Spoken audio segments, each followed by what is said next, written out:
Right.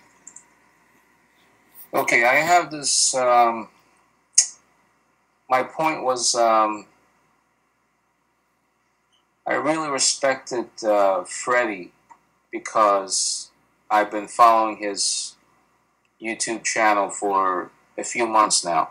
You know, I follow his exercises, I watch all his philosophies, and, you know, even though I don't agree with everything he says, I do sympathize about his background, his experience, and his trauma, and whatever happened at the law enforcement job that he had. Right. Just struck me as racist. I mean, that to me was like, what? Are you kidding me? I mean, if he was telling me the truth about that experience, then I guess okay, maybe you can cut the guy some slack and say maybe he's had it bad. Maybe he didn't have the best experience in terms of working with, you know, working in the American society, if you will. Right. So I'm not saying generalizing white people as being racist is right. I think that's wrong, and I'm totally against racism. But for I mean the guy. Look, I mean you're not the only one bashing him, but I mean there's Keith, there is Travis, there's countless of other people bashing Freddy Lee for whatever reason, especially Travis. I just don't like this guy. He's just making YouTube videos about how Freddy Lee's a bloody loser and he's miserable and his kung fu sucks and all this stuff. Like, okay, what basis do you have to say that? Right. You know? Right. I've never met the guy before, but I respect him. I think, you know, he has the right to his own opinion, and people should just not break his balls all the time. Do you know my history with Freddie? Well, I mean, you spoke about it, you know, on YouTube. We got over back and forth with the comments thing. You said that, well, I mean, there was the incident with the Jackie Chan name calling. You said that was not the issue. You said the issue was because the FMK was turning into more of a cult-like type of a situation where your opinion didn't jive with Freddie Lee or something like that, and then when you wanted to sort of reconcile the relationship, he made a video bashing you. Am I right about that? Well, what happened was I got attracted to the whole FMK thing about maybe 2.5 years ago. I was watching Freddie's videos, probably much like you are now, and I saw the good in him and what he was trying to do. I saw him as somebody who was a idealist, and in the best sense of the term. And I contacted him. I wanted to get involved with FMK. I told him I've done martial arts pretty much all my life. I was, you know, I'm older than him by more than a decade, but I was interested in getting involved, and I wanted to know in what capacity he saw me having a potential to contribute to the project that he was taking on. And at the time, what he was advocating was personal artisanship. He was saying, okay, I've got my art, my FMK, and nobody else is going to be able to represent that but me. I'm Freddy Lee. This is Freddy's Modern Kung Fu, and I'm the one who's going to represent that. Maybe, possibly my kids in the future, if they are really interested and decide to take it up, maybe I can transfer what I want in terms of my art to them to be represented through them for the future. But in terms of the general public, it's just me. But what I am saying is I'm inviting all of the, I think at the time, what he said, in particular in response to my request, actually, was Oh, what's that? Do you know who Bruce Lee's Wing Chun teacher was? Ip Man. I have no idea. Okay. Anyway, I think that Freddie made a video at the time, and this is like a couple of years back. I want all of the I want all the people like Ip Man to come in and be involved in FMK, and I want people to come in, and I want this to be a collection of artists. I want it to be like a university of martial arts. I don't want any rank. I don't want any of this frivolous symbolism. The only one who can represent Freddie's modern kung fu is me. However, we can build a community of martial artists who are doing something different than MMA. That's when I got in line with Freddie. Now, I was Freddie's not I was one of Freddie's like immediately he put me in charge of all of the online training and in charge of moderating his YouTube channel, and I was in that position for a couple of years. And then I decided, because of the way that I went with my my own artistic vision, my own artistic expression, I decided to start looking at grappling. And this became a big problem. Now, in the meantime, I had seen Freddie. I had seen Freddie have problems with other Todai, and this is where the whole Jackie Chan incident came in. If you hadn't been following FMK for the last 2 years, you weren't aware of how it was before it was the way it was today. There was a time when all of the Todai of FMK were like a family. It was a very strong unit, and some of the strongest people in that unit were booted out just over a year ago because they confronted Freddie about this Jackie Chan incident. Now, this wasn't a huge deal to me, but at the time, I mean, it wasn't a huge deal because it wasn't personal to me. But if I was in their shoes, I would have done just the same way these other Todai did. And at the time, I told my wife, well, if Freddie ever disrespects me in the way that he did them, there's going to be a problem. And she told me, well, it's only a matter of time. And she was right. Okay. Okay, I just want to ask you, how did he disrespected the other Todais who confronted him about the Jackie Chan incident? He screamed at them Really? at the top of his lungs like a crazy man. I was there. I was not physically on the site, but I was on I was on a Skype training at the time when he confronted them, and he screamed at them like a lunatic. Wow, I've never seen Freddie scream at all. No, to be honest. no, but people in the public haven't seen that. I've seen it several times. Wow. Yeah. Yeah, I've seen it several times to those Todai and to his wife as well. Really? Wow. Yeah. So he just screamed his lungs out on his Todais who he was so close as a family unit? Yeah, it was not the matter of being so close that he felt comfortable that he could scream. It was the fact that this was a small the one that he was screaming at was a small woman. He wouldn't do that to like say Sidai Bang or to myself or to any other male.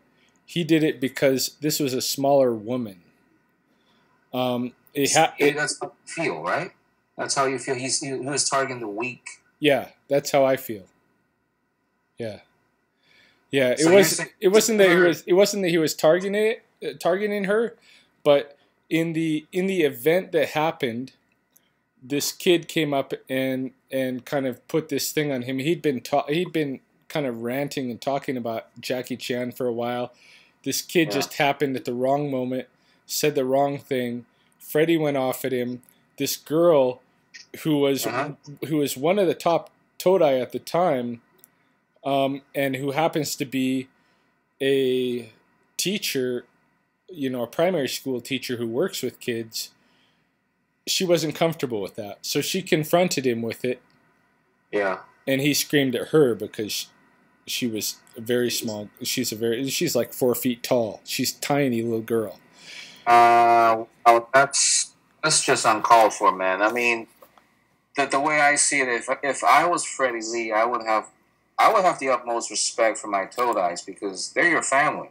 Right. They're your friends. They're your best friends. So you don't do that to your best friends. You don't do that to your Todais because they support FMK basically. Right. Exactly. I mean that's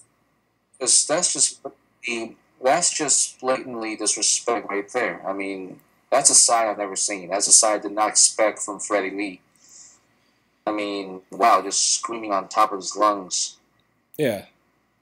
Yeah, and the fact, and what bothers me is the fact that he actually specifically picked on the weak to do that on, and not you or Sidai Bang or Derek or the other macho, the other more stronger guys. Right. It's quite disturbing. Yeah, it was disturbing, but even at the time, I wasn't even strong enough myself to say, okay, that's enough for me. There was another female Todai who was an online Todai like myself, who was studying from a distance, who said, "That's enough. I'm done with this guy," and she walked away at that point. She's a really good person. Myself, in a way, I'm a shitty person because I stuck with him and I just basically said, well, if it's not happening to me, it's okay, right? But that's the thing. That's the thing I don't get. I'm sorry for interrupting, but you stuck with him, and yet he disrespected you as well. Mm-hmm. So that's just stupid, isn't it? Because he basically just pissed everyone off. His Todais. We're not even talking about the guys who are bullying him on YouTube. We're talking about Todais here, or Sidais. Is it Sidai Todais? Everybody's a Todai, but if you got to a certain rank, you're a Sidai. I opted for when I went into FMK, it was the idea that there was no rank. So I never accepted any or pursued any rank through FMK. That's why I was never a Sidai or anything else. I was only a Todai. Right. So I mean, you stuck with him because you believed in him and you wanted to support him. You wanted to see success in Freddy Lee, and yet he somehow was able to piss you off as well. Now, I mean, on the other side, I mean, I like to look at things from both sides because I never like to discriminate somebody because, somebody said something. Right. For example, getting this story from you, which is good, one side. But, on the other hand, I like to be the devil's advocate, if you will. And I'm not sure, this happened, you said 2 years ago, am I correct? The incident with the Jackie Chan thing and the Eileen and I leaving? The disturbance that kind of like started bringing about the downfall of FMK happened a little bit more than a year ago. It happened during the summer of 2013. Right. So when did he lose his job as a policeman? That was before that. That was even before I came onto FMK. I came onto FMK in the summer of 2012, and he had already started up the commercial site a little bit before that. So I'm not exactly sure if it happened in the winter of 2011 or if it happened in the summer of 2011. One of those two. Well, I mean, the way I see it is, I totally understand your point of view now because the reason why I was pretty pissed off with you and the other guy, Kenny. I don't know this guy, Kenny, but the reason why I started name calling you was because you specifically said that, okay, from now on, I'm unsubscribing from Freddy Lee's channel, Right. and I'm not going to talk about Freddie anymore. Right. But then I think just a few days ago, you posted a video of some PlayStation 4 video game between Bruce Lee and Freddy Lee fighting. It's like a ring match, basically, where this guy is basically making fun of Freddy Lee tripping off, you know, when he enters the ring and he's getting beaten up by Bruce Lee. I'm just like, it's like, my point is, and then you also said that, oh, I'm going to leave him for sure, but not quietly. I'm just like, so what do you mean, not quietly? Right. That kind of pissed me off a little bit because you did say that you're just gonna forget about this FMK thing and leave it for good, but then you're coming back with this video and you piss Kenny off, obviously, Right. and you piss me. But then at the same time, I like to get both sides of the story because, you know, I hate to judge people just because there's one guy babbling about Freddy Lee and no one's actually protecting Freddy. Right. Yeah, the other side of the story is that I was basically the Sifu of the online training for 2 years for FMK. Right. And I ran his channel. I was the moderator of his YouTube channel, the original channel, which contained about a third of the videos were my videos. Right. He got shut down. It was no fault of my own, but that channel got shut down when he booted me out because people started complaining about the things that he had posted. The things that he had posted were pretty offensive videos about my family. About your family? That's what got him kicked off of YouTube to begin with. You mean about your family specifically? Yeah. Really? Yeah, that's what got him kicked off to begin with. I had started practicing jiu-jitsu with my wife and sisters-in-law, and right. Freddie decided to put a video up about how overweight women.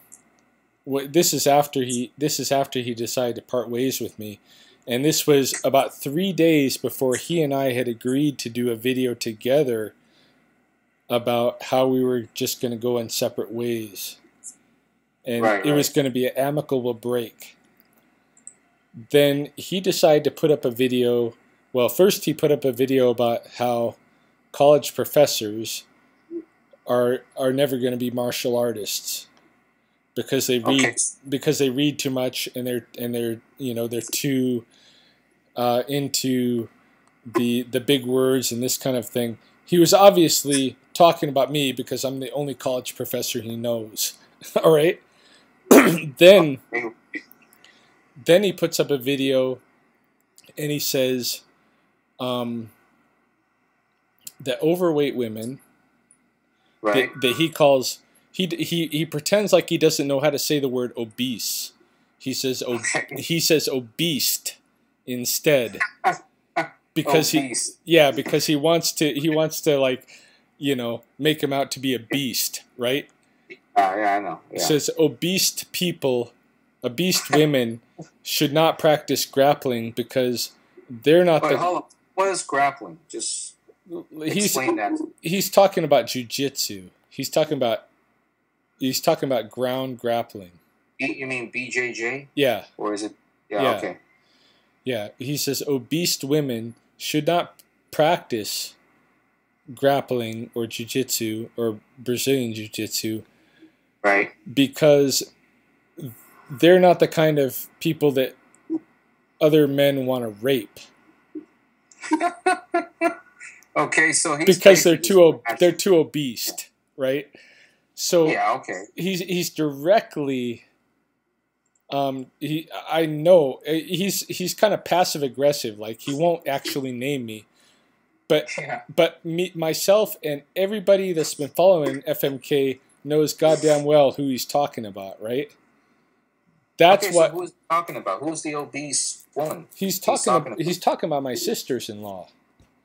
That's who he was talking about. Well, that's fucked up, man. Yeah, it is fucked up. That's screwed up. Yeah. I mean, you talk about somebody else's relatives like that, dude. Exactly. That's a total disrespect. Yeah. And especially somebody like you who actually stuck with him and treated him as a best friend. Yeah. And you wanted to actually resolve the situation. And yet he went on to YouTube and made a video, not about you, but about your sister-in-law. I mean, come on. Right. This is ridiculous. Right. Exactly. I mean, if it was me, I'd be pissed off too. I mean, so I totally understand your point now. Yeah. So I have separated from Freddie, and I'm not subscribed to his channel, but there's a little part of me that keeps going back to see if he said any shit, right? Because anytime he says some shit about me, I want to say some shit back. So, So he got kicked off of YouTube again the other day. I went on just a few days ago, right? Right. Yeah. I went on last night. I was looking to see if he had started another channel like he usually does. Yeah, there's a brand new channel called Jet Li's Modern Kung Fu. Yeah, I see that. Now he's stealing Jet Li's name. Anyway. Yeah. I run into this video that this kid has made. This video game thing, Bruce Lee versus Freddie Lee. I watched it. I got about a minute through it, not even a minute through it. I thought it was so hilarious. I went and sat down with my wife and we watched it together. We laughed, and I thought, yeah, I'm gonna promote this guy's video because it's not getting the hits it needs to get. Even if Freddie was a really good guy, yeah, he could stand that kind of criticism anyway, even if it wasn't meant to be mean. Right. He could take it, but he can't take it. So he's pissed off when he saw the video, I'm pretty sure, yeah? Well, I don't even know if he's seen the video, because he's the kind of guy, he cowers from any kind of actual feedback. He turns off, any comments on his own videos. Every time I text him by phone, the conversations are like we're old friends. He's not conversating with me in the manner that we got a problem, which we do. Well, the way I see it is this. I just think that it's totally wrong. It's blatantly wrong for him to be making fun of your family members, for one thing, because that is just totally unacceptable in my book. Right. I mean, I have a sister myself, and I wouldn't want anyone to be making fun of my sister or my parents, for that matter. Right. And so I can totally understand why you got pissed off with Freddie and because especially when you wanted a friendly outcome. And he's doing all the way to talking about obese and talking about referring to you, basically, and your family members. But on the other hand, I mean, this may sound like I'm playing devil's advocate here. On the other hand, I think Freddie has some anxiety issues. He's got this social issue where he feels like he's not getting enough attention. You could say he's how do I say this? You could say his experience at the law enforcement agency that he worked at had an impact on the way he is today. If you get that, so I felt that he was severely discriminated against. He was booted off from his police career, and he had to sue, but then he was getting nowhere. So he felt a great deal of injustice done to him.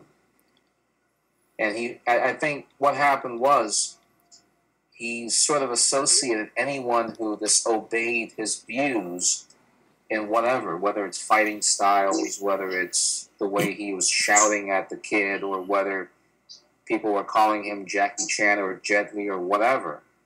He felt like they're against him. Right. when people are against him, he fights back because he felt, well, I couldn't fight the police, the HR department at the police department who fired me because he was Asian. I somehow had to fight back those who are against me at my own coon. You know, Right. I think that's his mentality.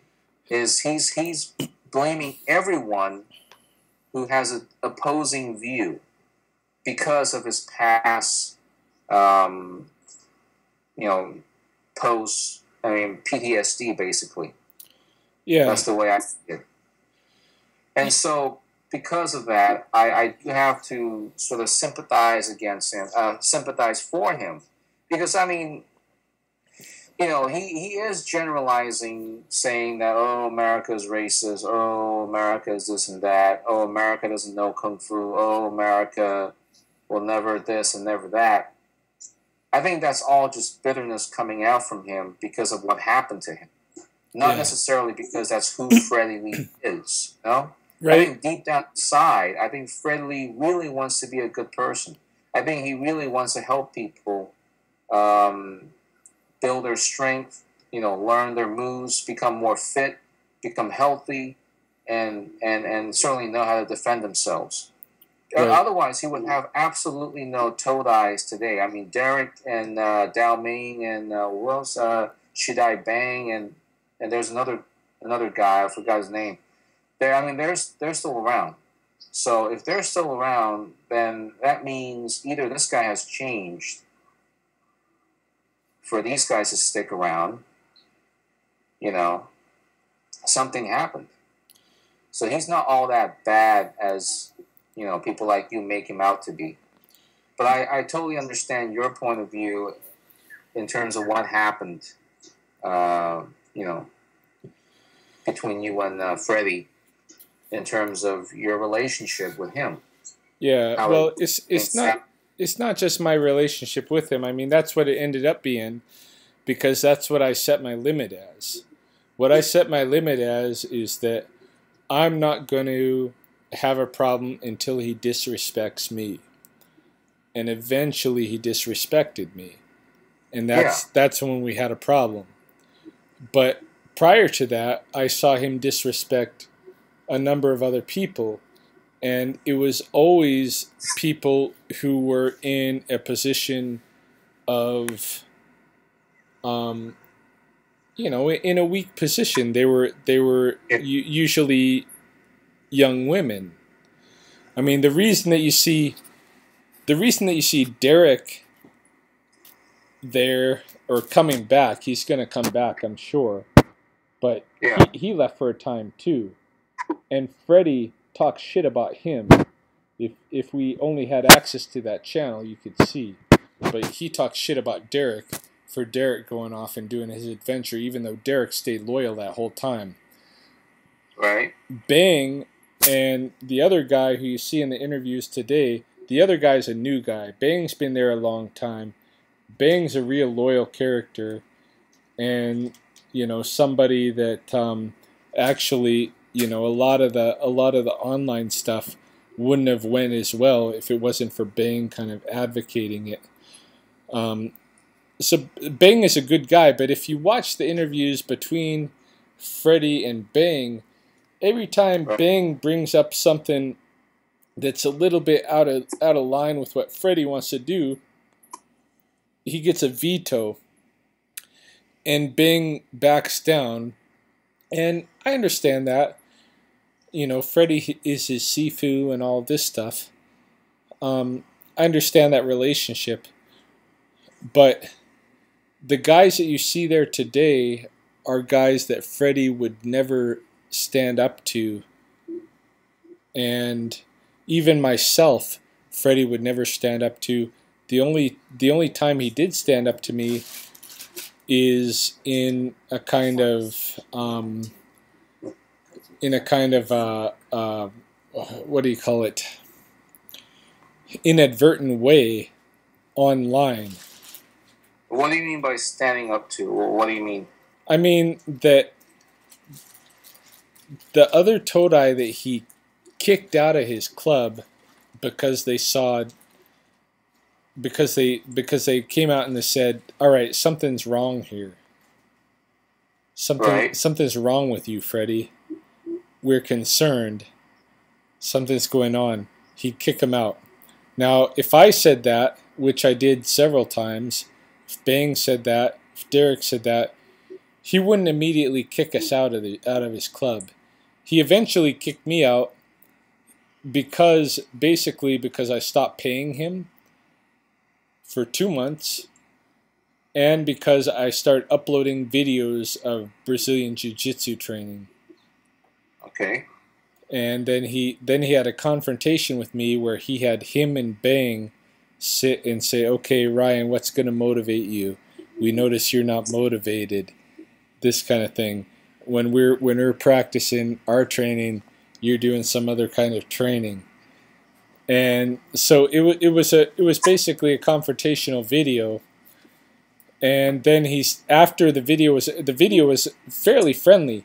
After that was over, then he emailed me and said, "All right, there's not going to be any more uploading any of your videos to my channel." And at that time, that was really my only motivation to even stay engaged with FMK, was to share my own artistic expression as a member of FMK on the FMK channel. And when he decided, well, there's not going to be any more sharing of your videos on my channel, because I was sharing videos that actually promoted real effective fighting tactics, then I decided, well, maybe there's not a place for me in FMK anymore. When I questioned that, then I sent him a message and said, "Okay, Freddie, next weekend, let's get on YouTube or on Skype. Let's make a video where we can amicably go our separate ways, because you don't want my expression on your channel anymore. I want to go in a way that I'm learning some effective combative arts. So if we're going to go separate ways, let's do it amicably. Let's do a video that we can both post on our own channels and show that it's a good breakup." He agreed to that. The next day, he's posting videos where he's like slamming me and my family. Yeah, I mean, you told me that. I mean, I understand why you got pissed off. So don't get me wrong here. I totally feel for you. I totally understand where your anger and bitterness is coming from. Yeah, but my sister-in-law had just had babies, and she's trying to like get back in shape, and he's calling her obese. Yeah, I know that's highly offensive. But my point here is, if you can step on Freddie's shoes for a little bit, he is the guy who runs the Coon. Yeah. Right. He's the guy who teaches his techniques to his students, and I'm pretty sure he saw you as a student as well.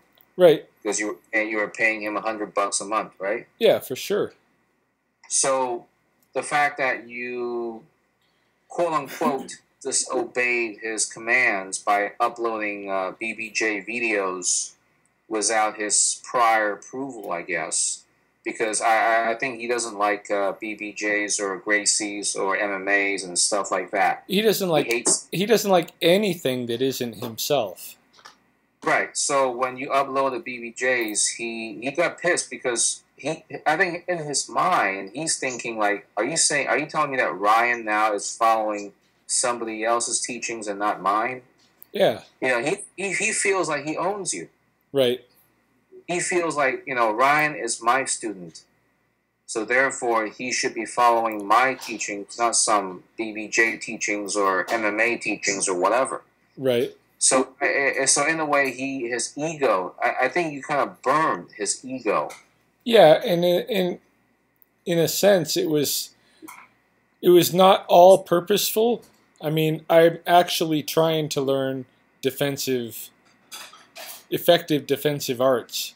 But by loading those videos on his channel, I know that was going to burn him. Yeah, so why do that? Why did you upload BBJ videos then? Because he needs to confront that issue. He's got an issue with a whole range of fighting. This is a range, right? This is a range. This is reality. He's got an issue with the range that is most likely to occur in a hand-to-hand combat situation. He doesn't want to encounter that range, and it's going to be there whether he likes it or not. And we saw it in several of his safe sparring videos, where when things went beyond the safe, immediately it went to the ground. And my deal was, okay, in my artistic vision, I want to become a complete, not become a complete, but just even explore my capacities as a complete human being. And as a normal human being, even as a child, I grew up wrestling with my little brother. And at some point, we broke away from that because the culture said it's not cool anymore when you've hit puberty to be wrestling around with each other. But the reality is that when you get in a fight, that's often where it goes. And Freddie, for some political reason, has an issue with the range of grappling. And I wanted to kind of put that in his face a little bit and say, look, you have an issue with that, but because we're supposed to be self-supporting each other as artists, I mean, he said a lot of stuff that I never said anything against, even though I had strong conflictions with it. He posted a lot of Philosia videos that I never critiqued, that I never said anything about, and I did that out of mutual respect, with the thought that he's doing his artistic expression, and in reciprocation, he's allowing me to do mine. And so, I'm sorry. I'm just eating here. Do you mind? Is it all right if I eat? Yeah. Okay. So I never critiqued him, with the notion that he's doing his artistic expression, and in reciprocation, I'm going to be allowed to do mine. And this was what I bought into with FMK anyways, that this is a place where we are going to propagate actual martial artists, people who are creating artistic expressions, not people who are following somebody else or following a system or anything like that. That we are going to be our own artist, and we're going to support each other in becoming artists. And that was the untold rule for basically 2 years, where Freddie knew I didn't agree with him on everything, but I wasn't going to critique him. And the same with me. So he basically said that you are allowed to have your own views in terms of fighting styles. Damn right, yeah. And you're allowed to post videos that he doesn't agree to. Am I right? Yeah, he said I was allowed to be. It was basically, the agreement was, I'm my own martial artist. I'm the only one that can represent Freddie's modern kung fu. You're your own martial artist. You need to represent yourself. And he said this on many a video. He said in many of Philosophia video, if you're gonna be an artist, you got to do your own thing. Now, right. He did not say, the one thing that we agreed upon is that we would not participate in combat sports. That's the agreement.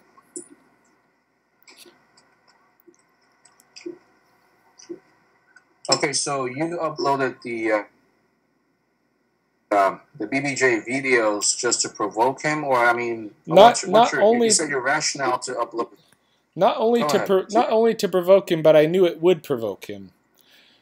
The reason that I uploaded them is because that's the way my artistic vision took me. Because I started to recognize, okay, first of all, if you go back and look at my videos, you'll see this progression, and you'll see me kind of rationalizing about it too. I recognized that what Freddie was saying about BJJ was a political stance and not really it didn't really have anything to do with martial arts, self-defense, or being a human being. And Okay, so what do you mean by political stance? What do you mean? I mean that he believes that BJJ has created a more violent society. And so he is adamantly against Brazilian Jiu-Jitsu because he believes that it has created a more violent society and is continuing to create a more and more violent society. And that's okay. it. So what's That's his it. rationale for that? I mean, Because okay. he looks at it and he says, all right, the Gracies started the UFC. The very beginning of UFC was started by the Gracie family. And Right. the whole reason behind it was to showcase how much better Brazilian Jiu-Jitsu was than all these other styles. And so they effectively did that. In the means of doing that, they created this very popular combat sports which everyone has access to, and millions of people are now tuned into, and they're seeing this. And now, some of the combat techniques that would have been relatively secret in the martial arts before are commonplace now, where now everybody knows how to put somebody to sleep with a chokehold, with a blood choke, these kind of things.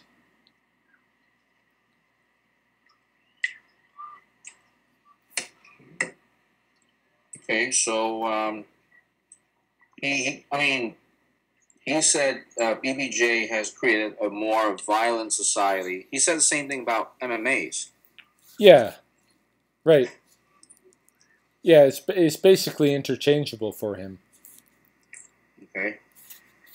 All right. So basically, you uploaded this BBJ video. He got pissed because because he hated BBJ. And he Yeah, betrayed the trust that you guys had 2 years ago. Am I right? I don't think Because I don't think I betrayed any trust. No, because no, not you. I'm not saying you, but I'm saying he betrayed the trust.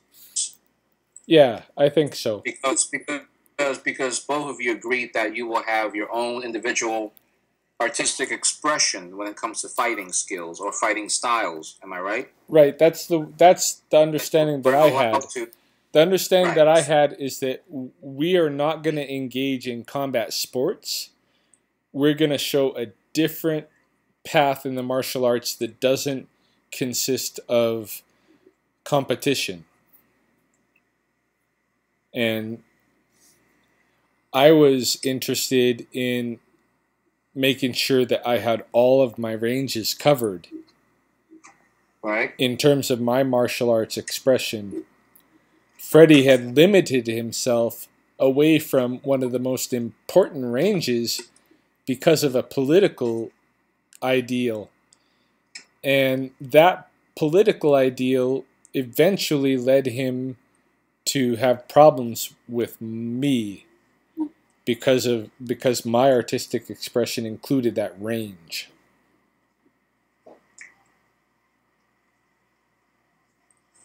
So let me just backtrack a bit here. You're saying that Freddie had a problem with you because you included BBJ as one of your range, basically. Right. So the question is, why did he? What was the question? Well, the question. What was the question? I totally forgot the question. I lost my track of mind. Yeah, BBJ is a basically a set of techniques that can be utilized within a certain range. Freddie has, because of the influence of the Gracie family on popular combat sports, he has kind of like pushed away that whole range of fighting, and it's a very realistic and important range that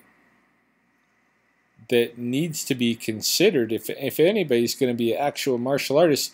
And that's the real thing that, fortunately or unfortunately, the Gracies proved, is that if you're not taking that range seriously, you're going to be in trouble. Okay, so let me ask you this: before you uploaded this video, this BBJ video, did you upload any other videos? Of any other fighting styles that Freddie did not agree to? Yeah, I uploaded several videos leading into the time that I started. It wasn't just one video that set him off. Let's get that straight. I uploaded several videos, and these videos are on my channel as well. But his channel is shut down, so you can't see them. But if you go back on my channel, you can see me leading into this whole thing. There were times when I was thinking to myself, okay, what am I going to do? I want to develop all of my human capacities and for movement and for fighting, and grappling is a very natural range. This is something that we do just naturally as kids, and pretty much every mammal does this. And so I was grappling with this. I was trying to understand why it is in our society at puberty they cut you off from doing this naturally and they turn it into some sport. And then now with the UFC and MMA and such, the only way you're allowed to like participate in grappling with other males, male between male, is if you have this hyper violence, so that it doesn't seem like it's homosexual, because instead you're beating the shit out of each other. So I'm looking at it kind of anthropologically, like our society's view on this kind of natural training is problematic to begin with.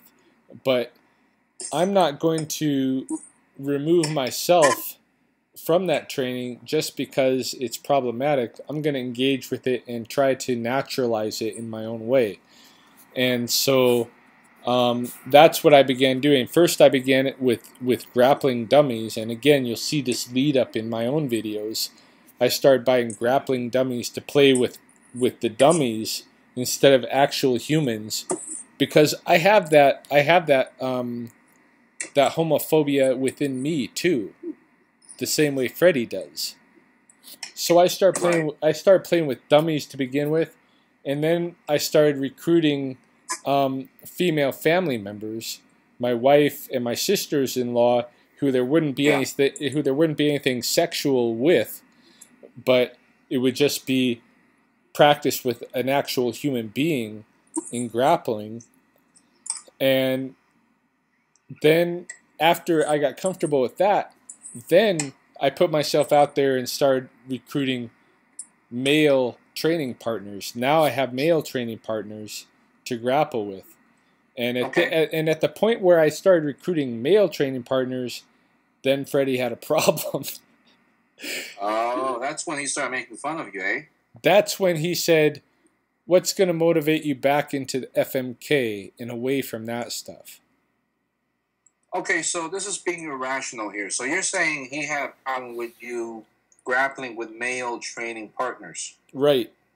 Just because he was homophobic. Exactly. Well, this guy's an idiot then. Yeah, he is. Exactly. He's an idiot. I mean, look, I'm listening to your side of the story, and don't get me wrong, I still have to hear Freddie's side. I'm not sure if he will talk at all. He's not going to talk to you because he's insecure, man. Look, I'll give you some. I'll give you a news here because I have added Freddie to my Skype contacts. He added me surprisingly, Yeah. but I haven't had the audacity to call him yet to speak about FMK and the history of blah blah blah and Toad Eyes and all. Right. But I mean, I'm very curious to what he has to say about you and the previous Toad Eyes that he booted out. Right. But I mean, what you just told me is just ridiculous. So what? You're not having sex with a male partner. You're just grappling. Exactly. So what the hell is the problem here? I mean, you're just grappling with a male training partner. You're just practicing BBJ. BJJ. Am I right? That's right. Yeah, exactly. You're just practicing. You're getting better at it. It just so happens you're practicing it with a male partner. So what? Right. I mean, it's like saying that you have a problem with men wearing tight jeans or men wearing I don't know, a woman's clothing. It's stupid. Yeah. Yeah. So he's saying okay, you got this male part. This video's got to go. That's what he's saying. Basically, yeah. Yeah. Well, that's a fucking idiot right there. There you have it. Look, I'll tell you one thing. I mean, I don't mind Freddie talking about. I don't mind his philosias. In fact, I really enjoy all his philosias.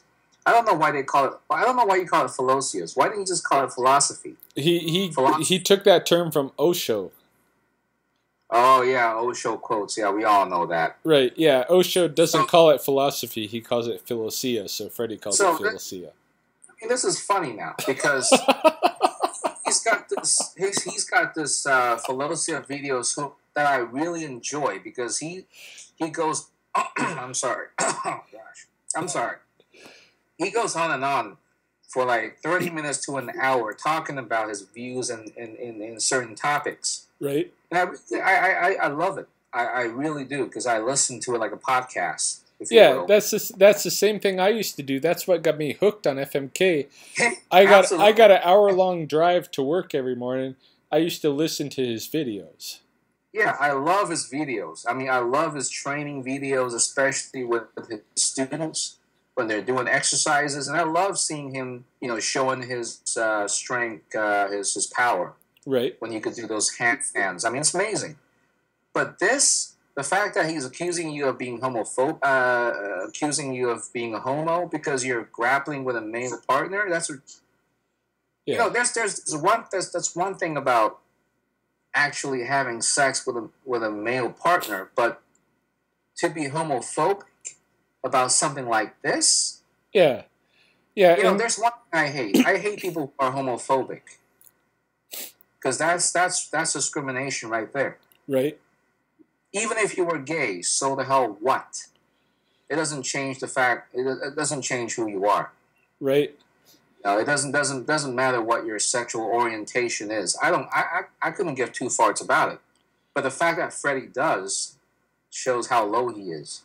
Yeah, and this was something that I was grappling with myself. I mean, like I told you, I went through a series of stages. I had to work with dummies first, and then women, and then I was okay. I would try men, but I had to deal with that the homophobic tendency myself.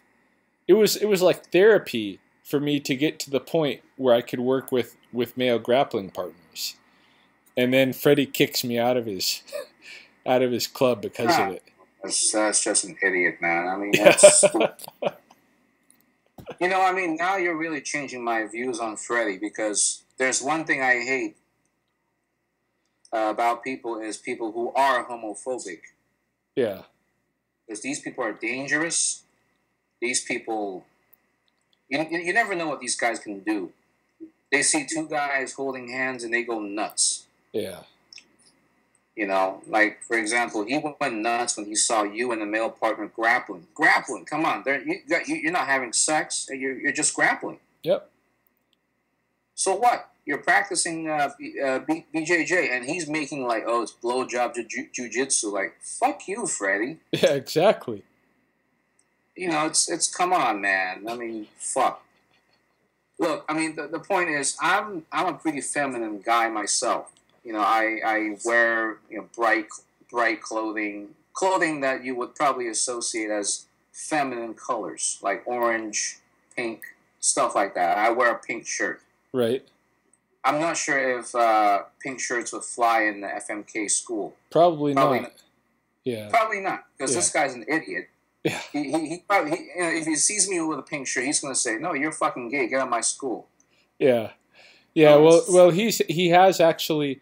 There was a point where he had a really flamboyant gay man come in and start training with FMK, and he told me in a private conversation, he says, "Gee, I hope that guy doesn't see my YouTube channel."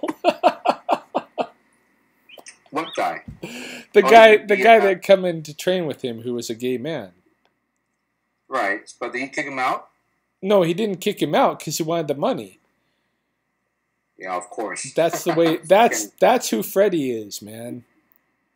Okay, well, hold on. You just contradicted yourself here. You said many times in one of your comments saying that Freddie is good with money. He's not greedy, and you said that he is very frugal with in terms of charging customers and all that. He is if you're a yes man. There are guys like yes man, yeah. Yeah, like Kang, for instance. Right. Other guys I don't want to really name because I don't know. I shouldn't even name Kang. I'm sorry.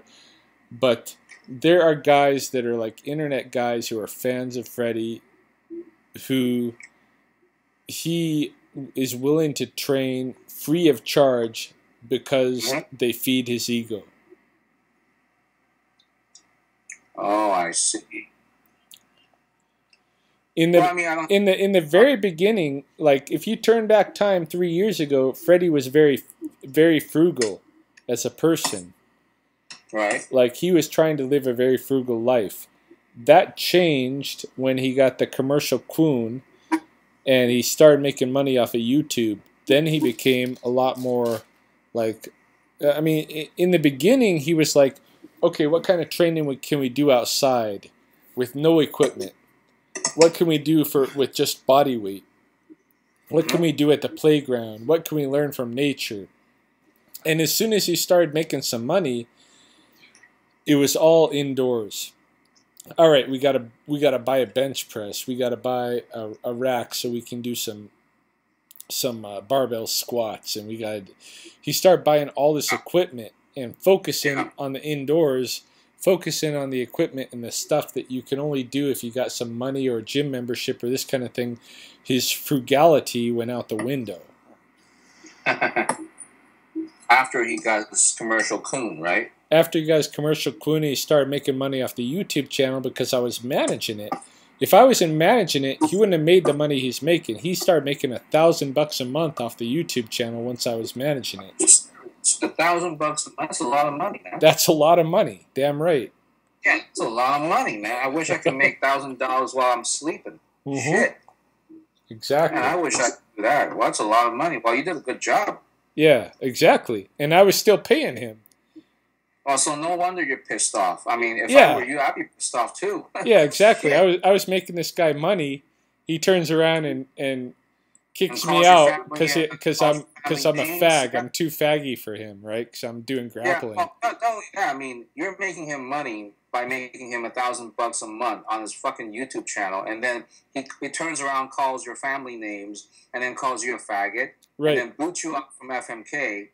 So I totally understand why you're fucking pissed. Yeah. So why wouldn't I promote a little like mock funny video with Bruce Lee versus Freddy Lee? I mean, come on, it's hilarious.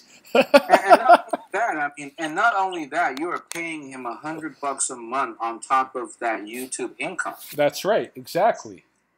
So he's making at least, I don't know, $5,000-6,000 a month. Yeah, well, I don't know how much exactly he was making because he never had a whole lot of students in the actual Queen. He had some martial arts students that were involved in FMK. He had some personal fitness. He was promoting himself as a personal fitness trainer at the same time. So he had some private, like, rich people that were paying him. He had his dad investing a lot. His dad and mom have invested a lot in the FMK clone. And his dad is Shigun, right? Yeah, I love his dad. I love his dad and his mom. They're great people. Is his dad like rich, some rich businessman or something? No, this is a real hard-working, like, white collar, like, blue collar guy. That's just worked hard all of his life. He is a real frugal guy. He's a guy that's just worked hard all of his life. He's like run and bike to work, most of the days except in the dead of winter, and he saved up his money, and he's put all of his savings into kind of helping out his one son and his one daughter to be successful adults. Both of them are spoiled. Both his daughter and his son now have used the financial system, strategically gone bankrupt, like racked up all kinds of credit and went bankrupt, just so that they could use the financial system to their own gains and that kind of thing. And Freddie just recently moved into a house that his dad bought them. I thought he lived in an apartment in Skokie. He lived in a condo. Yeah. In just north of Chicago. Yeah, Skokie, right? Stokey? Yeah, that's where he lives. What was that? What was that suburb, sweetie? What is it? Evanston. No, the suburb is called Skokie. It's Evanston. That was where he was living before. No, Evanston is. No, I think Skokie. It's not Evanston. His condo was just on the other side of the bridge from the Quoon. If you went west from the Quoon and went under the railroad tracks, his condo was right there. It was within like 10-minute walking distance of the Quoon. It's basically North Chicago. But when I went there to train physically, I stayed in Evanston, and that was within walking distance of the Quoon. Well, I mean, damn, man, I kind of feel sorry for you now. He kind of ripped you off. Because, you were making a lot of money on YouTube. Yeah. $1,000 a month. Man, I can only dream about that. Yeah, I know, hey? Can you believe? I'd be like so happy if I was making $1,000 a month. That's a third of my monthly income off of YouTube. That'd be fantastic. Okay. A third of your income. Yeah, that'd be wonderful. That would be fantastic. Yeah. Yeah. I mean, you're the one behind the scenes making him that much money a month. I mean, bloody hell, man! This guy is spoiled. Yeah, he is. He has a great guy like you doing this great work on YouTube, and just because you uploaded some grappling video with a male partner, he started freaking out. I mean, he's stupid in a way. This guy's stupid. Yeah, and the whole like uploading agreement. I mean, the whole idea was, okay, I'm gonna upload my videos onto the FMK channel, show what I'm doing in my own artistic way. I'm not doing combat sports, so that's what we have in common, right? We're not doing combat sports, but we're showing a different way of training that doesn't involve the competitiveness. But mine does involve that range, that grappling range. I upload that on his channel to try to, in a way, like get some interest in my own channel. So maybe my own channel at some point will make $100 a month, so I can pay my FMK tuition off my own fucking channel, right? While he's making $1,000 a month. And this guy's a spoiled brat. I mean, yeah. Okay, I felt sorry for him because of what happened at the police academy, but fuck, I mean, this. No, that was a long time ago, man, and this has It probably has some connection to it, but still, he's treating people like shit. Well, he's treating anybody who opposes his ideas and logic, basically, like this. Right. But, I mean, man, okay, here's the thing. If I were Freddie, I would definitely keep you. I don't care if you upload some gay porn or, BJJ. I don't give a damn. If you're making me $1,000 a month on YouTube, I would bow to you, man. I would bow to you. Right. I would give you free food. I would write you home. I would take you. I would give you free stuff. I would honor you. Yeah. Treat you like a real good friend. But this guy is like, because of one video that he's a fucking homophobic idiot.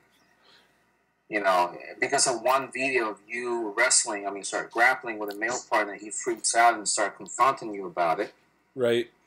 And then when you wanted to resolve this issue, you even had the patience, the compassion to want to resolve the situation. Yeah, I wanted to go amicable because I didn't want either of us to look like we were bad guys in the eyes of people that were following FMK. Yeah, I totally understand that. But in the meantime, he's basically name calling your family member. Name calling you and your family members. Yeah, well, he's calling me a fag and he's calling my family obese. If it was my coon, I'd be training gay guys. I'll tell you that right now. I would have no problem accepting gay students. Right. As long as they don't touch me, as long as they don't rape me, I'm totally fine with who they are. Yeah, like they're gonna rape anybody. Exactly. They gotta. If gay guys come in, they got a good reason to want to learn to defend themselves, and probably one of the first things you should teach them is how to defend from the grappling range, because that's the range that most of the fighting occurs in. Right. So instead of thinking straight, this guy is thinking like, "Oh fuck, man, Ryan is a faggot." Yeah. Like, what's going on with this guy? His thinking is not straight. That's the problem. No, he's messed up, and it begs the question: why did he get kicked out of the police in the first place? Was it because of racism, or was it because he's mentally fucked up?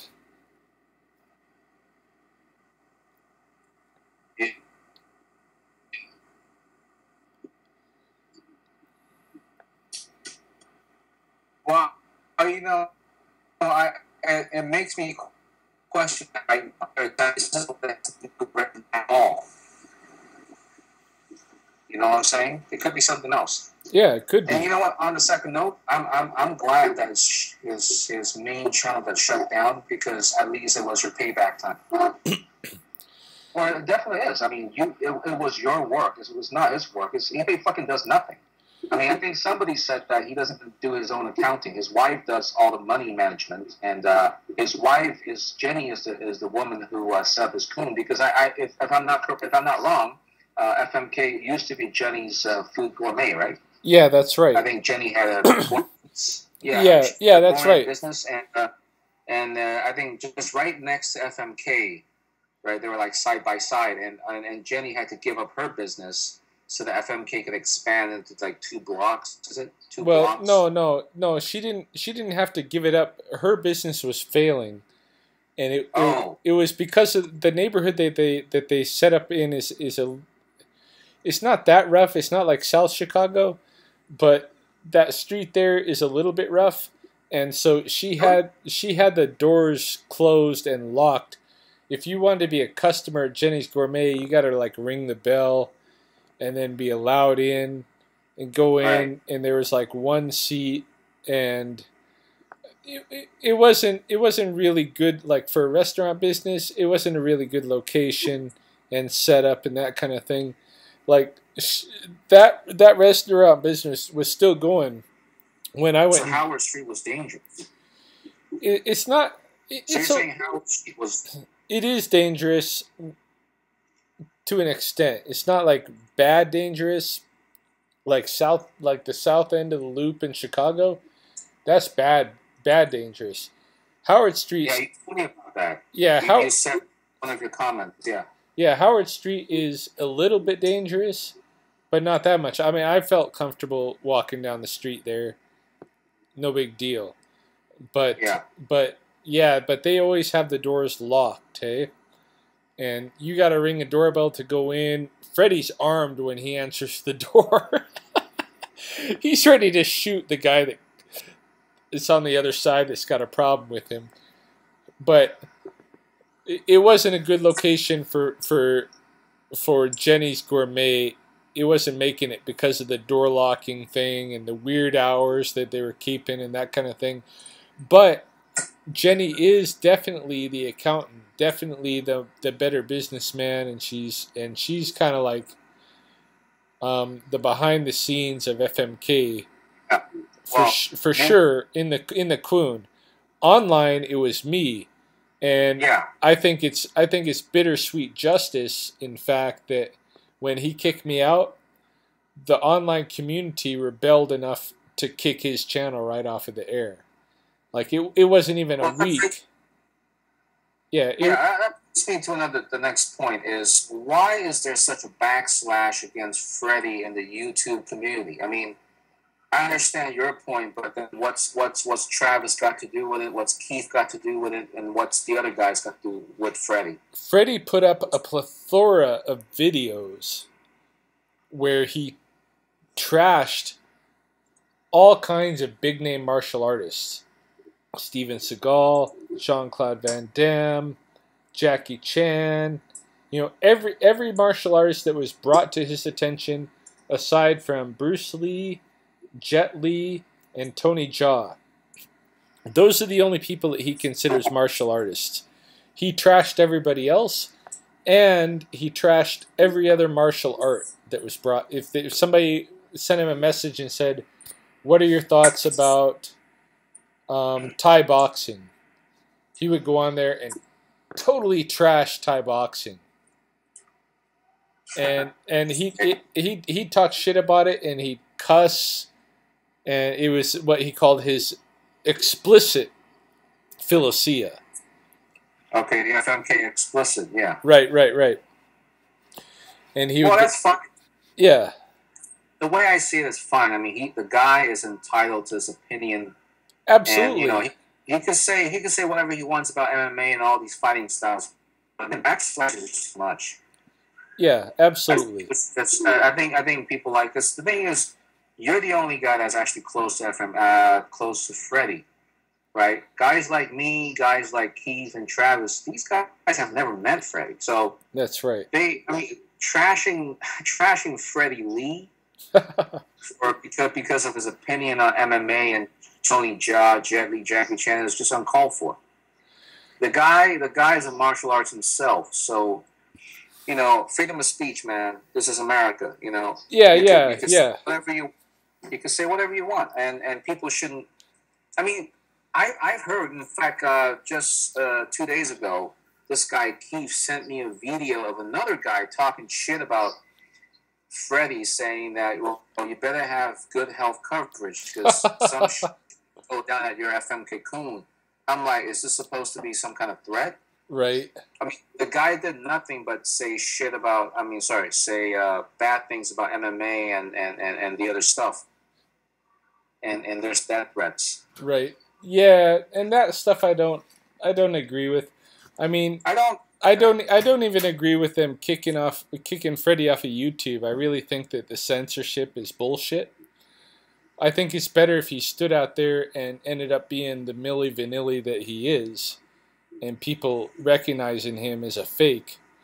But when it comes to that kind of thing, when it comes to the threats and people critiquing him, the only one out there that I really respect is Travis. And the reason that I respect Travis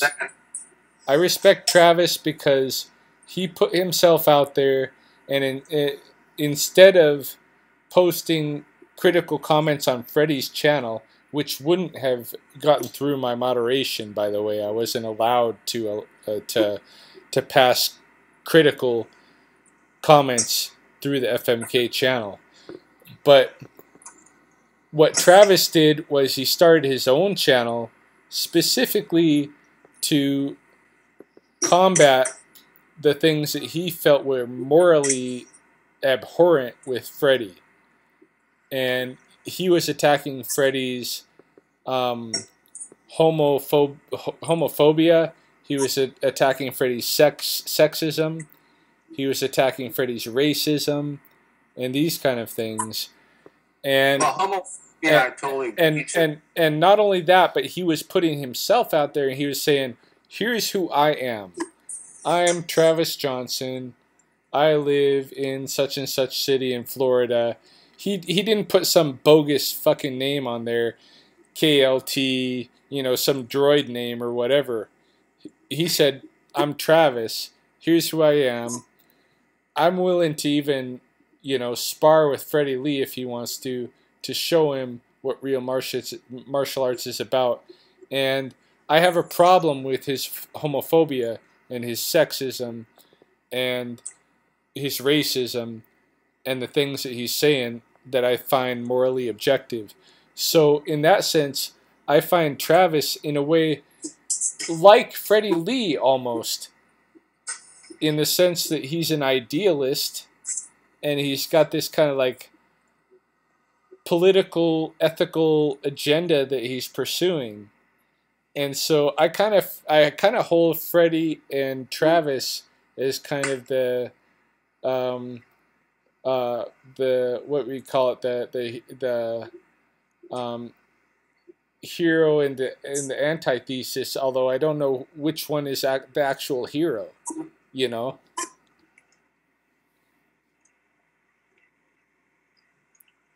Okay, well, I mean, Travis Johnson, he could be putting out fake names, fake addresses. I mean, I could do that too. I could show my face on YouTube and say my name is... He's not a fake. You can actually look him up. He's Travis Johnson. Yeah, but how do you know that he really is Travis Johnson, like his real name? Yeah, I guess, I don't know. You know what I'm saying? Like, I could say, well, my name is Keith whatever. Right. And your name is Michael whatever, I mean, people make up stories and identities on YouTube and Facebook and whatnot, I mean, it's easy to do that. I know, but I trust Travis in the same way. I put the same trust in Travis that I put in Freddie. I mean, Freddie could have been a fake personality too. Yeah, but I mean, Freddie, but you met Freddie. I mean, you were close to him for a year, I think. For a couple of for more than 2 years, and I actually went to visit him personally. Oh, so you're telling me that wait a minute. You said you knew Freddie for 2 years, and then you actually met him physically. Yeah, I went to Chicago to train for a week. I was going to make that my annual thing. I trained with him for a year, then I went to Chicago for a week, and then I trained for him for another year, and then I was going to go to Chicago again, but he kicked me out. Oh, so you're more like an overseas kind of guy then? I'm in Canada. Yeah, I know. I mean, I thought you live in Evanston or Chicago or something like that. No, I'm in Alberta. I'm a ways apart from Freddie physically. Okay, so that's where. So basically, you're the guy who's managing Freddie's YouTube channel, making him $1,000 a month. Right, and I'm being the teacher for his online Todai in the meantime. So the money that's coming in from them is really my work. Yeah, absolutely. Yeah, plus his $1,000 a month off the advertisement from YouTube. I mean, a good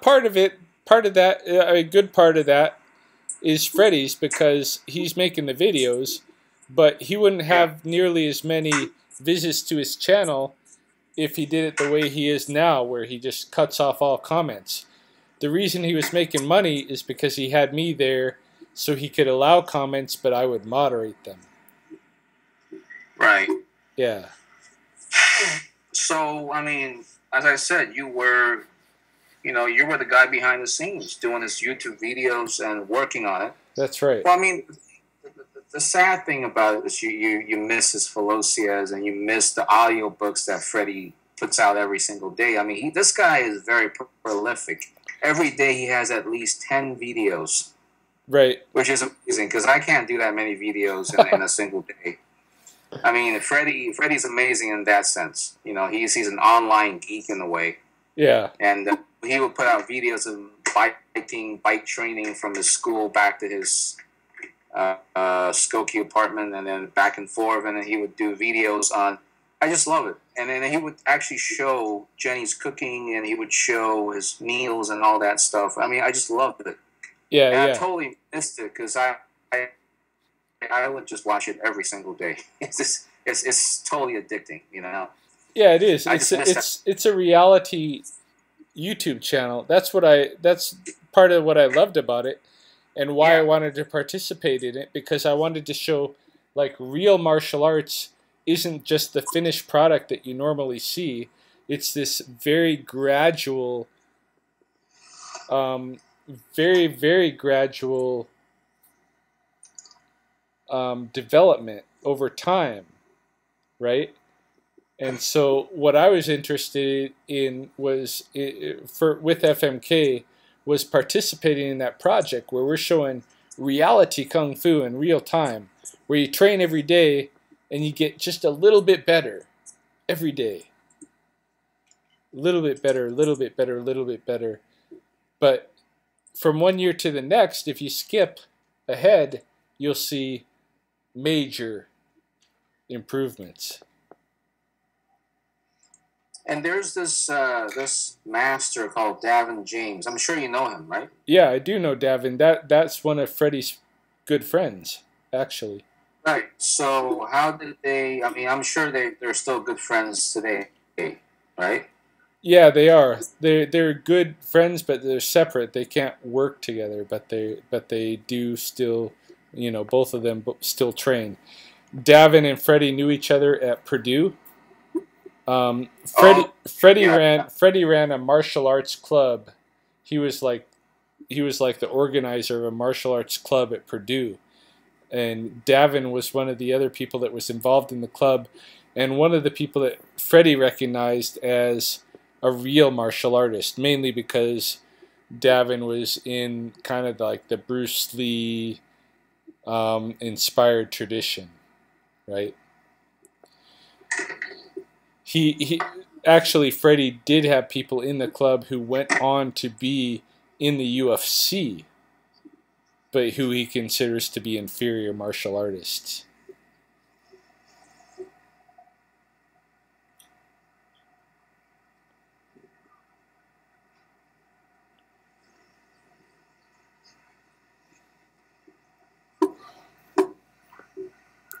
Still there, Steve? Hey, I'm still here. I'm just in the bathroom.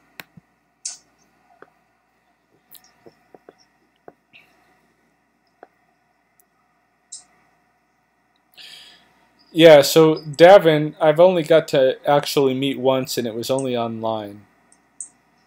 So why is it that they can't work together? It's because Davin, I think Davin said that he's working in the airlines industry.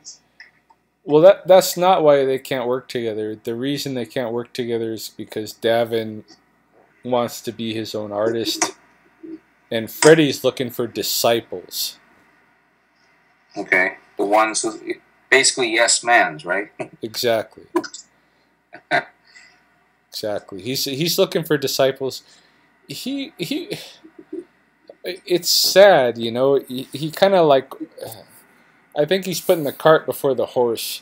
He wants to be bigger than he is right now. Right now, he should just be doing his thing, improving himself, and getting people to recognize him and be interested in him for what he is, instead of demanding allegiance. Yeah. And that's why his thing with Davin isn't working, because Davin's just his own martial artist. And so, Right. yeah. I want to talk about there's one specific video before his main channel with like 10,000 videos got shut down. Mm-hmm. There was one video where he was doing a demonstration right outside of his coon with another Todai. I'm not sure what his name is. He was showing the crowd how he was able to lift himself up using this L-shaped hold, the L hold. Is it? Yeah, the L hold. And he was able to go from the L hold all the way to a handstand. Right. That's just amazing. Yeah, that's some of the stuff that Freddie is really good at. He called it his mystical kung fu, and it was some of the stuff that was very, very inspiring. He could move from a L hold to a planche push up to a handstand and back again several times. He could do a move called the human flag, where he is basically like hanging 90 degrees off of any given bar. These kind of body weight exercises, Freddie's not the best at, but he has some very special skills, and they're definitely part of what impressed me with him. I mean, I always thought, well, Freddie can do these things with his body, and so this is inspiring. Okay, so I was talking about the Todai that was with him demonstrating the show. Do you know him? I probably do. I'm not sure if he's still with FMK though. Yeah, I wish I knew the video you're talking about. It's not Derek, eh? You don't recognize him as... It's definitely not Derek, because I know Derek does do some demonstrations with Freddie in some other locations, but in this specific location, which is outside, I think it's a park. Yeah. It's right next to Howard Street. Yeah, just down the street from just straight down Howard Street. If you go east, you run into the lake, and they do a lot of training out there. It's probably Walid. Is he? I don't know.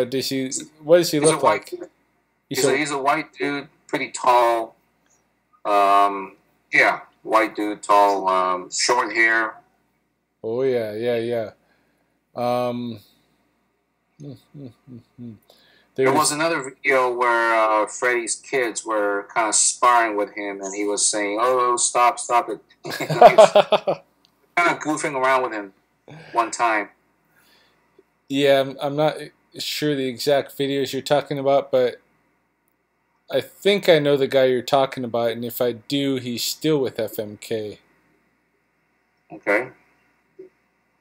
So these guys, these Todais that like Shidai Bang and Dao Ming, and I'm not sure about Dao Ming because I don't see her anymore. Dao Ming is with Derek. She's not with Freddie. If Derek is with Freddie, then Dao Ming is with Freddie. But otherwise she's not there. Okay.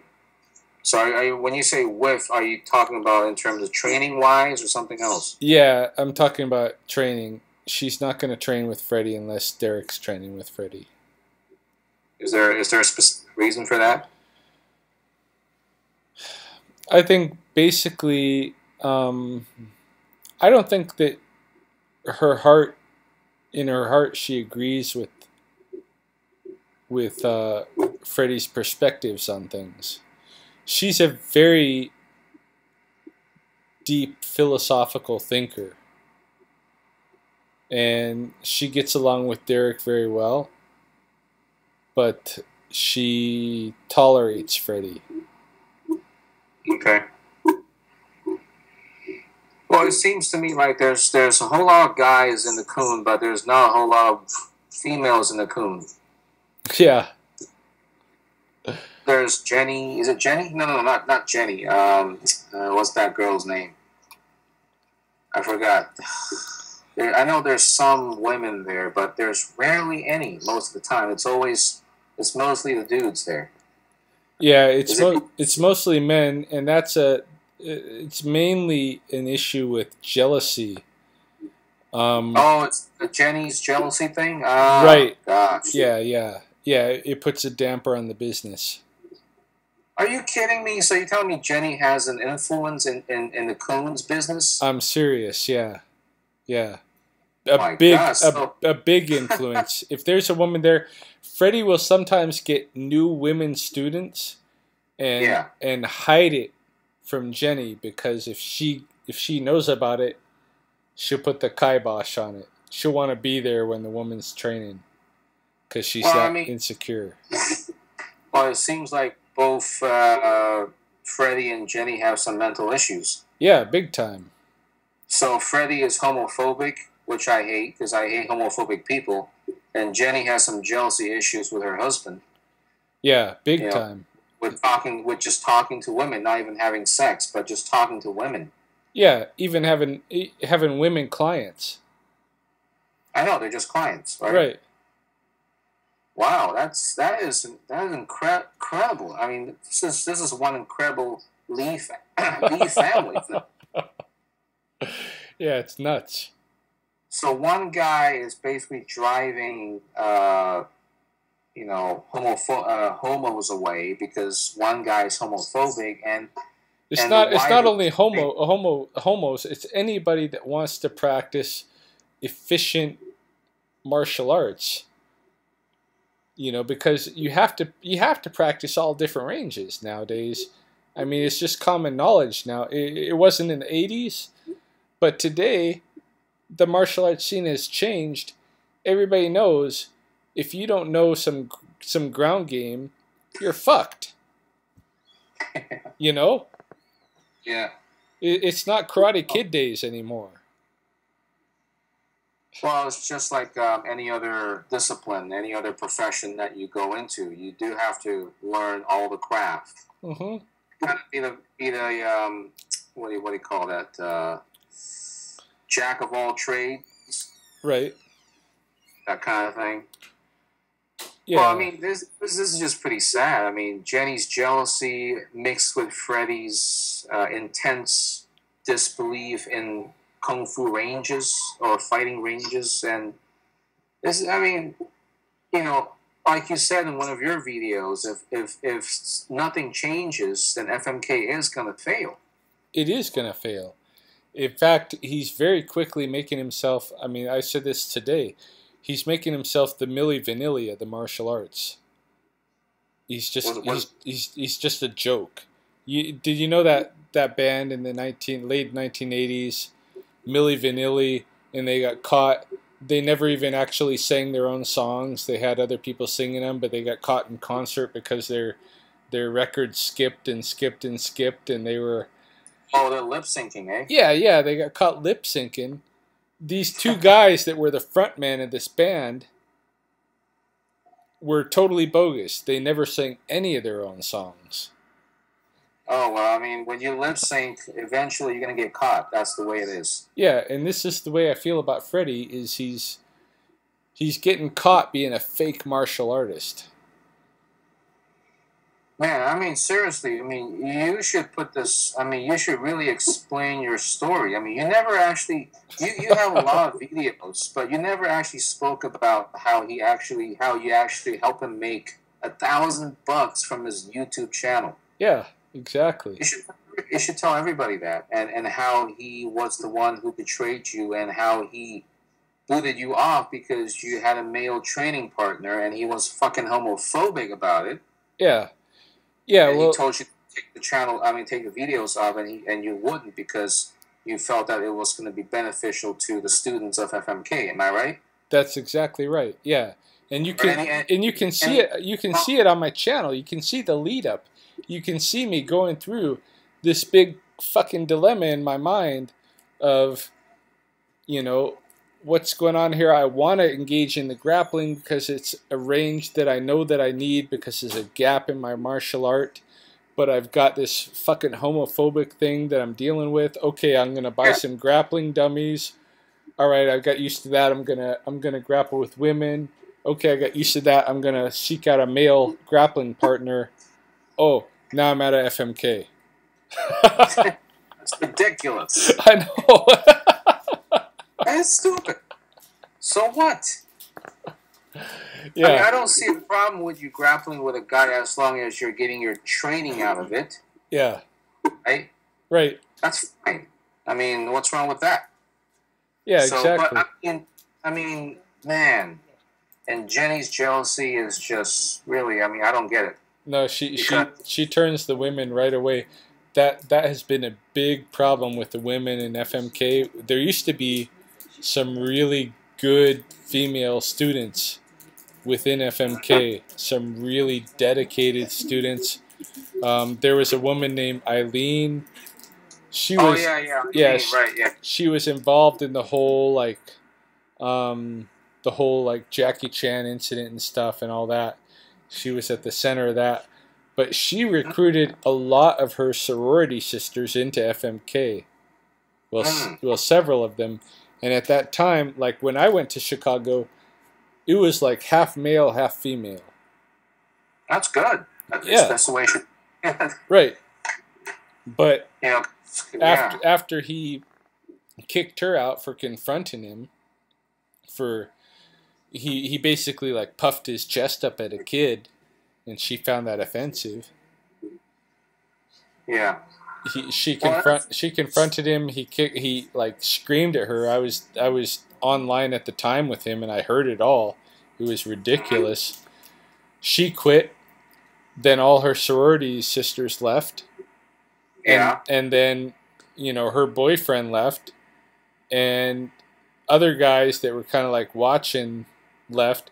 The online female Todai left that I was coaching. Yeah. So she's jealous of online female Todais as well. She what? Oh. She influenced them for sure because they were looking up to her. And then Freddie did this thing. They all understood what went on, and they were like, "Fuck Freddie, I'm out of here." They left. Okay, so how did Dao Ming stay? I mean, Dao Ming. Let's just call her Annette, because that's her real name. But Annette stayed because Derek stayed. And Annette is Derek's friend to begin with. Okay, yeah. And she came to FMK via Derek. They had a special friendship at one time, and they're still dear friends, but they're not like in a romantic relationship at this time. Okay, yeah. Well, that's just stupid. I mean, the whole point. I'm not sure what Freddie's goal is. I mean, I'm pretty sure he needs to make a lot of money to support his 5 kids. Yeah. And for Jenny needs the money because, as you mentioned to me, that her gourmet business failed. Right. Right. So isn't it stupid to turn away female customers just because you're bloody jealous? It's big time stupid. They're turning away customers because customers want to learn how to actually defend themselves with martial arts. And they're turning away customers because of this stupid, petty jealousy thing where any female that comes into FMK, Jenny automatically assumes they're after Freddie. And so there's a tension there right away. Well, I mean, I'm not surprised because Freddie is a pretty good-looking guy. Yeah. I mean, maybe she's right. Maybe women enter FMK because they think Freddie's a good-looking guy. So what? But still, I think because, you know, Freddie has this large poster of himself outside the coon. So that's right. People passing by Howard Street, they know who's the owner, who's the shifu here. Right. And see this picture of this good-looking guy, the girls want to check him out, I'm sure. Yeah, well, if he doesn't want that, then why sell himself like that? Why sell himself as the bare-chested, you know, muscle-bound Sifu if he doesn't want women adoring that, you know? Well, I'm sure Freddie doesn't mind women admiring his, physique, but Jenny is obviously the problem here. Yeah, she's one of the problems. They're both a problem, but she's a big part in terms of what's turned away the female clients for sure. Well, I wonder because I was like checking out all his training videos, and I'm just like, there's so many guys here, and are you telling me that women don't need to defend themselves? I'm sure there are women in Chicago that would love to know how to defend themselves from assholes. Oh, big time. Or jerks, whatever. So now you're making it all clear. And I'm just wondering, because, I've been exclusively devoted to FMK, the main FMK channel that was shut down. I didn't see all the side that you're telling me now. Right. I've only seen the good side, the side where Freddie's kids are playing or goofing around with the Toad Eyes, and the side where all the Toad Eyes were gathered together and having lunch and dinner and buffets and restaurants. Right. In fact, recently there's even a video of Freddie and his entire dancing saying no alcohol required. Right. And Freddie is there demonstrating his physical abilities with the waitresses and with the other with the restaurant members, I think. And he's just dancing to Steve's music. Right. So I'm just saying, you see all the good sides. That's all good stuff for sure, man. Yeah, but you never really knew that Freddy Lee is homophobic. He shouted at people who are considered to be weak. You never knew that Freddie makes fun of people who are obese. Right. Yeah, you never really knew what happened between you and Freddie. Somebody who actually helped him make $1,000 of his YouTube channel. Yeah, some of the people online that are talking critical about Freddie they've seen this stuff develop. They have seen how Freddie treated me. Well, okay, well that's interesting because I didn't know about his YouTube channel. Yeah. Because this the fact that you were part of his YouTube channel was significant to me. Right. Because if I was in your shoes and he did this kind of thing to me, I would be probably more pissed off than you are right now, to be honest with you. And I would probably be making more shitty videos about Freddy Lee and how shitty his coon is and his whatever. Right. Yeah. I mean, on top of that, he decides to, instead of having a closure, a friendly closure, he decides to make fun of your family members. Yeah, exactly. It totally it blew me away. Well, it didn't exactly blow me away because it's the kind of thing that I should have expected from Freddie. But we had I swear to it was like 3 days beforehand. We had talked and we said, all right, this is what we're going to do. We're going to go on Skype. We're going to do a reconciliatory video with each other. We're going to go our own separate ways. It's going to be happy. Everything's going to be good. And then the next day, he's talking that shit about myself and my family. It's That's stupid. Yeah. It was That's like, dumb. what the fuck? Especially for a guy who's helping him making a fucking $1,000 a month. This guy should have some gratitude, man. Big time. Have some gratitude. Have some appreciation for your friend, for the only friend you've got. Exactly. Yeah, he's got some yes men, but at least I was willing to tell him how I stood. Listen, if you're helping my channel and you're making me $1,000 a month, I don't care if you're a yes man. You could be a no man. I still respect you, dude. I don't care, man. You no longer have to be a yes man anymore. Man. You're the money guy. Yeah, that's $1,000. That's pretty much like the mortgage, right? The $1,000. The thing is, you're basically giving him $1,000, and on top of that, you're paying him $100 a month. That's right. Exactly. Yeah. So you're actually paying him $1,100. That's right. That's right. Bloody hell. Bloody hell, man. Yeah, I was the most lucrative thing in his whole operation, and Exactly. he threw it away.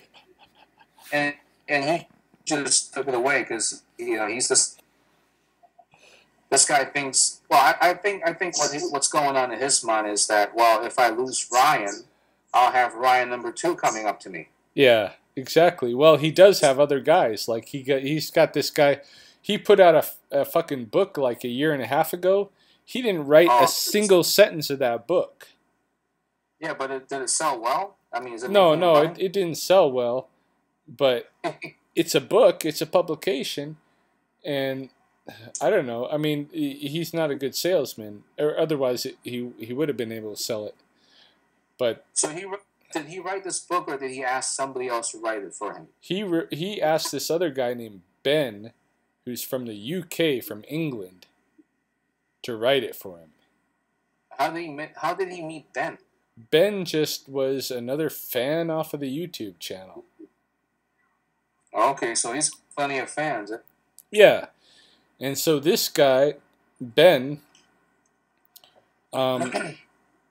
he just wanted to do a service for Freddy Lee. And so he went and he looked at the old philosophical videos before they were even called Philosia. And those were videos that I had organized into a playlist on the YouTube channel, by the way.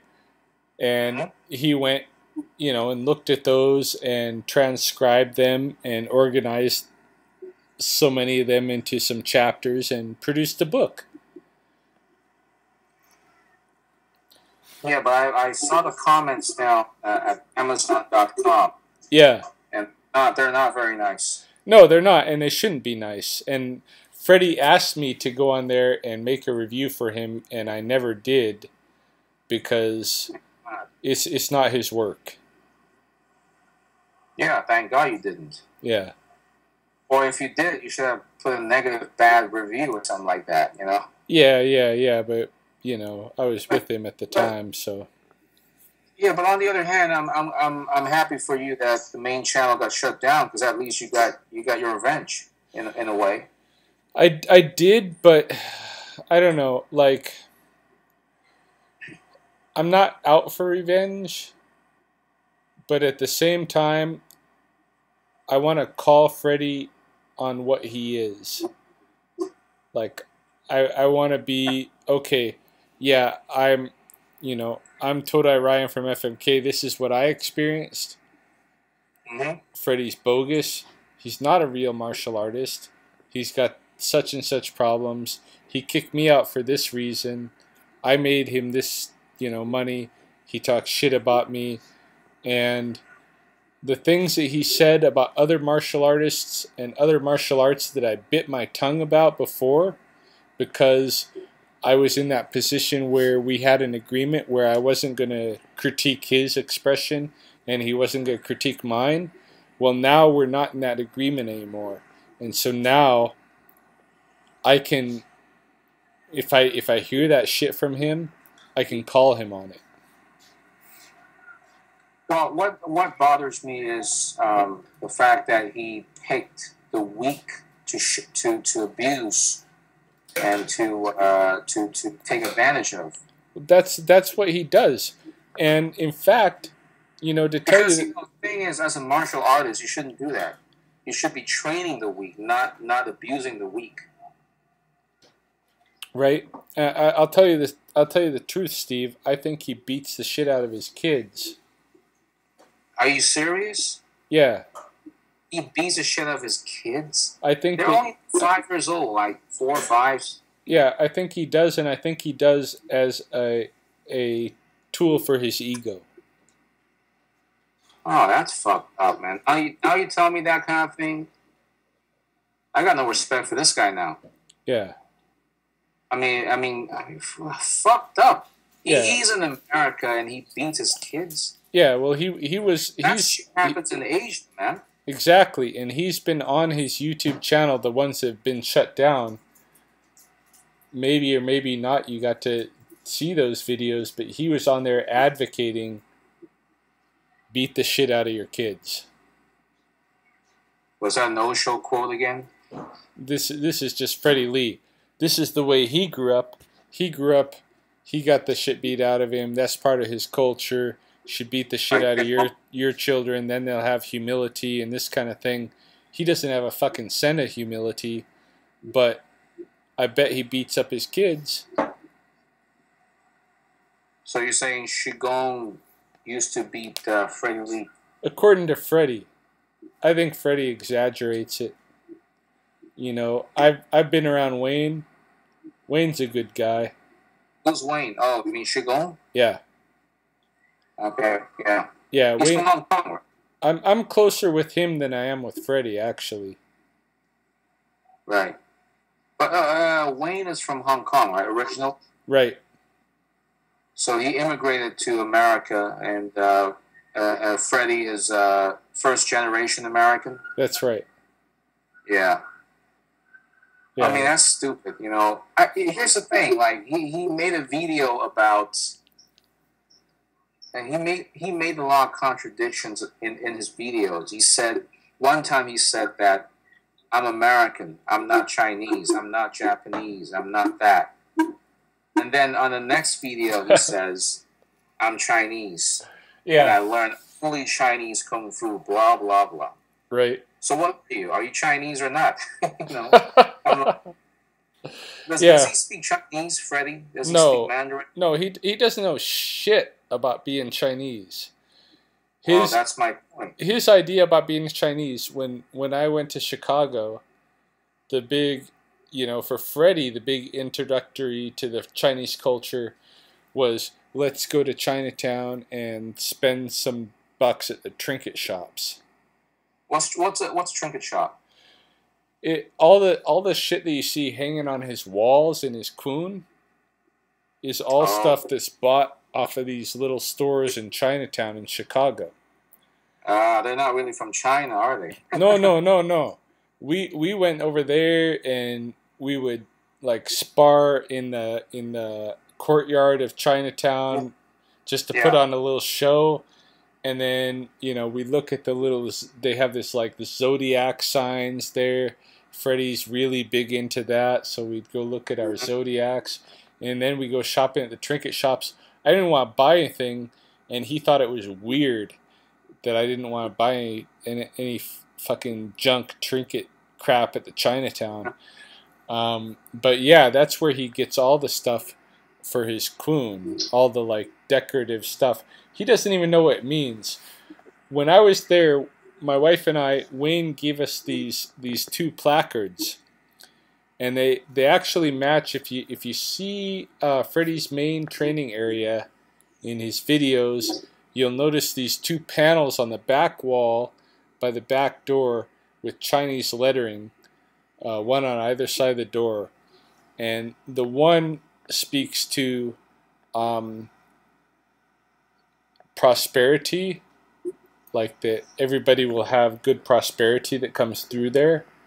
The other one speaks to everybody's health, that everybody will have good health. And Wayne gave us some separate little placards that represented those two ideals. And those I really kind of took to heart because I recognized them from our own tradition here as what we would call stoapi and gamotapi, basically like good luck, prosperity, and protection from danger, good health. And these are like the cornerstones of prayer where my wife and I come from. I recognize that what Wayne was giving me, I don't think Freddie understands fuck all of it, because I think Wayne is totally invested in it. That's why he's like putting so much money, so much help into building Freddie's kun, because he wants it. He's investing in that it will bring prosperity to everybody that's involved with it. It'll bring good health and good things to everybody that's involved with it. He's basically investing in it as a form of prayer in Freddie's kun, and Freddie doesn't fucking understand this. And he's just shitting on people and kicking them out you know, for these Well, goofy reasons. Along with Jenny, they're both kicking people out. Right. I mean, potential money, potential clients, potential money, and they're kicking money out. It's stupid. Yeah, and their whole martial arts family, you know. Well, they had a family, but I'm not sure if they're going to have that kind of family any longer with that kind of attitude, with that kind of philosophy. No. You know, and especially when they kick you out. I mean, you're the best thing that ever happened to FMK. I was a good thing. There was a few good people when I came in. There was a kind of a good core of good people, but when I came in, it was like 6 months later. Freddie started having problems, psychological problems, and then these people started getting kicked out. And then I told myself, well, as long as he doesn't disrespect me, I'm gonna hang in there. And that was the wrong thing, really. Like a good person would have said, like some of the good people did. Well, if you're kicking them out, I'm out. But I wasn't a good person. I was like, why do you say that? Because I was one of the people that said, unless he disrespects me, it's okay. But you're telling me that you should have left with your peers. That's right. Yeah, I should have. But don't you think that would have been what a really good person would have done? Why do you say that? Because I saw good people who did that, who left when they saw that something was wrong, and I stayed because I said, unless me personally, unless I'm disrespected, I'm going to stick around, even though I saw other people being disrespected. Well, I'm saying, I know, but the point is, what you did was the right thing, because you gave Freddie a benefit of the doubt, basically. Yeah, I tried to stick with him. There was a hope in me that he would grow, that he would develop. You know, he messed up. He's going to develop out of this. He's going to be a better person and this kind of thing. Yeah, there was a hope there, for sure. But I mean, so you know, he didn't offend you at the time yet. Right. So I think it was right of you to stay with FMK at the time. But then what he did to you, I mean, it's almost shocking. I'm not even sure whether he realizes what he has done. I don't think he does. No. Because the thing is, somebody who is actually conscious, I think at the time he was probably in a subconscious mode, if you know what I'm saying. Yeah. He was having some psychological trauma or psychological problems, and you know, he didn't know what to do with himself. He was having some heavy internal conflict, probably from his wife as well. I mean, his wife was nagging at him for training so many female students or whatever, right, or for accusing him of this and that, and he just couldn't take it anymore. So, and of course, along with the law enforcement experience, right, and that, and I think what happened was that created a sense of distrust in people in general. You know, so he had a lot of distrust in people who didn't agree with his ways of seeing things. So if you did not see the same way that if you were not a yes man, then he basically thought that you were the devil. Yeah, well, Freddie is a person that gives trust actually very easily. You know, I was actually a little bit shocked at how much trust he gave me so quickly. He gave it very, very quickly, in an unexpected way, and I took that trust and I did my best to live up to it. And I think most of the people who he gave that trust to did the same. But if he thought that trust equaled agreement with anything that would ever come out of his mouth, he was wrong. And that's where I think he found his disappointment. Well, what's disappointing about Freddie, as you told me right now, basically told me your whole story, is the fact that he's homophobic. There's nothing worse in this world than a man as fit as Freddie himself is homophobic. Yeah, it's more than it's a homophobic. He's a sexist.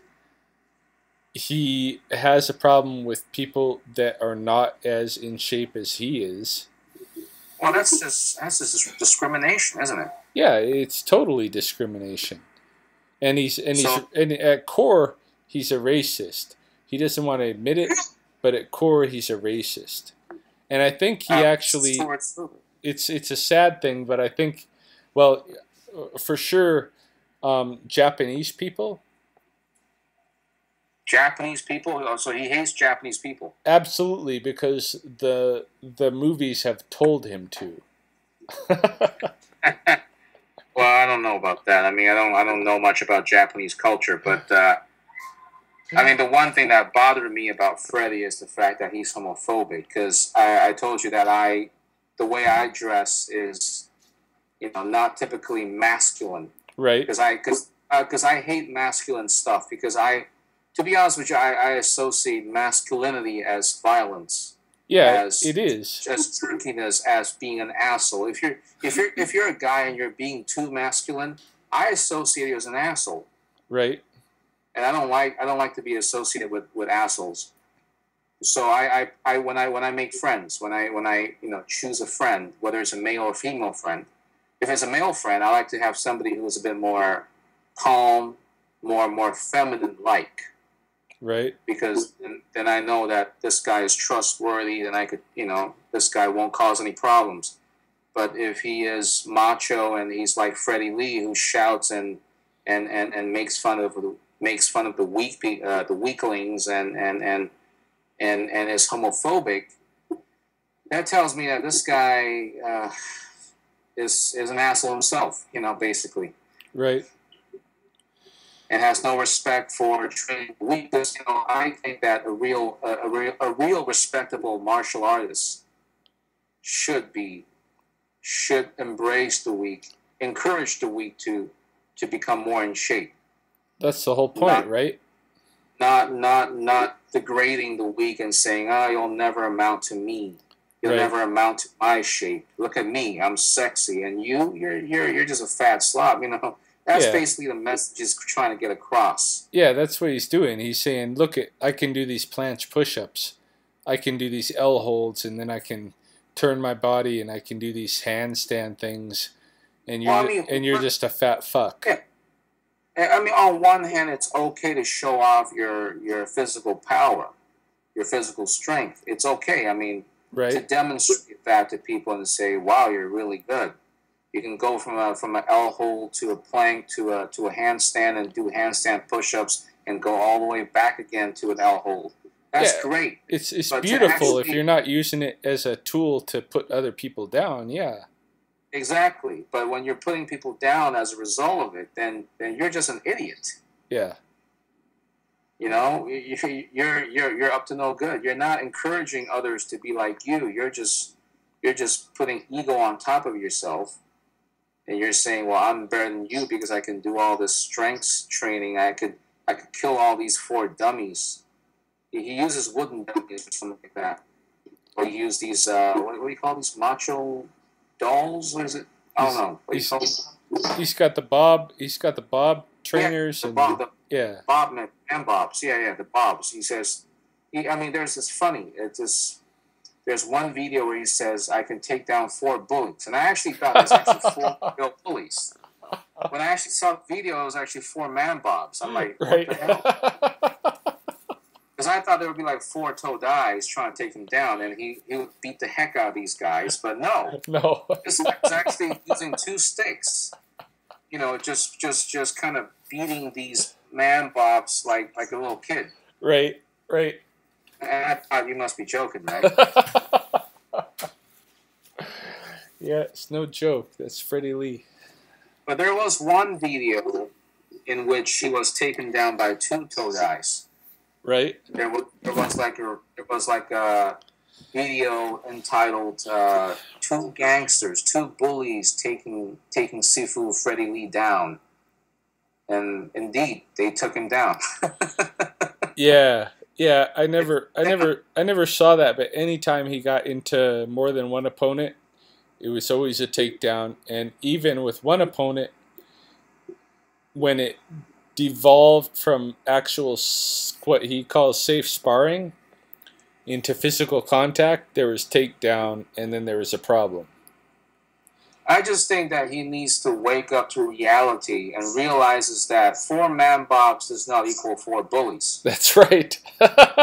Because he is, you know, the more I listen to you, Ryan, the more I realize what you're trying to say. Yeah. Because I guess you could say I was so-called, quote-unquote, in love with Mr. Freddie Lee. Right.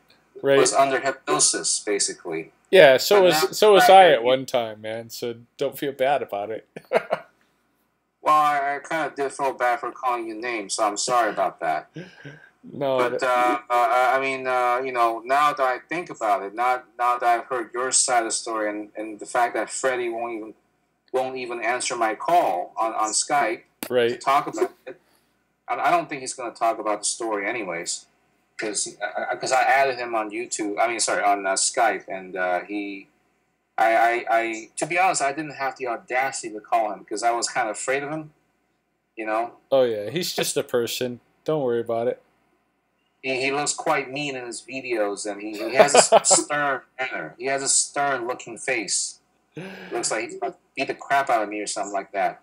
But he's making these Falosia videos. It's easy for him to look at the camera like that, but he can't look at another human being like that.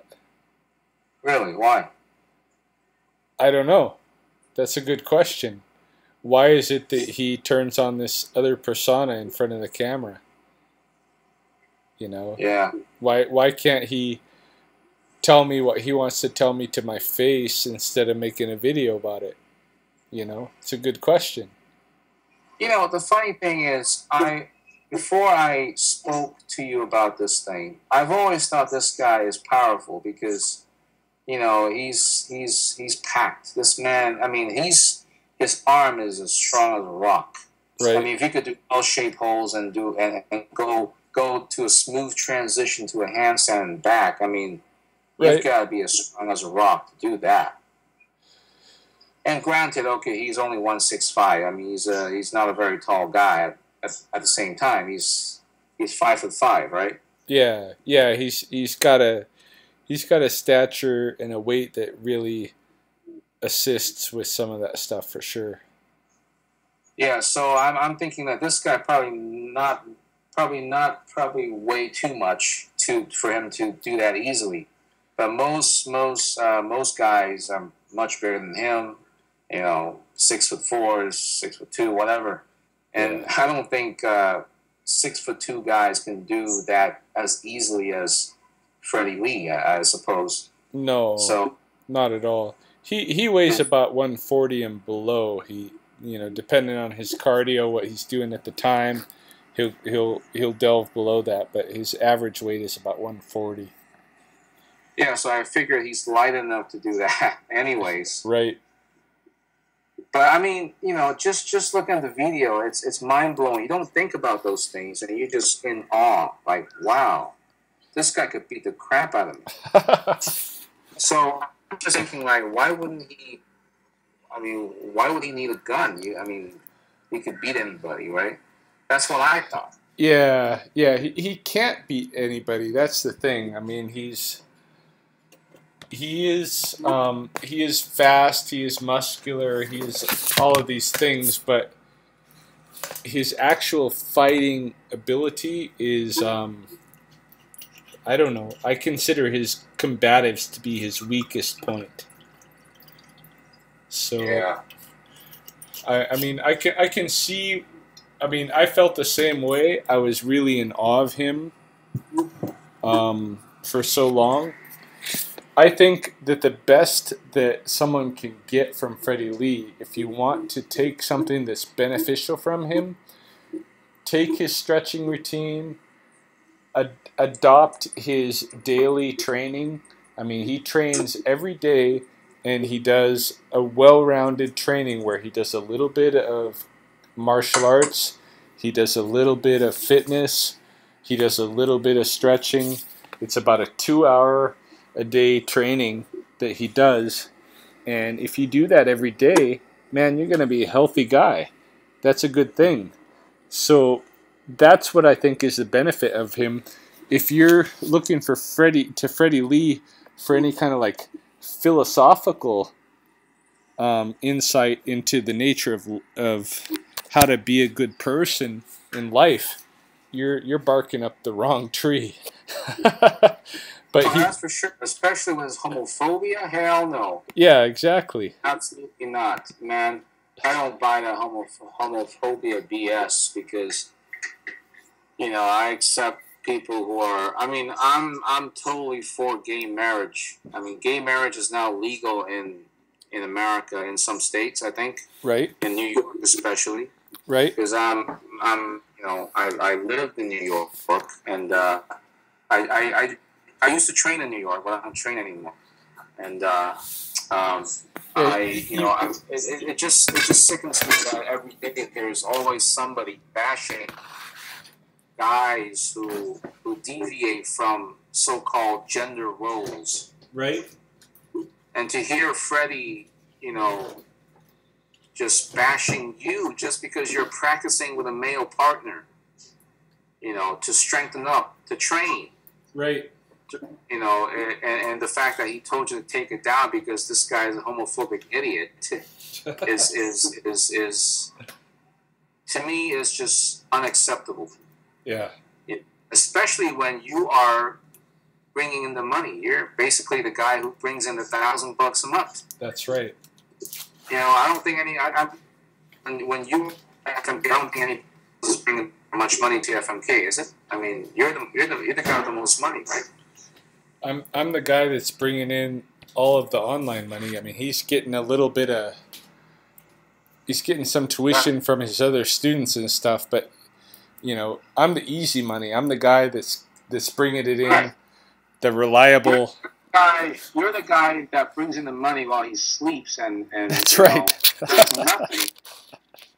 Even when he's asleep, he's still making $1,000 a month. That's right. Because exactly. When you talk about tuition money, I mean, he still has to get up and train his students. Exactly. To make that money, but with you, he could just sleep peacefully, talk about philosias, talk about training, and you know, show his bike training videos and basically making a daily reality TV show, if you will, about Freddie. Yeah. And makes easy money. That's right. And yeah, he has the audacity to boot you off just because you were practicing grappling with a male partner, and he calls you a faggot. Mm-hmm. That to me was uncalled for, man. Yeah, tell me about it. Like, not only was this guy an idiot because he's so stupid to the point where are you sure you want to lose that $1,000 a month opportunity? Because, you know, if you boot this guy off, you're not going to make that much anymore. He's going to try to shut your channel down, and you're going to have nothing. Yeah, he didn't think it had anything to do with me. I mean, he thought the $1,000 a month was just coming in because of himself. So that's how stupid he is, isn't it? Yeah, exactly. So he does not. Obviously, this guy does not know appreciation. Does not acknowledge or credits people for their efforts. Right. He's basically saying, "Okay, you do the job, and you can just get out of here. That's it." Right. He doesn't say thank you. He doesn't say, "Oh, thank you so much, Ryan, for helping FMK make this kind of money. Because without you, I wouldn't have this $1,000 a month." No, you know? the opposite. He expects you to thank him because he's giving you so much wisdom and knowledge and all this fucking garbage. So he's basically treating you like a commodity, not an asset. Right. You're just a commodity. You're just like plain rice to him. Right.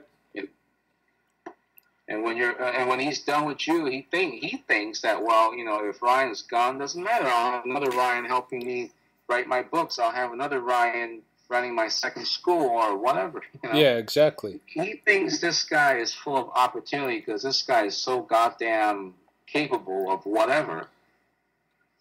And now I think he's kind of feeling sorry for whatever he's done. Because his main channel is down. He's no longer making $1,000 a month. That's right.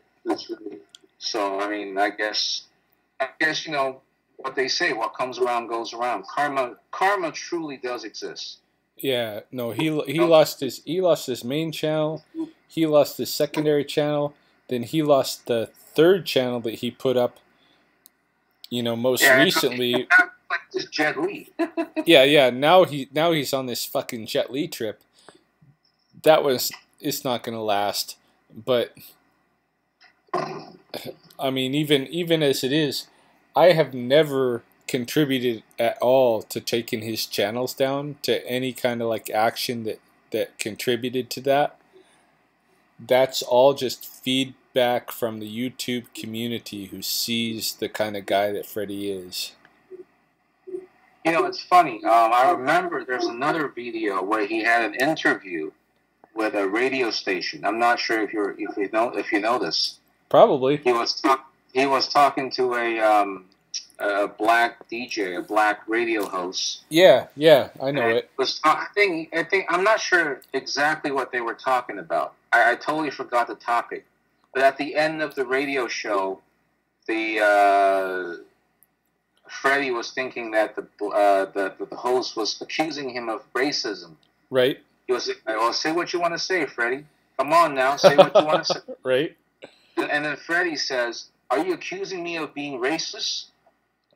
He was on the phone, he was really shouting, arguing, like, "Are you accusing me of being?" I mean, I'm like, dude, you're a martial artist.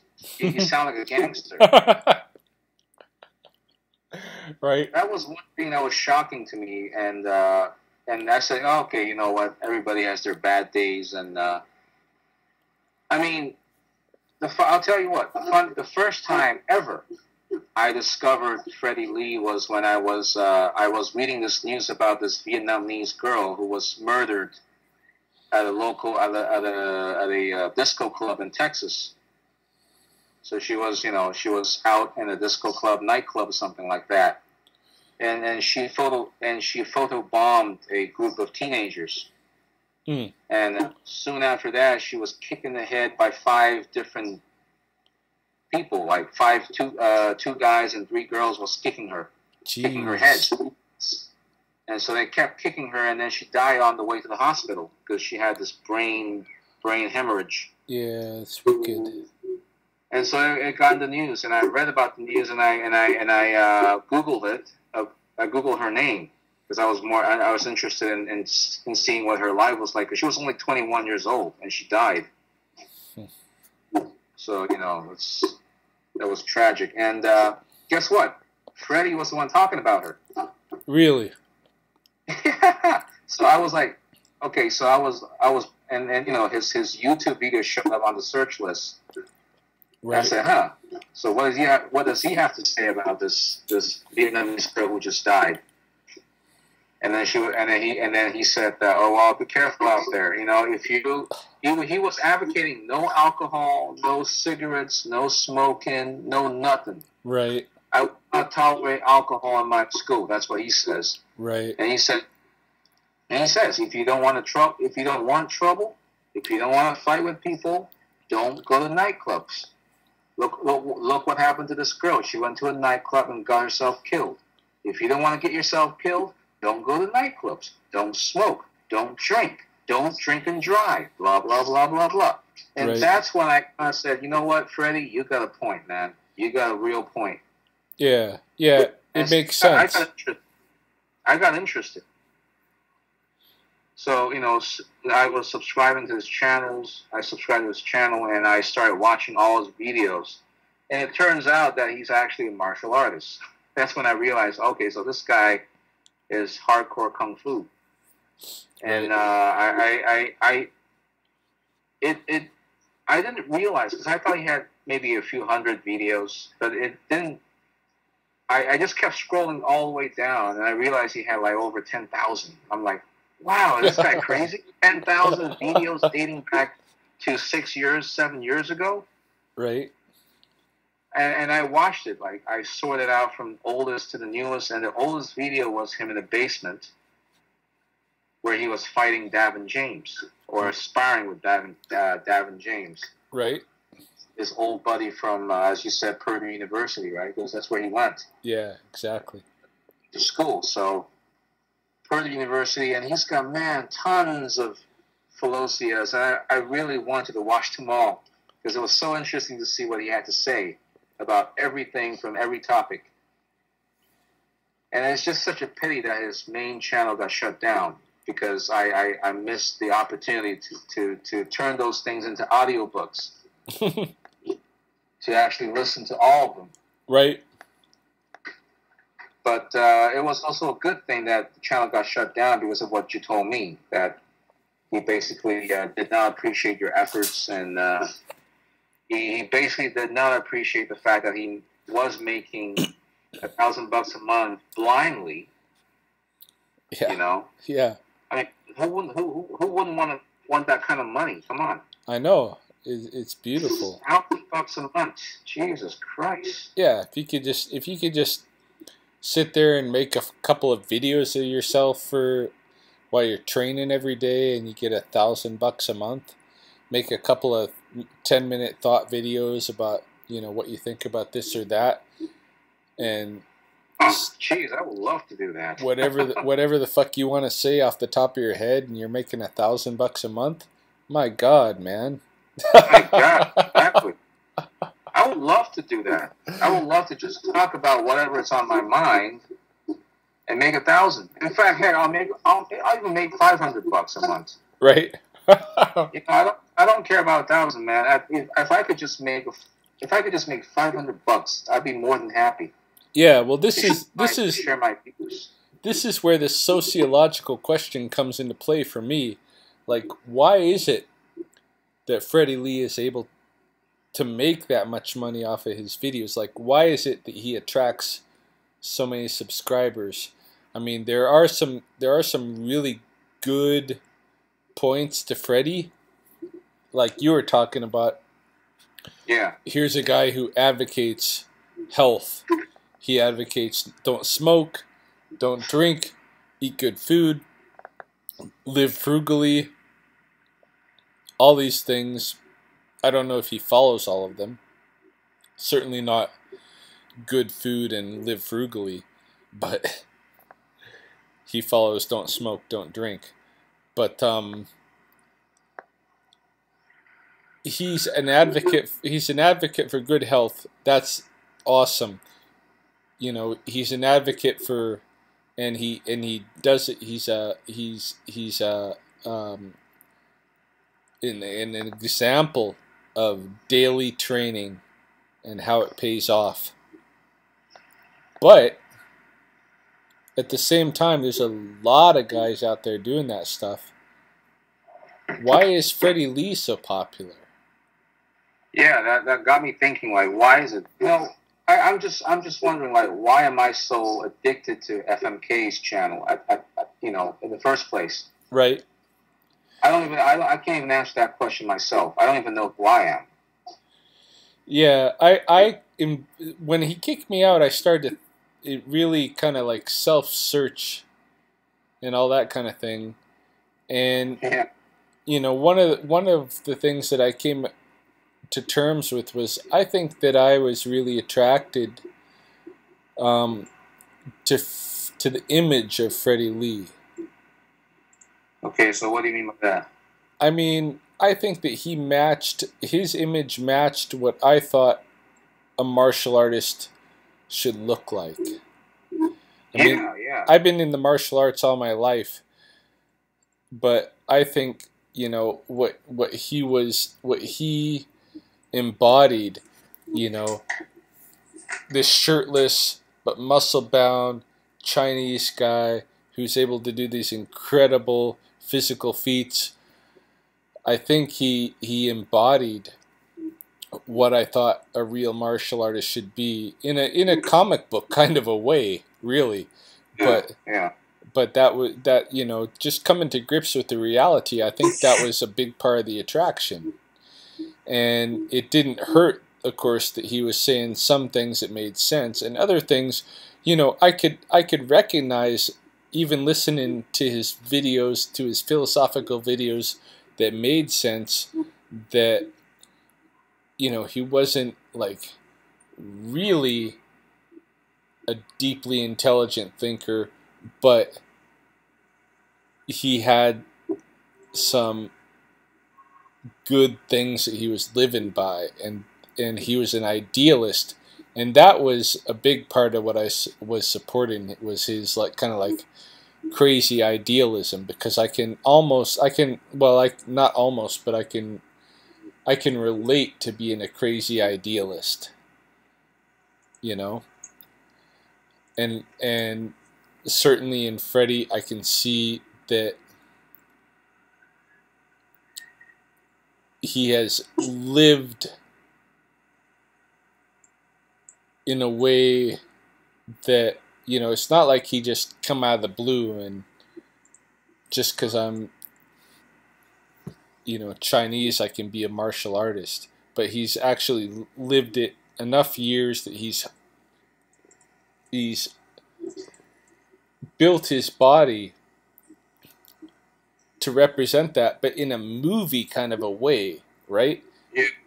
In the kind of a way that reflects what he's seen in the cinema, but not what really, today is recognized as what works as a martial artist, what's actually effective in combative realities, but more,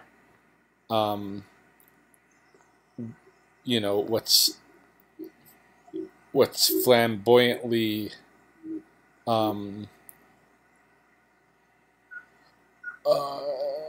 entertaining in a sense, as a martial artist. He can do. It's funny you mentioned movie, because I think there was talks of, I think Jenny, is it Jenny or Freddie? I think one of them was talking about Freddie going to movies, and Jenny was obviously not happy with it. Because you said that Freddie embodies this movie-like martial arts figure, because he does. I mean, he's muscular. He's got the six-pack body image. He looks like my G.I. Joe action figure. Yeah, he looks like a male model, basically. Right. So it's easy to sort of quote unquote fall in love with this guy. But at the same time, with beautiful women, there's always a dark side to them. Right. And Freddie is no exception. So exactly. As you mentioned, I think what you said about him being spoiled brat, the fact that everybody's doing things for him, Jenny's doing the accounting and finance for him, and not only that, I think Jenny's also renting out that place for him too. That's right. Because I think at one time she mentioned, either Freddie or Jenny was mentioning that she took out a second block just to have FMK expand to Jenny's Food Gourmet.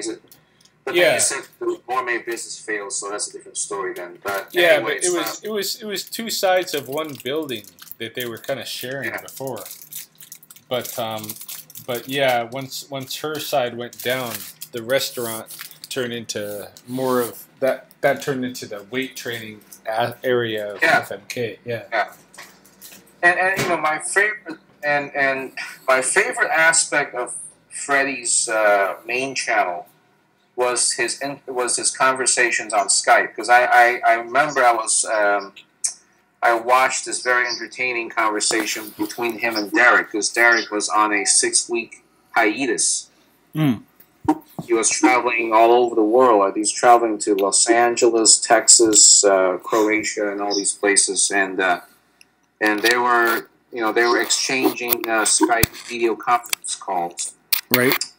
It was really entertaining. I just thought that he was talking to his Todais and talking to Davin James on Skype. You know, I always watch these things. I mean, they just fill my day up, really. Right. You know, I just love it. I just love it. Yeah, for and sure. I totally missed it. I mean, the fact that now Freddie's pretty much banned from YouTube for whatever reason. Like, you know, that's the thing about YouTube is like, why the hell are you banning Freddy Lee? I mean, he's not only banned just once. I mean, he's banned. This is like the 4th time already. Yeah, it's a crazy censorship that Google has going on for sure. Well, okay, so what exactly did he violate in terms of the terms and conditions of YouTube? Right. For this time around, I don't understand. He's just first of all, he's just quoting Osho quotes, and he's showing people how to do push-ups and train and all that stuff. I mean, what's illegal about it? What's the violation here? Mm-hmm. You know, I see no violation. He's not bashing anyone. He's not promoting hate speech or hate or violence or racism or whatever. Right. You know, he's just quoting Osho quotes from the book he's reading right now, I'm sure. Yeah. And YouTube is shutting his channel down. Even if you go on YouTube and you type in Hitler, I'm pretty sure you're gonna come up with some videos of Hitler bashing people. Yeah, exactly, and they're not shut down. That's right.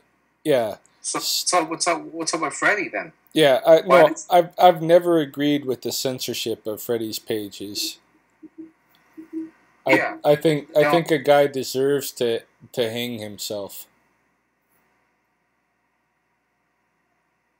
Well, I don't know what's going on, but I think the hate, the bullying, you know, against Freddie is just a lot of people. I mean, you have no idea how many people are against Freddie.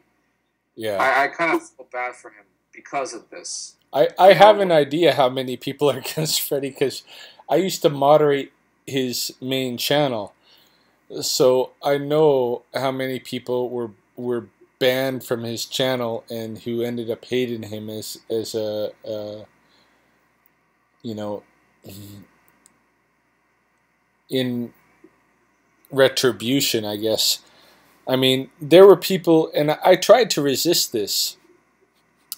As the moderator of the channel and an intelligent guy, my perspective was always that if somebody had an intelligent criticism, that should be allowed to pass through. If all they wanted to say is something hateful and they wanted to like cuss at him or whatever, yeah, then that would be, you know, not allowed through and that kind of thing. But if they had something actually intelligently critical to say, I would often pass it through, and then, you know, maybe a week later, Jenny would see it, she would catch it, because she would always be monitoring. Even though Freddie wasn't happy with it, she would always be monitoring because she is the business end of FMK. Right. And she would see it, and then she'd email me, and she'd say, oh, you got to eliminate this comment, or you have to block so-and-so. And there were times when she put pressure on Freddie to allow her to like co-manage the channel with me, and he might allow it for a couple of weeks. In those couple of weeks, she would block a lot of the people that were like regular contributors to the discussions on the FMK videos. They were people that were always watching what was put up, always commenting, and then she'd see them say something negative, she'd block them. Then as soon as she'd be like, Freddie would get, I would complain to him. I'd be like, hey man, Jenny is blocking everybody. You got to do something about this, right? So he'd kick her off the YouTube channel, off the admin. He'd change the password so she didn't know it. He'd give me the new password. I'd go in there.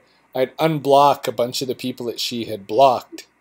Yeah. You know, and then that would send her into a whole new tirade. It was all this drama all the time. You know, it's crazy. Yeah. Well, obviously Jenny somehow is a very hateful person, isn't she? Yeah, she is, I think, more than Freddie for sure. You know, it's funny now. I mean, I don't understand what's Jenny so hateful about. I mean, why does he hate people in general? Like, I think, for one thing, Jenny has a. First of all, she has a very strong jealousy that's based in prior relationships that she's had that have failed on her because of right. betrayals and these kind of things. You talked about that. Jenny is quite a bit older than Freddie. I don't Yeah, I know. think she's 34, 36, I think. No. She's in her 40s. She's more like my age. Really? Yeah, Oh. yeah. She's quite a bit older than Freddie. Wow. Okay. Um. Yeah. Well, so that explains her jealousy, because she's a bit older, and Yeah. She had some strong betrayals in her past. right, And from a previous marriage, right? yeah. And actually, when her and Freddie got together, he had a very close female friend, and Oh yeah. and Right. she made him cut ties with her. She insisted that he cut his relations with her, even though Yeah. she had been a close friend of his for some time. Well, that's just wrong, man. 'Cause I have a very close. I actually have a very close female friend. And Yeah, if I get into another girl and she expects me to cut ties with her, I say no way, yeah, because I've known her for such a long time. I mean, it's not going to happen. yeah. I mean, No, the thing is, spouse is one thing, but if they're controlling your life, that's another thing. yeah, no. It You was know? it was an ugly thing, but at the same time, simultaneously, Freddie put a leverage on her because he said no alcohol. And Yeah. when Yeah. they first got together, Jenny liked to go to the club a little bit. Yeah, she drinks. Yeah. A little bit, yeah. And Freddie said, no, zero. No Yeah. Freddie, alcohol. if you want to be with me, you can't drink alcohol. Otherwise, I'm leaving you. That's right.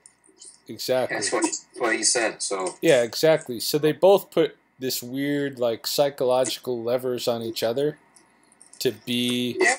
someone other than they were and this kind of a thing. Yeah, but I mean, if you think about it, isn't having no alcohol more healthy than limiting somebody else's friendship? Yeah, it is a healthier thing. It is. Yeah. So what's wrong with insisting that your spouse drink? I Yeah. think there's nothing wrong with that, especially if you're going to be having kids. Right. Your wife or husband better be healthy, so that they don't have any deformed kids at the end, or some drunk kids or whatever. So I think Freddie, is reasonable in that respect. I mean, he's a very healthy guy, and he doesn't drink, obviously. So, but for Jenny to limit Freddie's close relationship with his female friend is just wrong. Yeah. They probably know each other way before Jenny came around, and That's right. They probably know each other like I don't know, like divine power, whatever. Right. And Yeah. it's just wrong to take that away. It's just wrong to take friendships away from even your own spouse. Right. That's what I'm saying. So I just think that Jenny's got issues with jealousy. Okay, now you can say blame it on her past, blame it on her ex-husband, and blah blah blah. But I think somehow, somewhere, people need to move on and say, you know what, I'm done with that ex-husband. I'm now with Freddie, and I need to concentrate on his well-being. And I shouldn't dwell on my jealousy any longer, because it's not only going to affect her relationship with Freddie, but also the business side. Yeah. No, it's true. But at the same time, I saw Jenny during this whole period as being very sharp in terms of identifying where there were social relational issues. I mean, she was on to me way before Freddie ever got a clue that I wasn't just a yes man of his. She knew a long time ago that that's not where I stood. And Okay. I think she worked on Freddie for a while to convince him. You got to deal with Ryan. There's something going on there. Yeah. So ultimately, Jenny's the real problem, isn't it? I think so, for his business, for sure. Yeah. Yeah. Well, yeah, business side, but also, I mean, look, I mean, you and Freddie wasn't just all business. I mean, you guys had friendship. You guys had a friendship here, right? That's right. You guys have connection. It's not just about money. Yeah, that's right. That's right. Connection. It was a partnership. It was a project that we were doing together. You know? Right. Exactly. Yeah. So it wasn't like, oh well, let's just make money. Okay, you make me $1,000 and I leave you alone and that's it. No, you guys hang out. You guys talk about things. You guys, you guys were like real friends, basically. Even though you were in Canada, he was in Chicago or whatever. Right. Exactly. When things would go wrong, Freddie would phone me, and we'd sit there and we'd talk about it. We'd figure out what was the next step with the business and all that stuff. I mean, for a couple of years, I was his go-to guy. Right. Yeah. Absolutely. Yeah. I mean, it's just, this is why I say that you've got to marry the right person, because if you marry the wrong person, whether it's a husband or a wife, then they're going to affect your life. And not only that, they're going to affect your business, your everything. Right. And you won't even know it. Because I don't think I'm not sure if Freddie understands how much Jenny affects the business by turning away attractive female clients, by turning away guys like you who made money for FMK. $3,000 a month. Come on, man. I know. Come on. Crazy. I mean, I don't think Freddie realizes that Jenny is pretty much ruining his life in a way. To put it bluntly, really. I mean, because of her jealousy, because of her insecurity. Right. The fact that if Freddie one day meets the right girl, that he might leave her for the new girl or whatever, Yeah, and I can see why she's afraid of that, because Freddie is so. I don't know. My brother's was a professional bodybuilder, and very fixated on the external. And I see a lot of that in what Freddie is. I mean, my brother's no longer like that. The last year or so, he's given that up and really gone in a more family direction. But when you're so focused on the external appearance of things, and you have a wife who's had 5 kids, her external appearance is not going to be as tight as you want it to be, right? And it's really not, yeah. Right. Without bashing Freddie's wife here, right? I mean, we're not. No, I'm not trying to bash Jenny. I'm just saying that Freddie, I think, is too focused on external stuff. Yeah.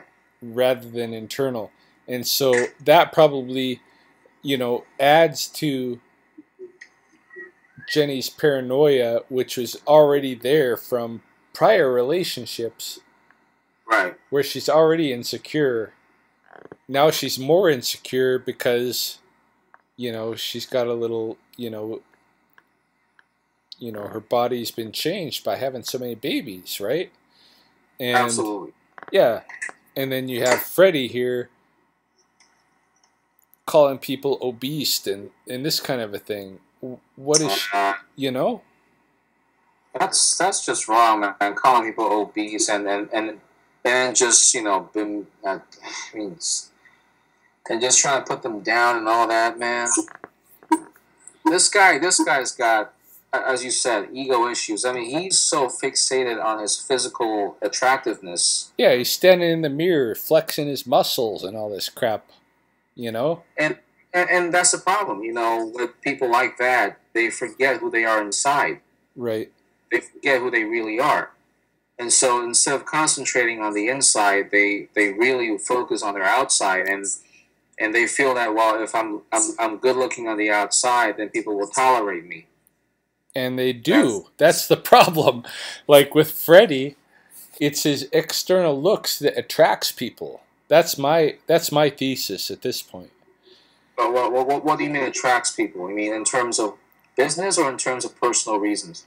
On all accounts, I think, especially on YouTube, especially on the internet, but even in person, what attracts people to Freddie initially is his looks. Yeah, right. And so, he's getting this positive reinforcement from his looks all the time. And it's building up in him, so where he's driving around in his van with no shirt on, and he's so proud of his fucking muscles, man. And it's not like he's really stacked or anything. Like my brother, like I was saying, my brother was a professional bodybuilder, much bigger than Freddie. But Freddie's so proud of himself and shit. And Jenny, as much as she is a detriment to the business because of her insecurities and jealousies, I think Freddie's focus on the external beauty of things, it perpetuates that,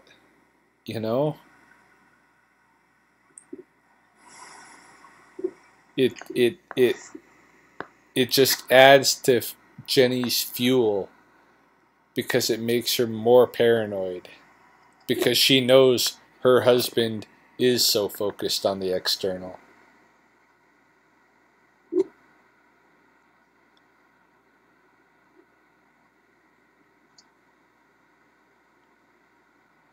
Shape possible for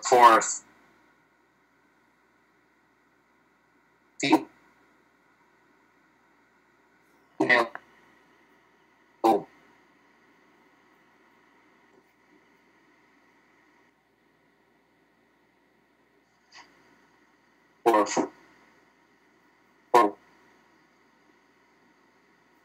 woman.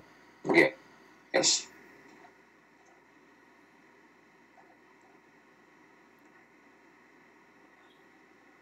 Sorry, Steve, the audio was just cutting out a little bit.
Hey, man.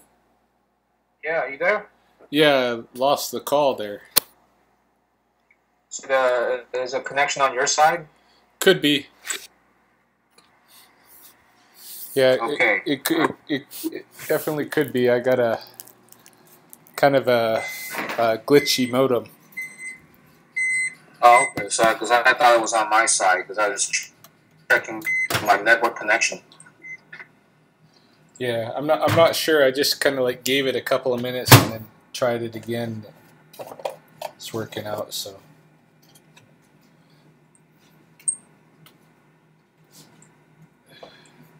So yeah, I mean, we were talking about Jenny's jealousy and insecurity issues.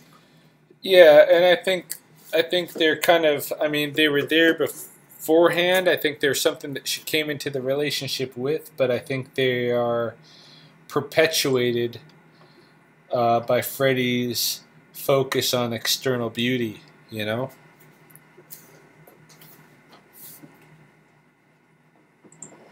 I'm sorry, what was that? I think that they are. I think that her jealousies and such are something that she came into the relationship with, but I think that they are perpetuated and reinforced by Freddie's focus on physical beauty, Yeah, yeah, and fitness and that kind of a thing. right. So yeah, I can understand the jealousy there. In fact, Freddie, he likes to make these personal videos where he talks about his fights with Jenny, Right. his arguments with Jenny. Yeah, well, some of those videos that he makes, like, I would never get away with making those kind of personal videos. You know, with my wife, she'd kick my ass if I was making those videos. Yeah. But that's the great thing about Freddie's channel. Freddie's channel in the past is, you know, it was entertaining to watch Freddie's life kind of evolve over time. Yeah. You know, you could, for example, you could, let's say, watch one video where he's talking about his philosophy on, I don't know, whatever, his philosophy on how women shouldn't do this or do that. I think there was, what was it? He was talking about that America does not have kung fu, or America does not have martial arts. They don't understand martial arts. Right. There was one video specifically about that. Yeah, there's been a few of those in the past. But yeah, but then I mean, there's a lot. The thing is, I try to respect him, and I try to just tolerate things, whatever he says. But some things just don't make any sense. Right. Like one day he would say, "I am Chinese, and I learned Chinese kung fu. I try to promote Chinese culture, blah blah blah." And then the next day he says, "I'm not Chinese. I was born here. Right. You know, I never been to China. You know, I don't know Chinese. I don't speak no Chinese. I don't have any Chinese friends. I have no Asian friends. All my friends are black. You know, blah blah blah." Right. And I'm just like, dude, man, you're in a psychological crisis, dude. And then there was another video where he made about African Americans saying that I love the African American culture. I assimilate to African American culture. And he was talking gangster, like he was talking in a way like these black people do. Right. By making gangster gestures, like, you know, I love what they do and I love how they talk.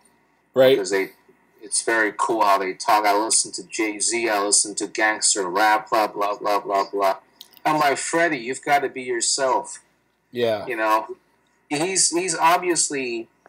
That's the problem with people who concentrate on their outer shell, is that they don't know who they really are. And when it comes time to talk about who they are, they contradict themselves over time.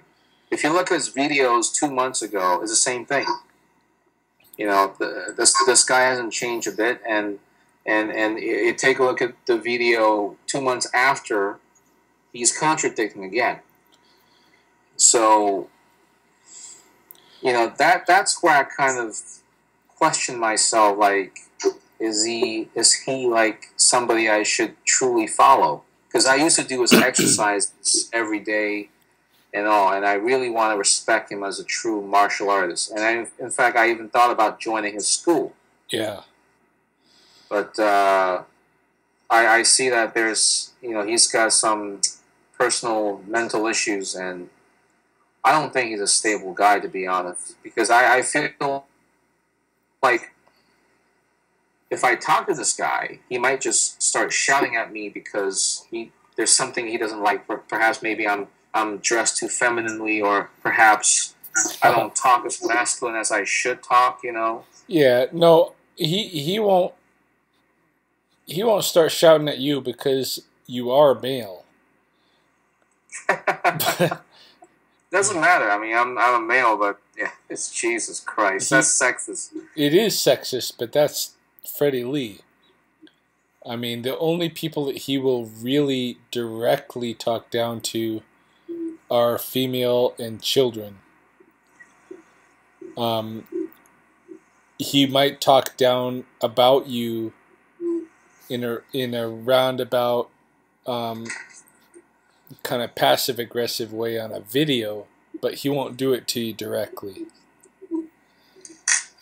Well, the one thing I've learned is that don't ever look down on women, because women are a heck of a lot stronger than you think. Right. They're a heck of a lot smarter, and they're a heck of a lot stronger.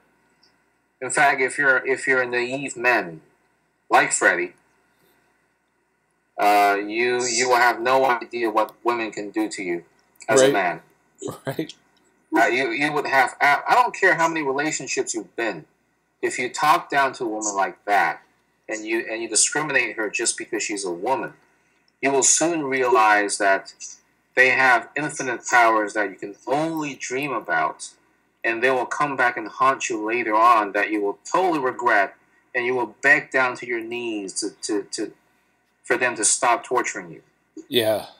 That's the way I see women, is that they're nice. They're very nice. They can be super nice to you. But if you fuck with them, trust me, they'll fuck with you twice. Or 3 times worse. And I'm talking about, and don't look down on their physical abilities as well. Because I'll tell you, man, women, I mean, physical abilities, oh man, there are a lot of women out there who can kick men's asses. Right. I can tell you right now. So I think Freddie, he may not learn his lesson now in terms of looking down on women, but I'm pretty sure one day he's going to learn his lesson pretty badly, the hard way, of course. When a woman starts kicking his ass.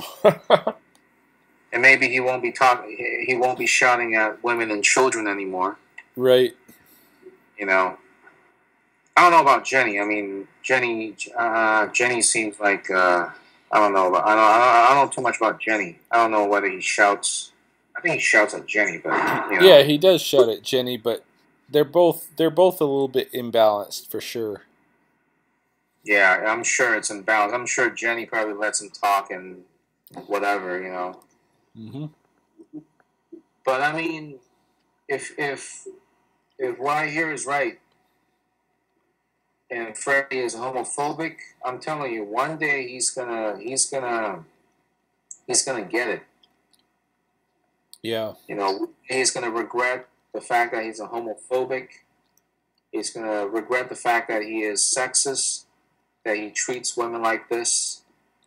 Women are just like men. In fact, better than men, to be honest.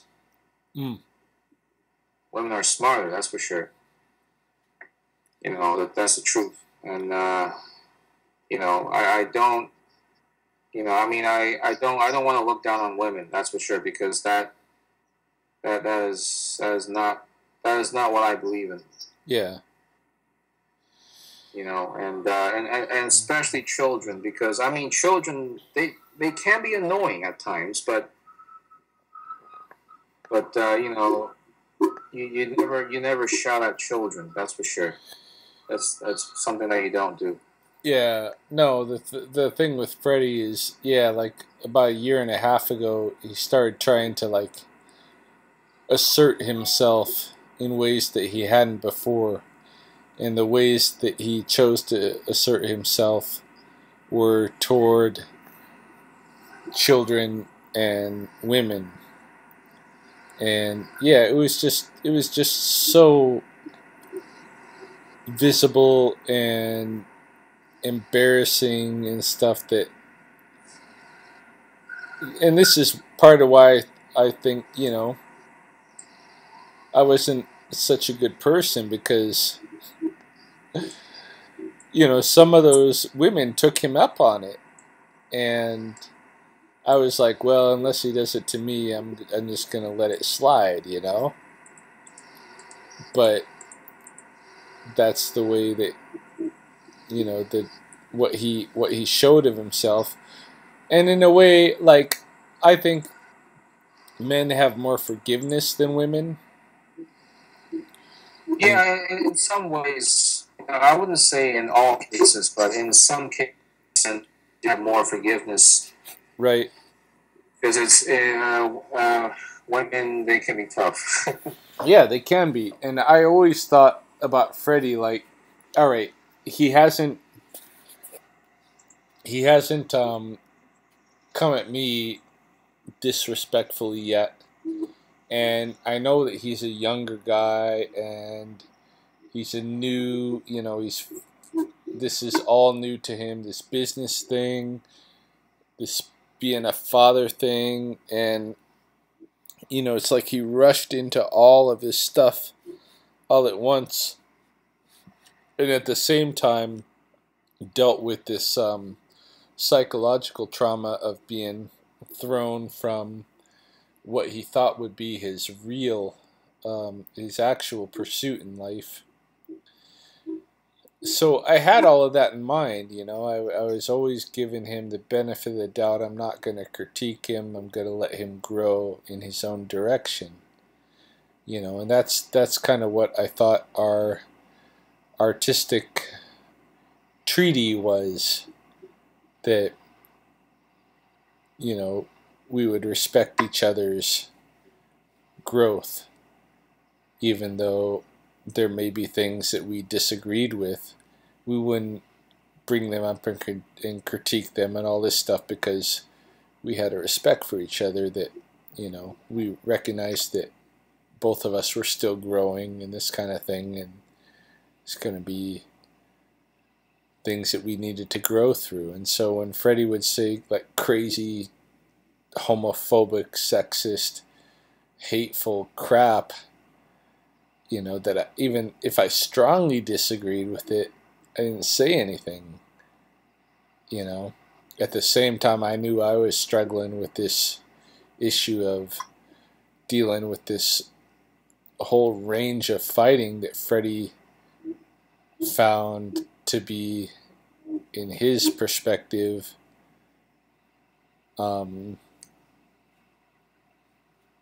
bad for society and homoerotic, which is crazy. I mean, it's just a range,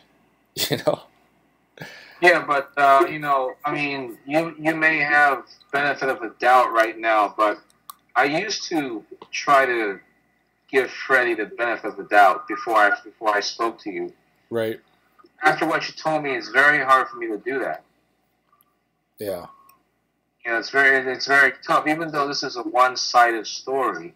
Right. I haven't heard from Freddie at all. Yeah, well, I welcome you to talk to him, interview him, see if he'll talk to you for an hour. I would love to talk to him for 3 hours if I could. Right. I'm not sure. I mean, like the way he talked to Derek. I mean, he and Derek talked for a long time. Right.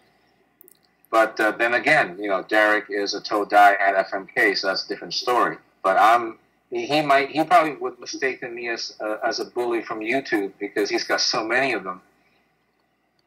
So I'm not sure if he would actually give all the information between you and him. Yeah, I, it depends. I mean, Freddie's actually fairly naive in that social sense. I mean, oh yeah, there's yes men from YouTube that contact him that he'll totally spill his guts to. So you definitely got a chance of having a full on interview with him.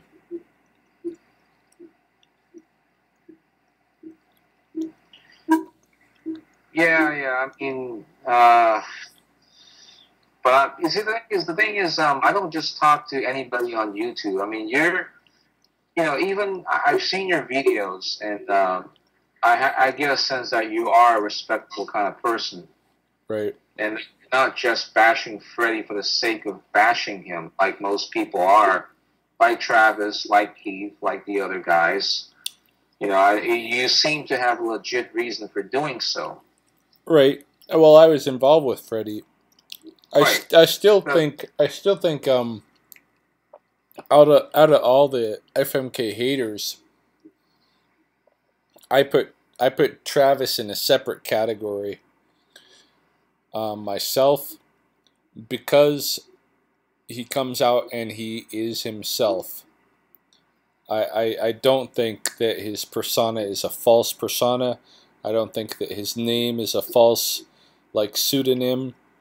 I think he's putting himself out there as, hey, I'm this guy, and I think he's kind of like an alter hero, in a way.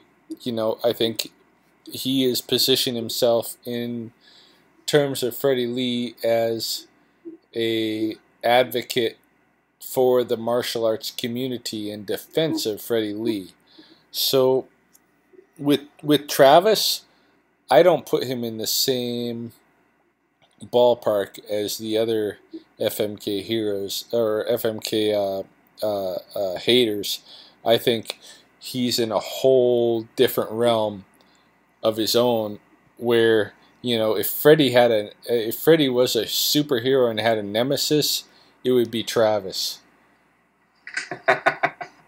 because they're so similar. They're both very idealistic, and they both see themselves as doing what they're doing for the benefit of some greater whole. A lot of the YouTube haters just get off on hating on Freddie, but Travis actually thinks he's doing it for the greater good, and that's what I respect about him.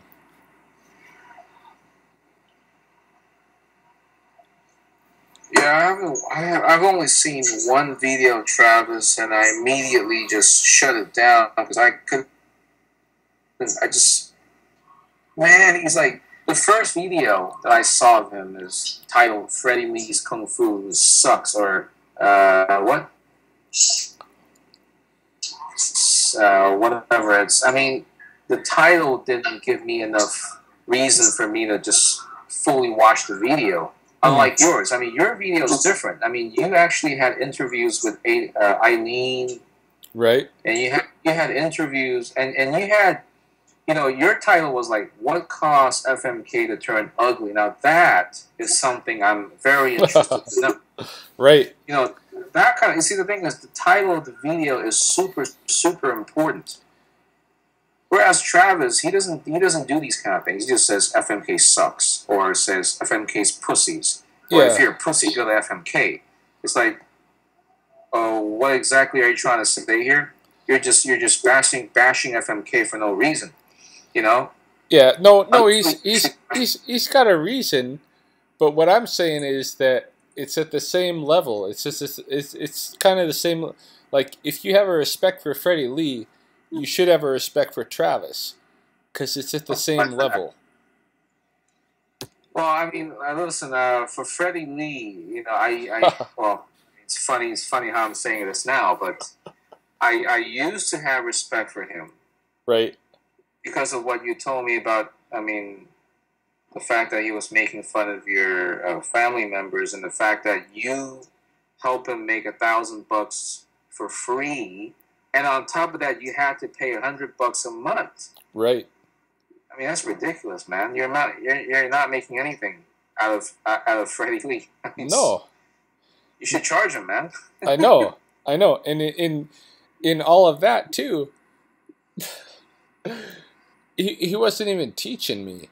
Like, there was nothing that he had that he could teach me, right? Because he's not a real martial artist. You know, in the first couple of months of my engagement with FMK, I learned the one form that he'd come up with, his like Choi Li Fut inspired form. I learned his Taekwondo inspired form, but it's actually far too advanced to do it well, because it requires incredible flexibility and this kind of thing that, like, you know, he's not thinking of 40-year-olds when he designed this Taekwondo form. I learned his stretching routine, and I learned to do full body fitness. I would say in the first 4 months of, you know, my work with FMK, I learned everything that I would ever learn from Freddy Lee. After that, the next more than 2.5 or more than 1.5 years after that, I didn't learn anything. Okay, I just wanna ask you, like, why do you say that Freddie Lee is not a real martial artist? I mean, what's the reason behind that? He is very good at fitness. He is very good at body weight fitness and gymnastics and these kind of things. He is not a martial artist. A martial artist is actually focused on combat effective methodologies, techniques, and this kind of a thing. And but isn't it like sparring with his students? Isn't that combative techniques? He doesn't really spar with his students. He does this thing called the safe sparring, which is not actual sparring.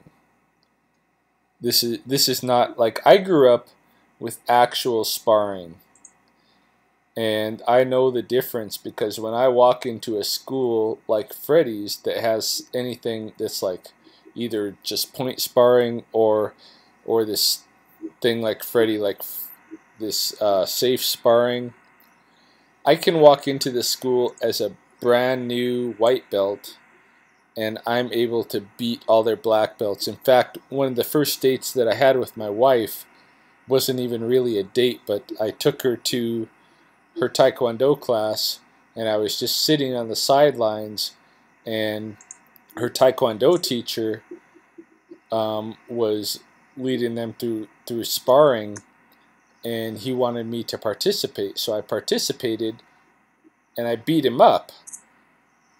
And that was one of the things that kind of, like, I don't know, it's one of the experiences that brought me and my wife a little closer. But it was because they had the same kind of thing as Freddie, where you don't put on gloves, you don't put in mouth guards, you don't put on cups, you don't put on shin guards.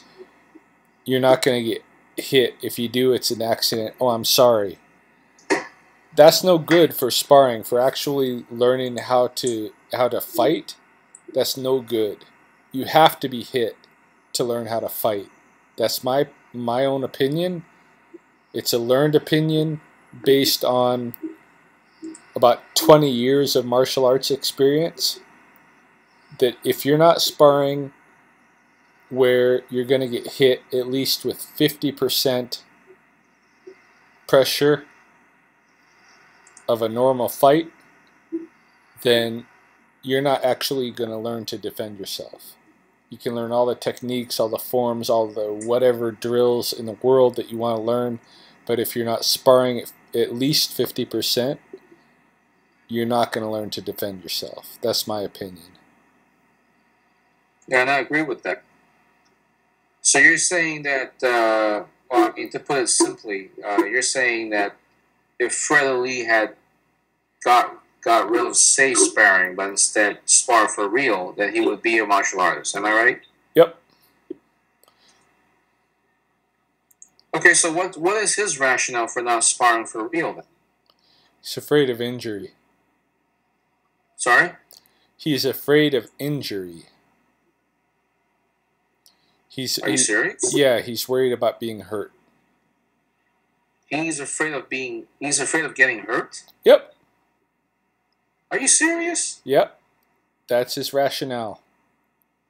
Well, as a martial artist, you're supposed to get hurt. Yeah, you have to get hurt in order to learn. Or if you can't learn to fight without getting hurt. Yeah, exactly. It's ridiculous. and you're telling me that he's afraid of getting hurt. So what the hell? Exactly. That's why people say, and that's why I'm saying he's not a martial artist. He's a fitness coach. He's not a martial artist. Yeah, he's definitely a fitness trainer. That's for sure. Right. Sure. Okay. Well, I agree with that sparring. I mean, you do have to spar to know how to defend yourself, because you can't just do push-ups and do those dumbbells and weightlifting. It's not going to work. Yeah, exactly. That's what I was saying about the video. That's why I thought the like, I don't play video games myself, but when I saw that video game thing, I thought it was funny, and then overnight I slept on it. When I woke up this morning, I thought, oh, wouldn't it have been funny if the ref in that video game had said fight, and then Freddie started doing some kind of fantastic push-ups and shit. Because that's what he knows. How did that guy make the game video? I mean, the guy almost looked like Freddy Lee. Yeah, I have no idea how he made it. That was cool. I think he did an awesome job at making the character. He put the dragon tattoo on the back and all that. I think he could have played up a little bit. Like when we watched it, my wife's comment was, Freddie wouldn't have lasted that long, which absolutely I agree with. But I would have loved to see even a little bit more comedy than the slapstick, oh, he tripped and he fell and that kind of thing. Freddie's not clumsy, but Freddie's egotistical. So all the muscle making and that kind of thing makes sense. It would have been lovely if when the guy said fight, he started doing his planche push-ups or some kind of crap like that, and then Bruce Lee came and kicked the feet out from under him. Something like that. That would have been hilarious. But either way, like, I thought either way that the kid, whoever put that together, had put a lot of time into it to make that character look so much like Freddy Lee, and so I thought it was worth promoting. Yeah. Well, I thought this guy is a graphic artist. He was creating characters, that Right. kind of thing. Right. So, I mean, there's an uncanny similarity between Freddy Lee and that character. Yeah, it's not uncanny. It's made to be that way for sure.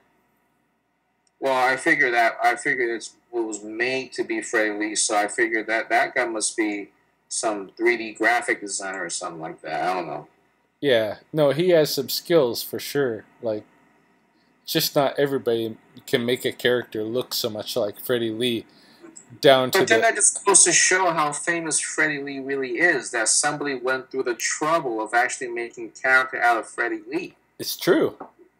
Yeah. So he's famous. He is, indeed. Because if Freddy Lee wasn't famous, why would anyone go through that trouble and time and effort to make a Freddy Lee on-screen character?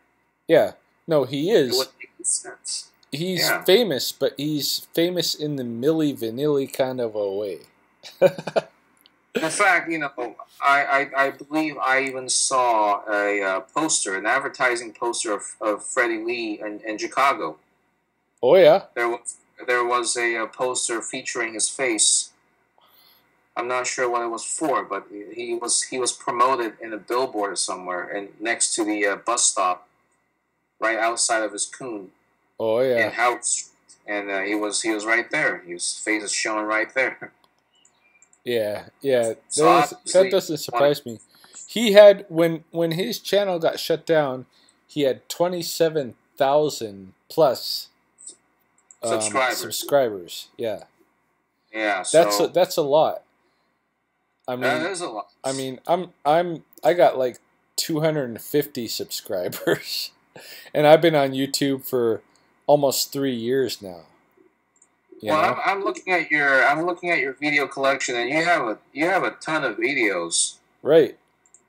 You have a ton of videos, but you're not getting as much traction as Freddy Lee. Yeah, that's because I don't look like a G.I. Joe character of a kung fu man. You see, I don't know about that. No, because I'm straight, by the way, and I didn't come to Freddy Lee's channel because he was so good looking or he looks like a G.I. Joe or whatever. I just don't understand. I don't even know why I became addicted to Freddy Lee's channel.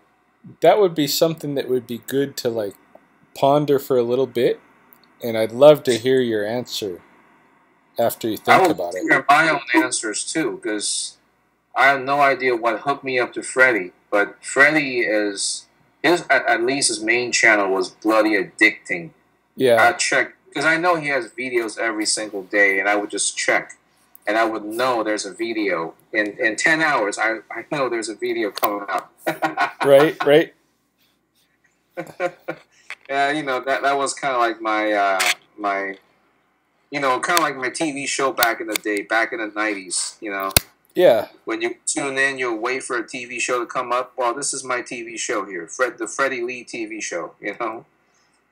That was my TV show, and I would just wait for it. Like, as I said, like my favorite part about his show was when he was interviewing his students or somebody else. I think he was talking, especially when he was sitting down with Derek and Sidai, not so much Sidai Bank because he's got an accent, but the other Todais, forgot their names. I mean, there's so many of them at the time. But he was doing Skype conversations with countless of people, and he was talking about, so many different topics, and I love it. They were talking about, I forgot. It's a long time ago. In fact, I got hooked to Freddy just at the end of July. So it was not that long ago. Yeah, that's pretty recent. But why don't you actually serve your ties with Freddy? No, but I can relate to the kind of attraction that you're talking about because, originally I listened to Freddy's videos as though they were a podcast. Yeah, me too. for probably 3 months before I actually contacted him to try to get involved with FMK. And that was back in the winter of 2012 that I was listening to his videos like a podcast, but I can definitely relate to like that attraction. At the same time, though, I really think that if Freddy wasn't physically who he is, I might not have listened. You mean if he doesn't look the way he is? Yeah, I mean I'm just being brutally honest here. I think that his physical appearance plays a huge role in how much influence and audience he has.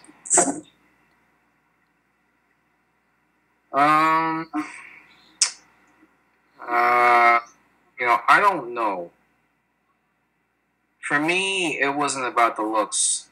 I mean, let's face it, this guy, Celosius, he doesn't speak intelligently. He kind of repeats himself quite a few times. Yeah, so why do you listen to him? Yeah, there you go. That's a good question, isn't it? Exactly. I mean, like I said, I'm straight. You know, I have no. Me too. I'm married. I have no sexual attraction to men. You don't have to have any sexual attraction, but I think there's something with Freddie where there's a kind of a charisma, and there's a kind of a charisma, and there's kind of a look that we expect, and it's almost like a racist thing in a way that we expect martial artists to look in the way that he does. Much of charisma. You know, when he speaks, there's no charisma. I mean, the thing is, the guy mumbles and, you know, doesn't really know what he's talking about, and he says he says the word like a lot. Right. Yeah. He's like this, like that. Well, part of the attraction is, I think, okay, yeah, he is he's raw. Right, I think that's a good thing. You know, we recognize in Freddie that he is doing this impromptu. This is not scripted. This is not right. This is not something that he's, you know, I don't know. It's not an act. This is really who we're getting, right? The guy who's speaking. The same thing can be said about your channel. Your channel is also very real. You know, it's very candid. It's reality. Yeah. You talk about what's on your mind. You know, you go bike. I mean, you're in the snow, and you're driving, and you're sparring, and you're grappling, and you know, you show the food. You know, there's a video called All Natural Crab Apple Preservation Tutorial. Right. You know, you've got pretty much similar style that Freddie has. Yeah, you know, these are some of the things that I learned from Freddie was to be myself on YouTube, but at the same time, and that's what I'm kind of like questioning. That's my social question in this whole thing is like, what's with the popularity of Freddie? I think a lot of it has to do with our society's perceptions or preperceptions and biases and this kind of a thing. That if a guy is Chinese and has worked out and has this kind of musculature and goes around bare-chested, you know, like the movie Bruce Lee's and this kind of thing, he's more attractive of a persona than someone like me who is an actual real person who's not a caricature, right? You know, I really hate to generalize it that way, but well, let's kind of eliminate certain things here. He's not. I mean, I guess we both agree that he's not the greatest speakers out there. He's not a great speaker. Right. Even though I listen to it, it's funny. Like, yeah, I listen to it. Me too, man. He repeats himself a lot of time. That's why his velocios are like 43 minutes long. Yeah, he could have said it in 5 minutes, and he did, but then he said it 5 other times. Yeah, sometimes he says, I'm going to make this video short, but then he goes on for 1 hour. Right. He goes for 1 hour. So, okay, he talks about it for 1 hour, and he repeats himself like, I'm not going to do this. I'm not going to have any ranks in my school anymore. Everybody's going to be the same because people are abusing the ranks, blah, blah, blah, you know, that this and that, blah, blah, blah. Okay, he's not the greatest speaker out there. We all know that. You know, okay, that's out the door. Yet, people like you and me are still listening to his audiobooks. His love, right. I enjoy his. You know, I don't enjoy his weightlifting sessions as much. I actually enjoy his. You could say what you call the Arabic part, where he's actually working out with the students. Yeah, well, yeah, and that's that's actually, if you look at the trend on his, well, you can't see it now because his channel's shut down, but if you look at the trend on his videos, people tended to, there was a lot of focus on the Philosia videos, especially the explicit ones. Huge focus on the explicit, fairly good focus on the regular Philosia, a fair focus on the group workouts, and then minimal focus on the weightlifting, individualistic type of workouts.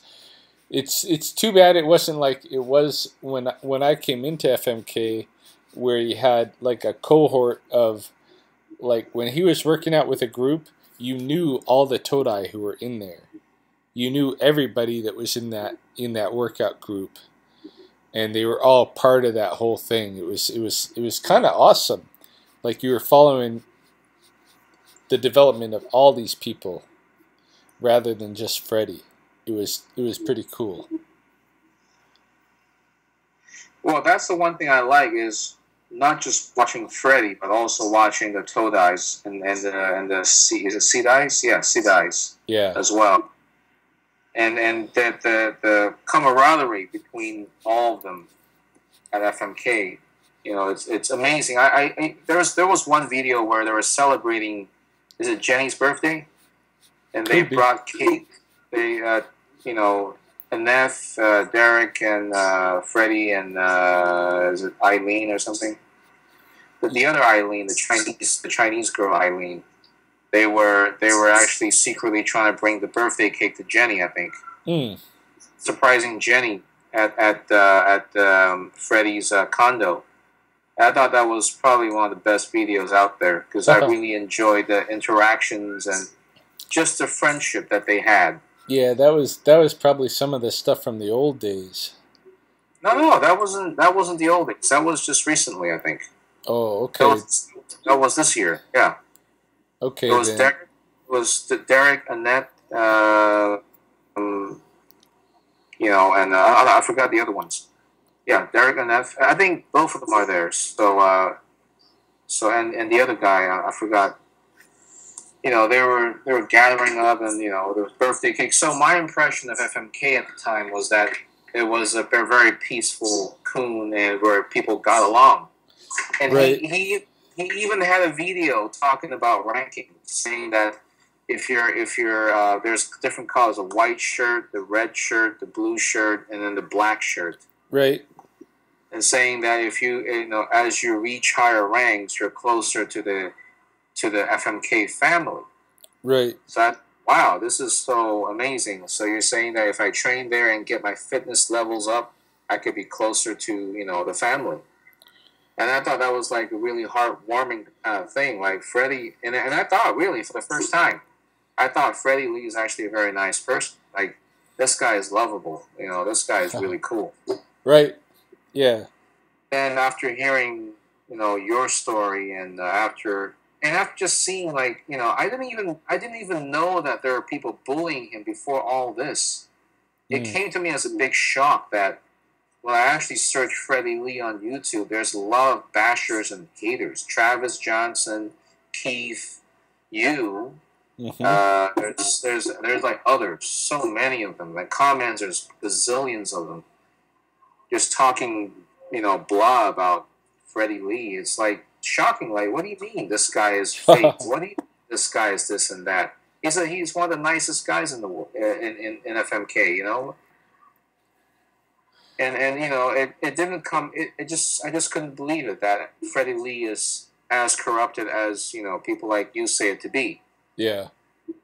Because, you know, I was having this mental image that FMK is the place to be, and I really believed it at the time, that, you know, people got along there. Yeah. Well, you know, I had the same thing at one time. I was totally committed to the project of FMK, and I was very, very attracted to the reality TV aspect of the YouTube channel. and following all of our incremental progressions over the years, you know, all of us, Todai and Freddie himself, as we developed together and started creating our own arts. Like I knew I was beyond a lot of Freddie's typical students because I had been in various martial arts for so many years of my life, and I think that's part of the reason that he gave me so much managerial authority early on as he did. But we definitely brought the channel, like the channel exploded.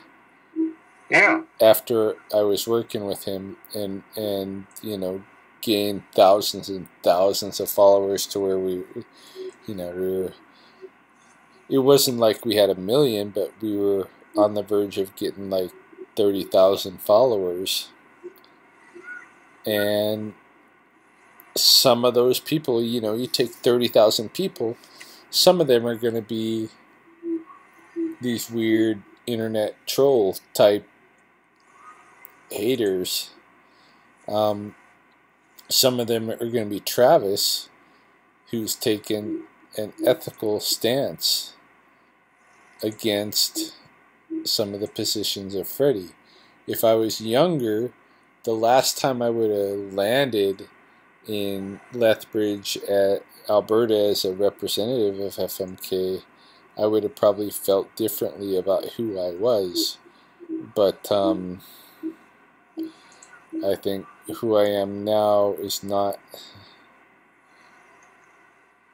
so much even who I was 2 years ago when I started talking to Freddie. So in a sense, I can see that he wasn't prepared to actually accept artistic growth within his organization. He was ready for some yes men. He was ready for followers and disciples and these kind of things that he talks about. But he wasn't ready to partner up with artists.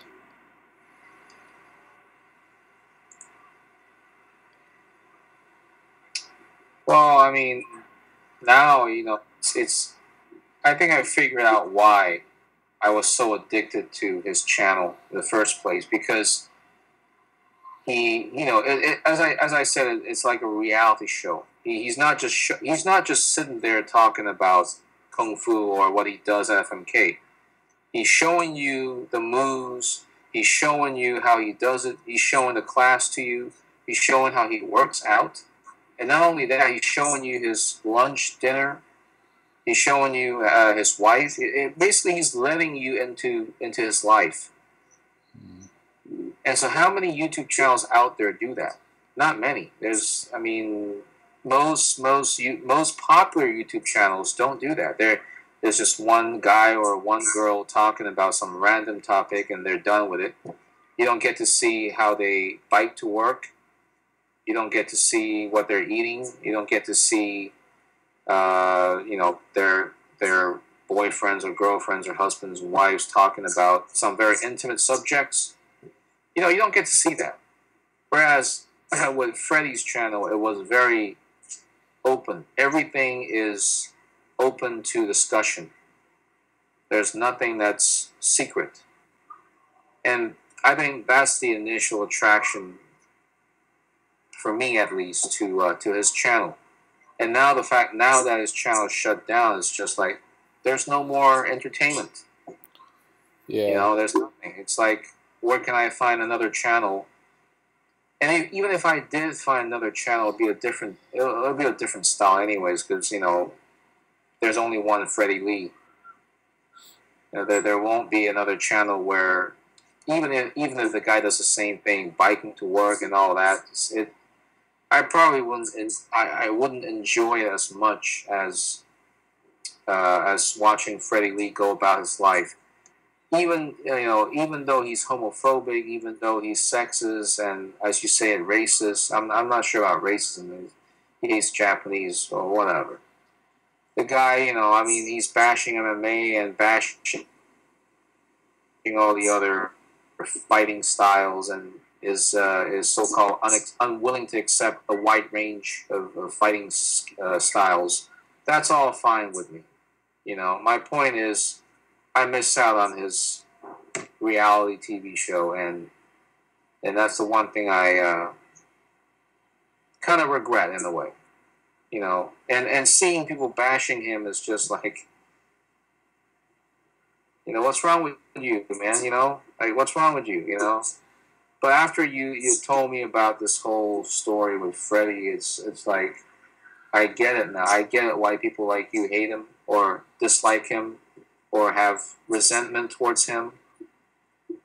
I understand. He's not the nicest guy out there. He doesn't abide to the rules that he agreed to in the first place, and that's what caused the friction, right? So it's a problem. It's a past problem, but and at the same time, I'm happy for you. I'm happy and unhappy about the fact that his main channel got shut down because of what happened to you. He made fun of your family member, and you were the guy maintaining his online YouTube channel.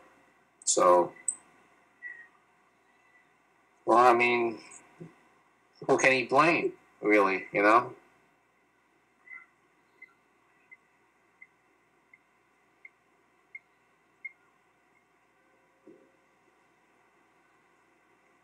You there?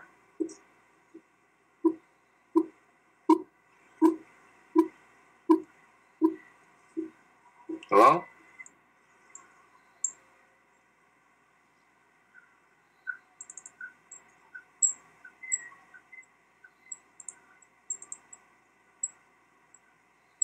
Hello, you there?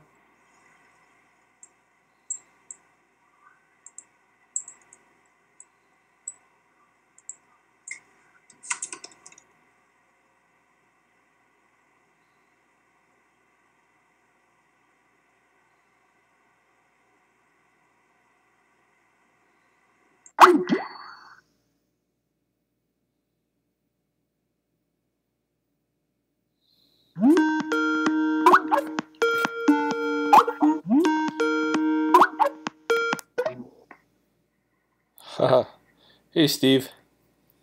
Yeah, I think we had a connection problem. Did you hear me at the time? I don't think I caught you at the time that we broke off. Yeah, that's what I figured. Where did I broke off? Good question. Well, I was just talking about how I kind of miss Freddie's channel. That's all. Right.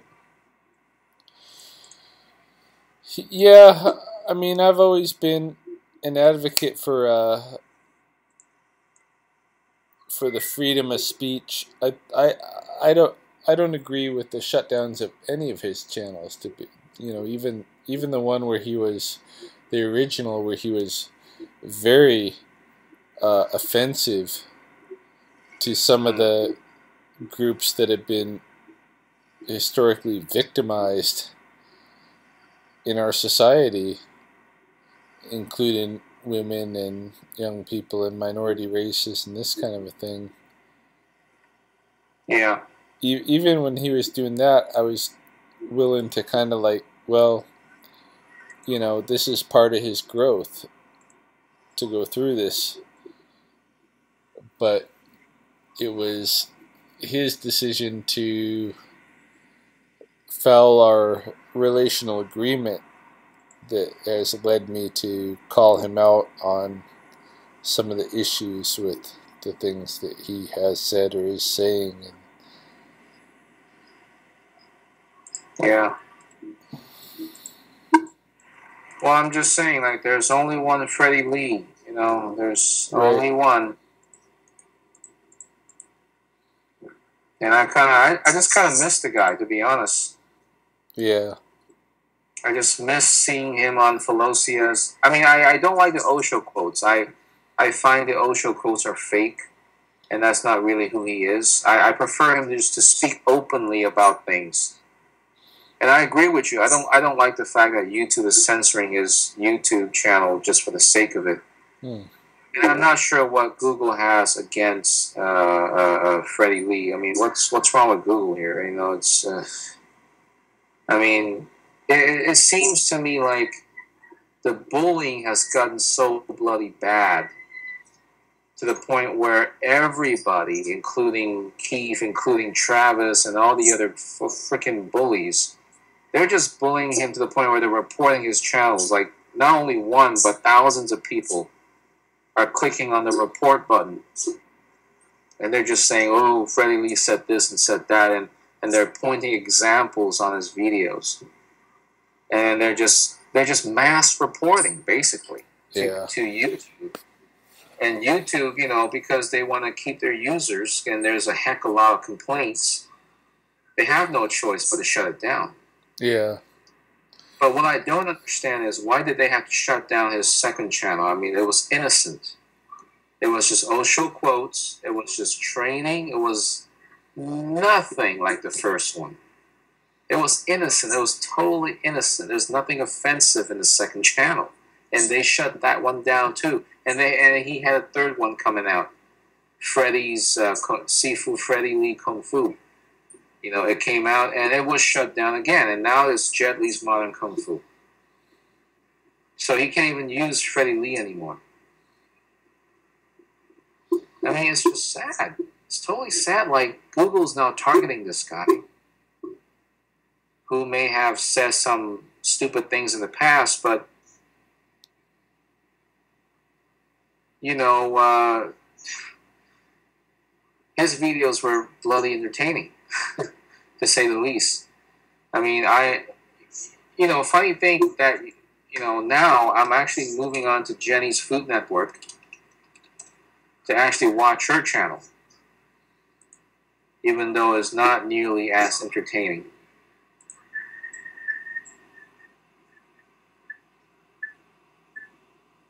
Oh, there's Freddy Lee. Delicious Kabul restaurant. Food with Freddy Lee. There we go.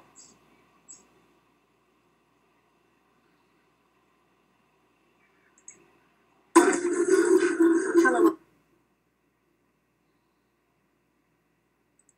Yeah, there you go. There's a most recent video with Freddy Lee.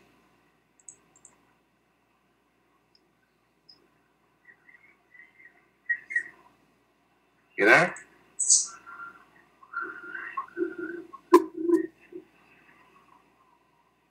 Hello?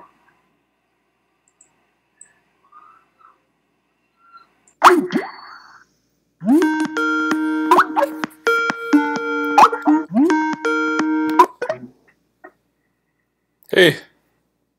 In the video, I think the audio got cut off. Like, I'm hearing myself. Yeah, I'll have to check back on the video that I have, because I've been kind of recording this on a QuickTime and see when exactly the cutoff happened. But yeah, it went off again. It's probably at my end, because my what do you call it?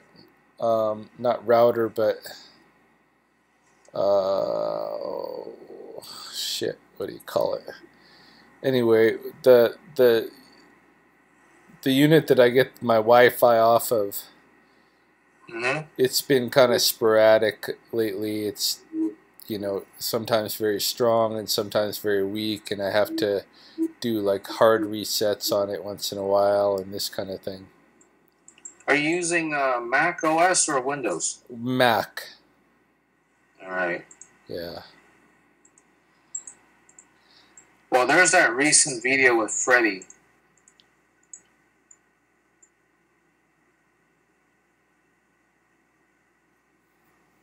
Yikes.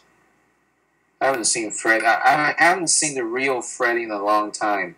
Yeah. This is one of the most candid videos that you can check out now on Jenny's Food Network. he's on Jenny's network, eh? Yeah. I mean, I missed it. You know, I miss his talk. I miss his real self. Like, he can't be himself anymore. It's sad. Yeah, I know. It sucks. I'd rather have him be his real self and be just who he is, and people can hate him or love him, whatever. Exactly. Than to have this kind of this censorship. I don't agree with the censorship. And now he's reduced to quoting Osho, and now he's reduced to this. It's just sad. Yeah, I mean, it's ridiculous. The guy's training videos so helpful. I mean, I love it. I love his classes. You know, it's just like it's amazing. And sometimes I actually love a bit of drama too. Right. Funny to say the least. Well, you know, everybody loves drama. That's why we watch. I mean, it's part of the whole entertainment industry, right? You got to have a hook. You know, these are Lifetime TV shows. I mean, Lifetime movies. Yeah. Yeah, that's what it's all about. It's just drama. Yeah, of course. Yeah. So, but I prefer to watch Freddy Lee's version of dramas because it's real, it's candid, it's not fake, it's not acting. That's right. Yeah. It's real. It's real people, real drama. Not Lifetime movies where it's all fake. There was a time when the haters of FMK were accusing us of being actors. Really? They were sure that this was all put on. Yeah. Wow. Yeah. That was wild. And then you know, when we tried to argue that it wasn't, they said that FMK was like Models Incorporated kind of a thing, or you know, Models Kung Fu. You know, there were so many good-looking people doing FMK. It was, yeah. I don't know. There's been a lot of assumptions.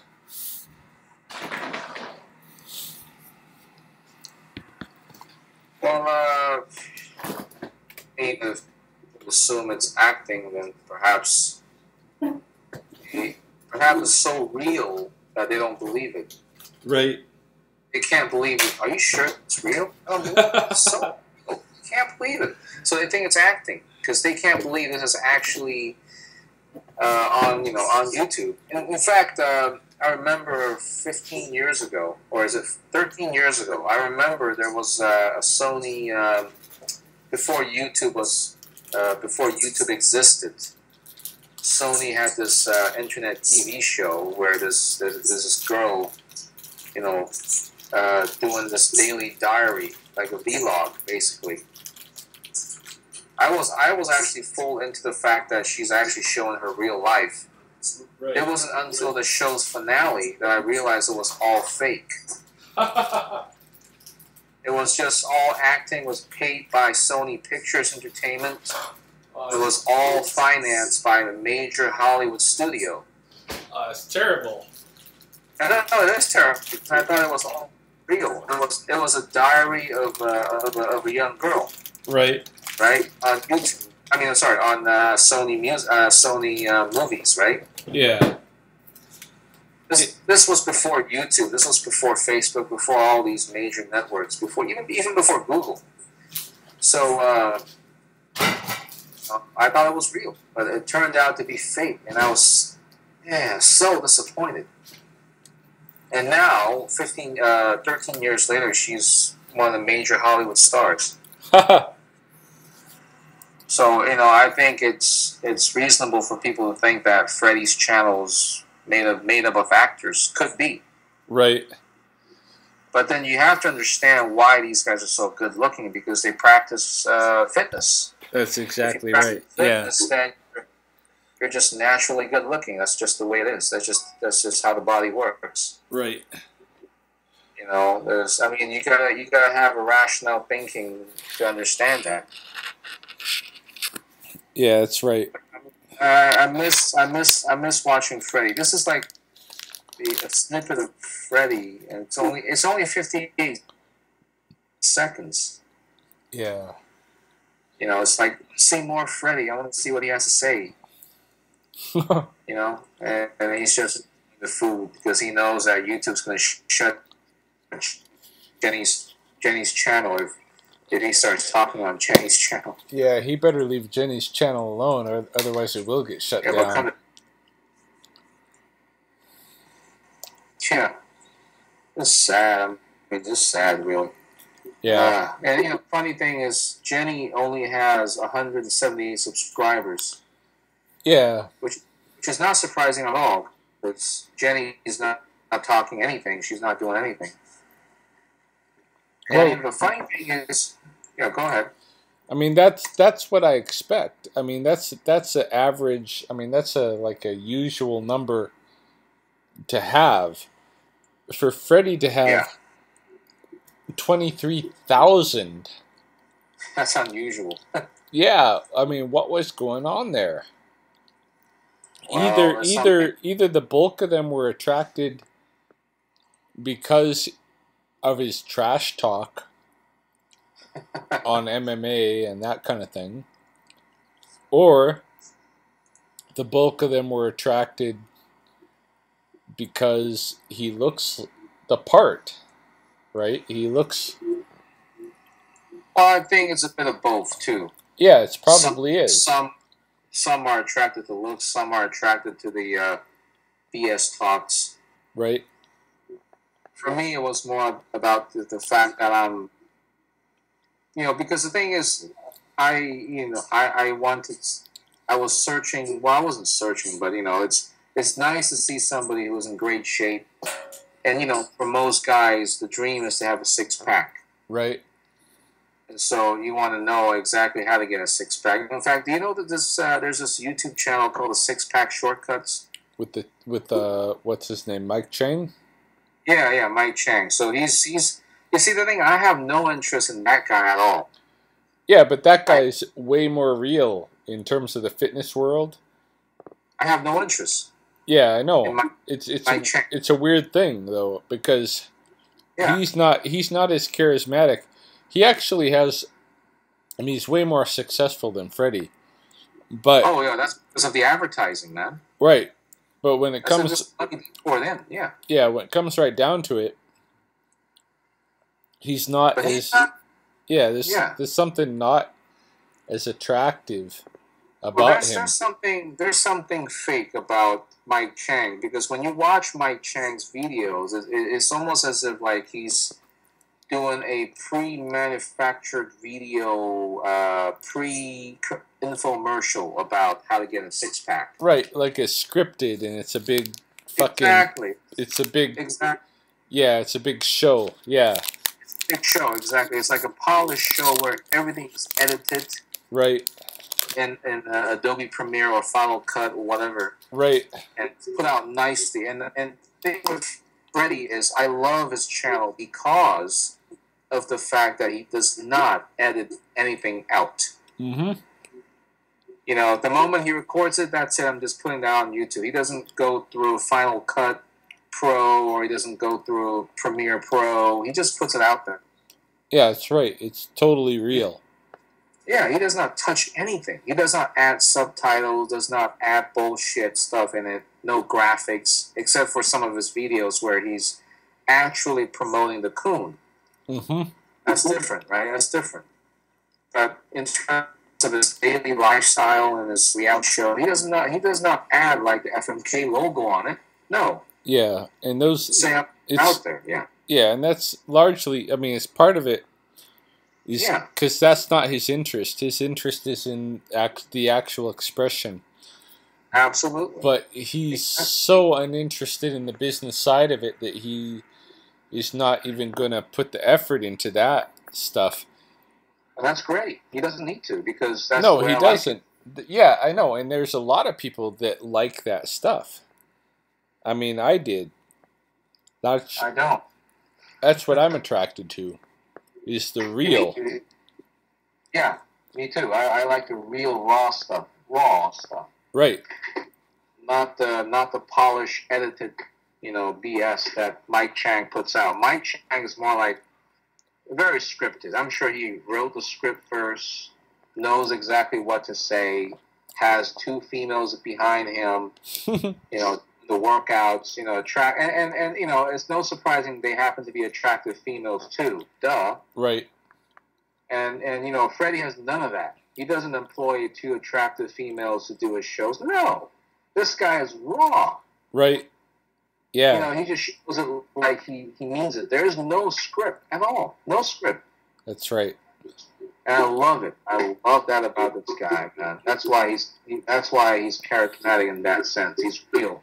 Yeah, that's the cool thing about Freddie, and that's I've learned some things from Freddie. I've learned a stretching routine. I've learned some fitness stuff, and I've learned how to be a real YouTube artist who's just being myself on YouTube.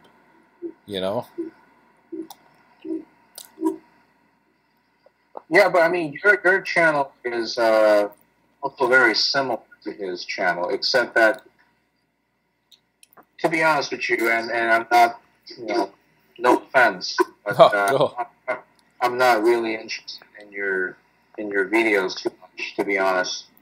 I know, not many people are. I've seen your grappling videos, your exercise training videos, similar to Freddie's. And I know you wrestle with, your training partners and all, but I have no interest. Like, right. You even have talk shows like Psychic Experiences with Broken Hands, Initial Thoughts on KC, Fighting Methods. And then you have a video called How to Eat a Banana. Yeah. And I don't know, there's something about you that I'm just not interested. I don't know why. Yeah, I don't have the charisma. Yeah, I don't know about that. I'm not sure whether it's a charisma. It's hard to pinpoint because the thing is, I do like talking to you though. I mean, this Skype conversation is rather entertaining to me. Right. So I'll give you. In terms of your YouTube videos, I'm not so keen on it. But man, Freddie this guy is an instant magnet.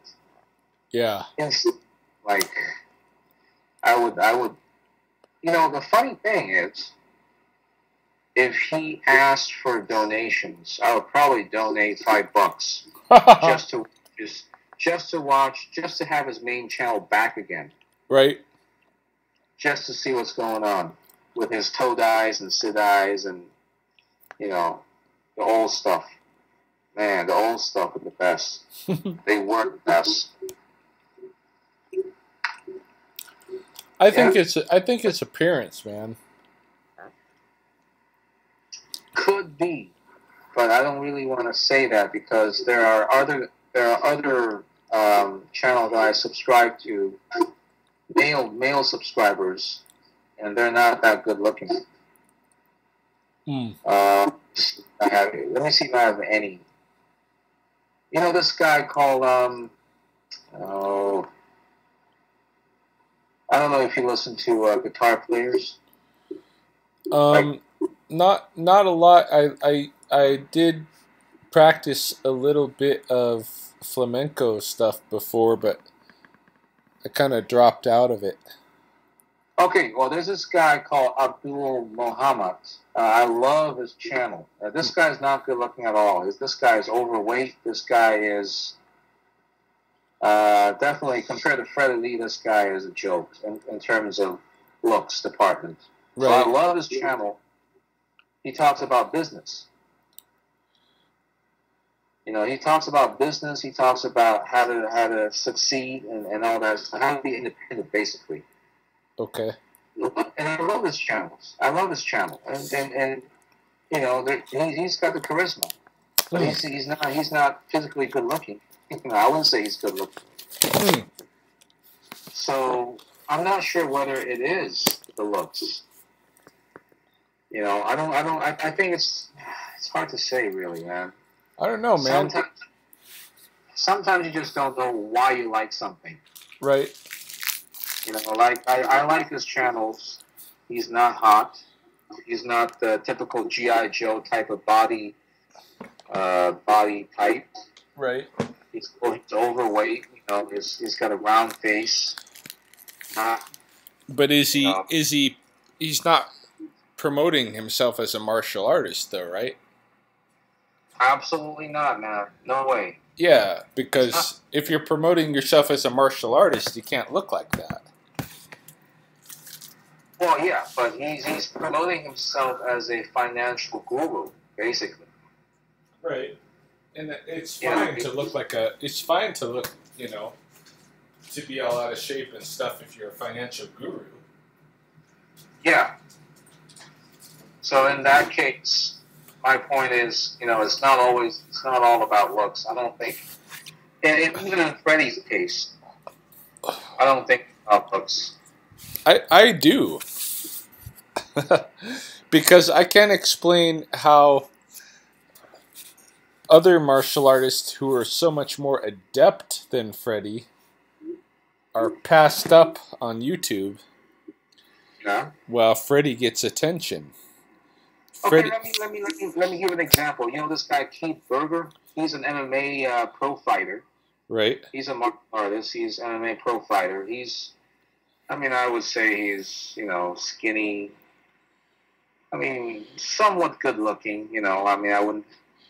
I wouldn't support it, but I have no interest in his channels. Right.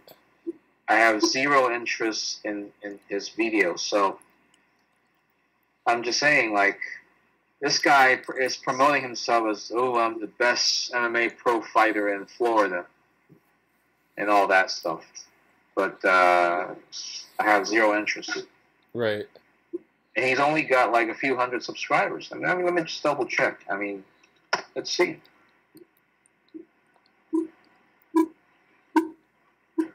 Keith Berger. There you go.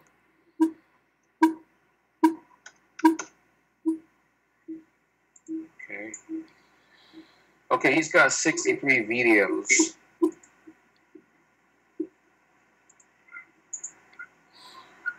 None of them high quality. Oh, and he's got only 21 subscribers. Okay. So how do you know that his lack of popularity is not due to phenotype, to physical appearance? Well, just look at him. He's got the body. He's got the looks. He's got that martial arts type. Hmm. You know what I mean? Yeah. He's got what you would call the martial arts physical outer shell, like Freddie. Right. But he's not raking in the kind of numbers that Freddie is raking in.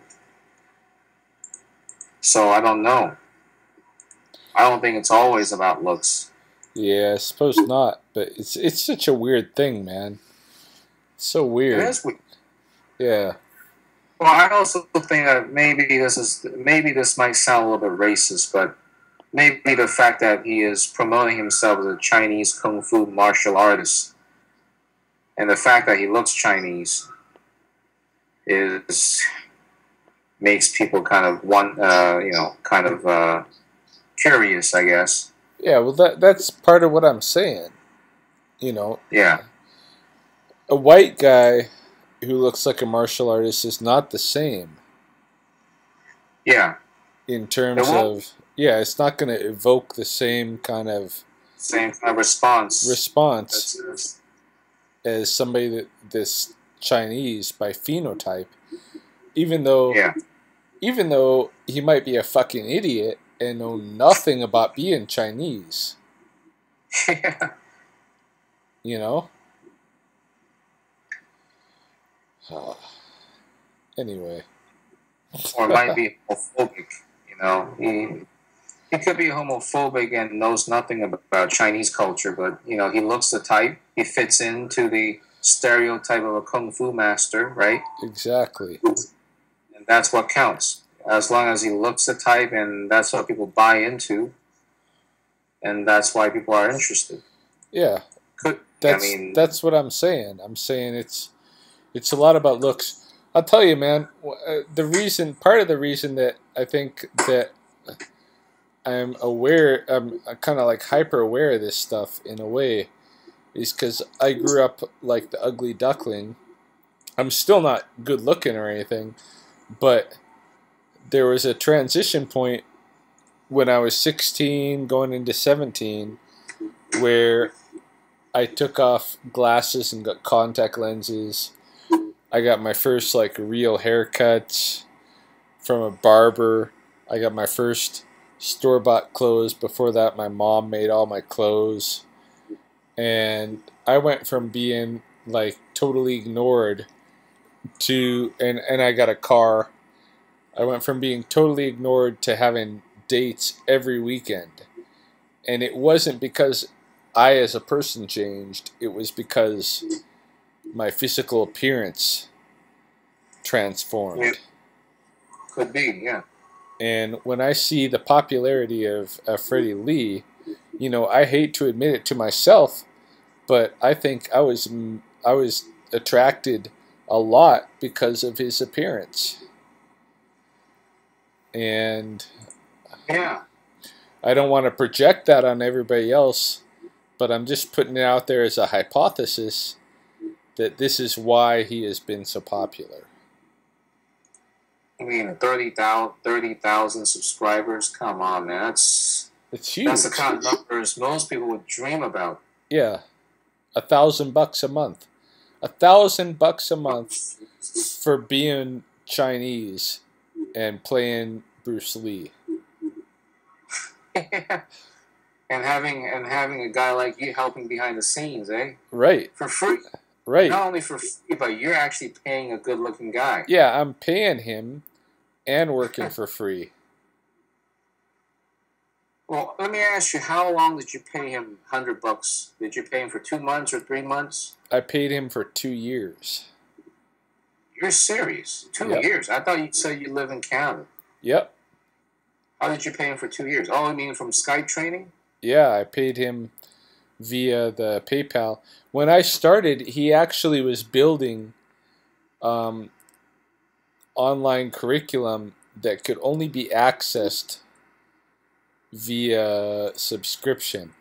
Like, there's some videos on his YouTube channel that you had to get special permission to access. You couldn't access it as a general public. And in these, he went through training very, very detailed for the curriculum he was building. When did you start making $1,000 a month from YouTube? When I was about 8 months in. 8 months in. So was that 1 year? He's been making $1,000 for 1 year. Yeah, he was making $1,000 for at least 1 year. At least, I mean, like 15 months then, eh? Yeah. Well, you know what? You've just given him almost 20 grand. Yeah. All that 2 years. I mean, your fees plus your contributions to YouTube. Right. That amounts to about 20 grand, 20 G's. Yeah. Man, 20 G's. Yeah. You contributed 20 G's to FMK, buddy. I know. That's a lot of money. I'm totally aware of this. Yeah. That's a lot of money, man. Yeah. I mean, you just gave 20 G's to a good-looking guy. Basically, yeah. Oh, crap. Yeah, I'm like, you look good. Here's 20 grand. Yeah, you look good. Here's 20 grand, basically. Yeah. Shit. Yeah. Exactly. So as people say, good-looking people, they get everything. Yeah. For sure. That's what the study says. Like, good-looking people make higher money. They make higher salary. People are more willing to give them gifts. Right.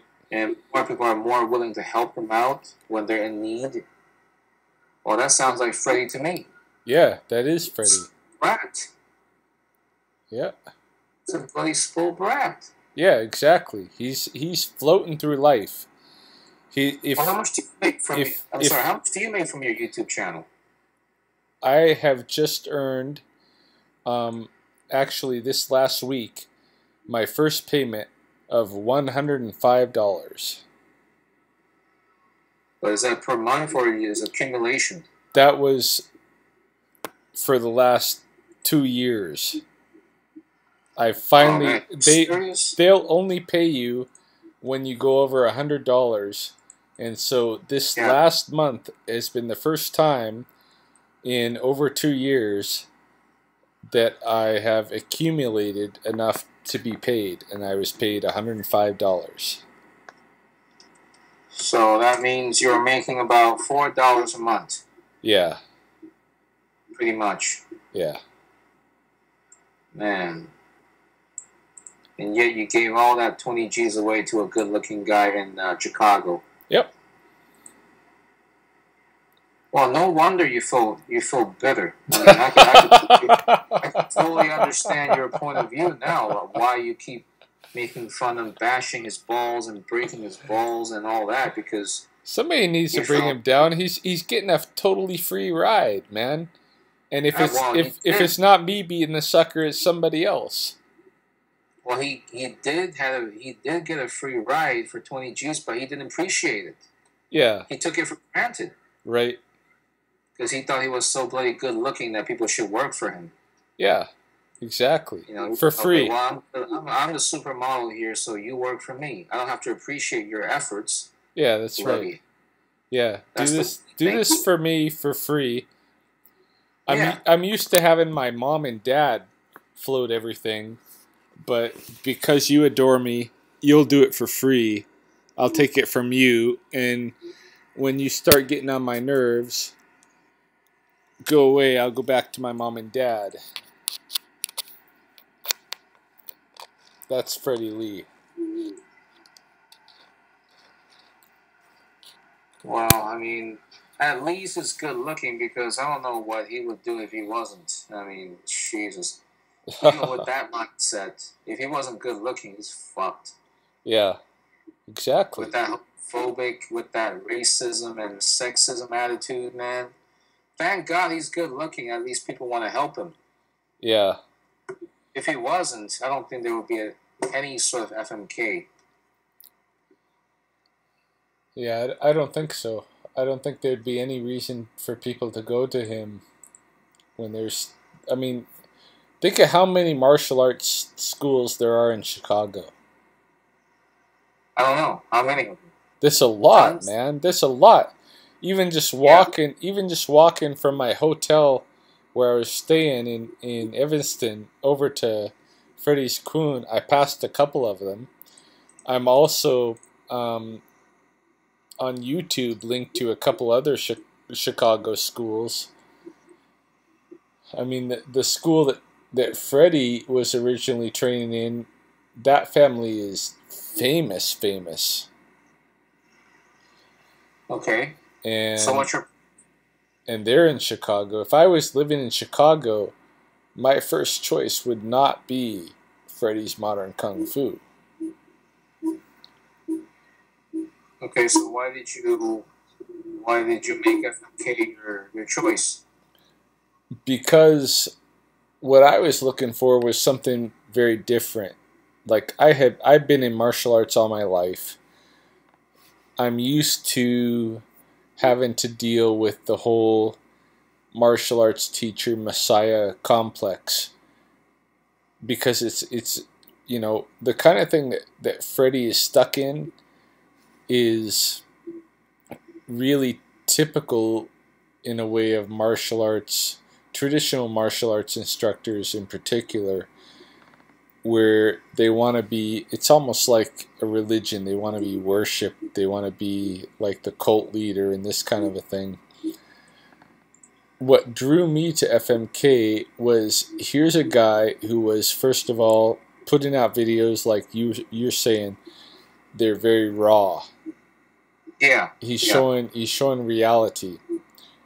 And at the time when I got on, I mean, it flip-flopped back and forth, but when I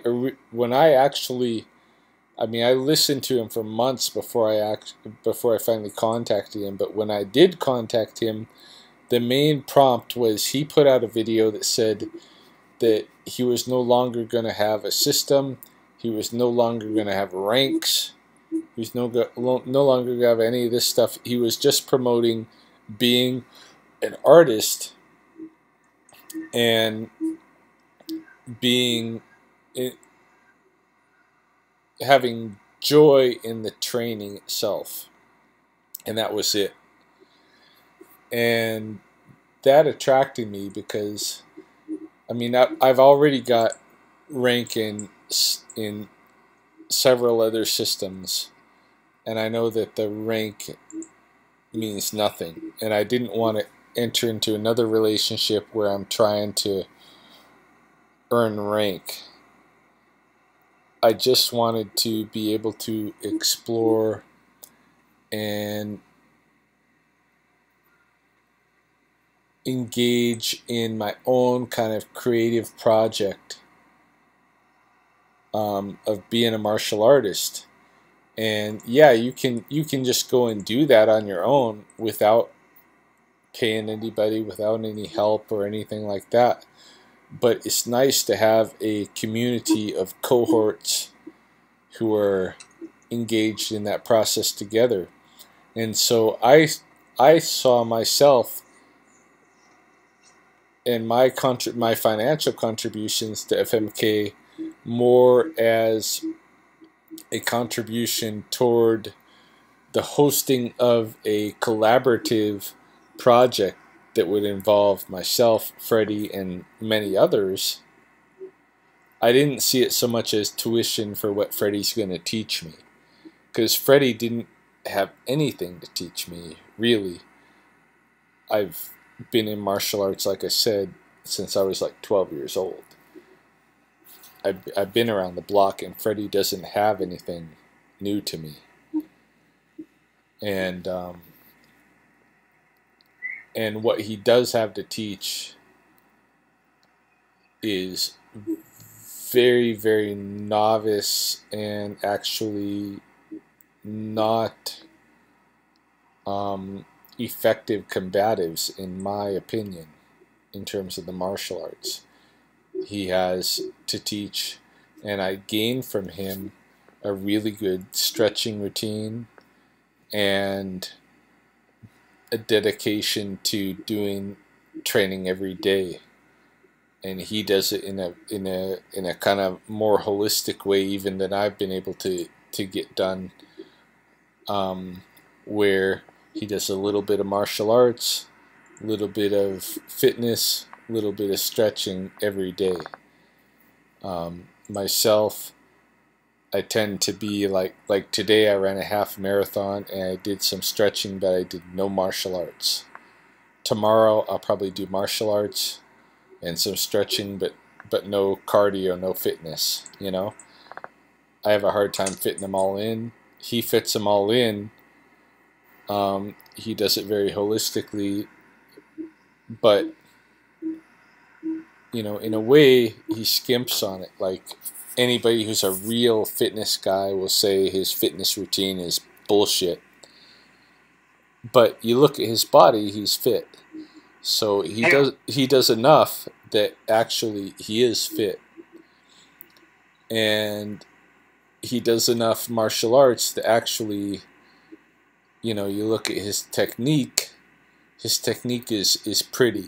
It doesn't work functionally, but if his focus is on artistry and, you know, being able to do a pretty kick, that's fine. Just don't try to fool the Todai and tell them that they're learning something that's going to actually work to defend themselves, because they're not. You know? Man, I'm just watching Freddie doing that L-shaped transition to handstand on Jenny's Food Network. Oh yeah. Just can't get enough of that, man. Yeah, he's amazing. He's amazing. You should see it in person. It'll blow your fucking mind. However much you watch it on video, you see it when you're 3 feet away from him. It's crazy. You know, the thing is, when you watch this kind of thing, you immediately think, wow, this guy could take anybody down. You know? No, he can't. It's Yeah, one but thing. It's one thing to be technically skilled to do a fitness activity or to do some kind of bodyweight thing like that. But even a very, very mediocre mixed martial artist could kill Freddie in a heartbeat. That's my opinion. well, what do you mean kill? Or what do you mean?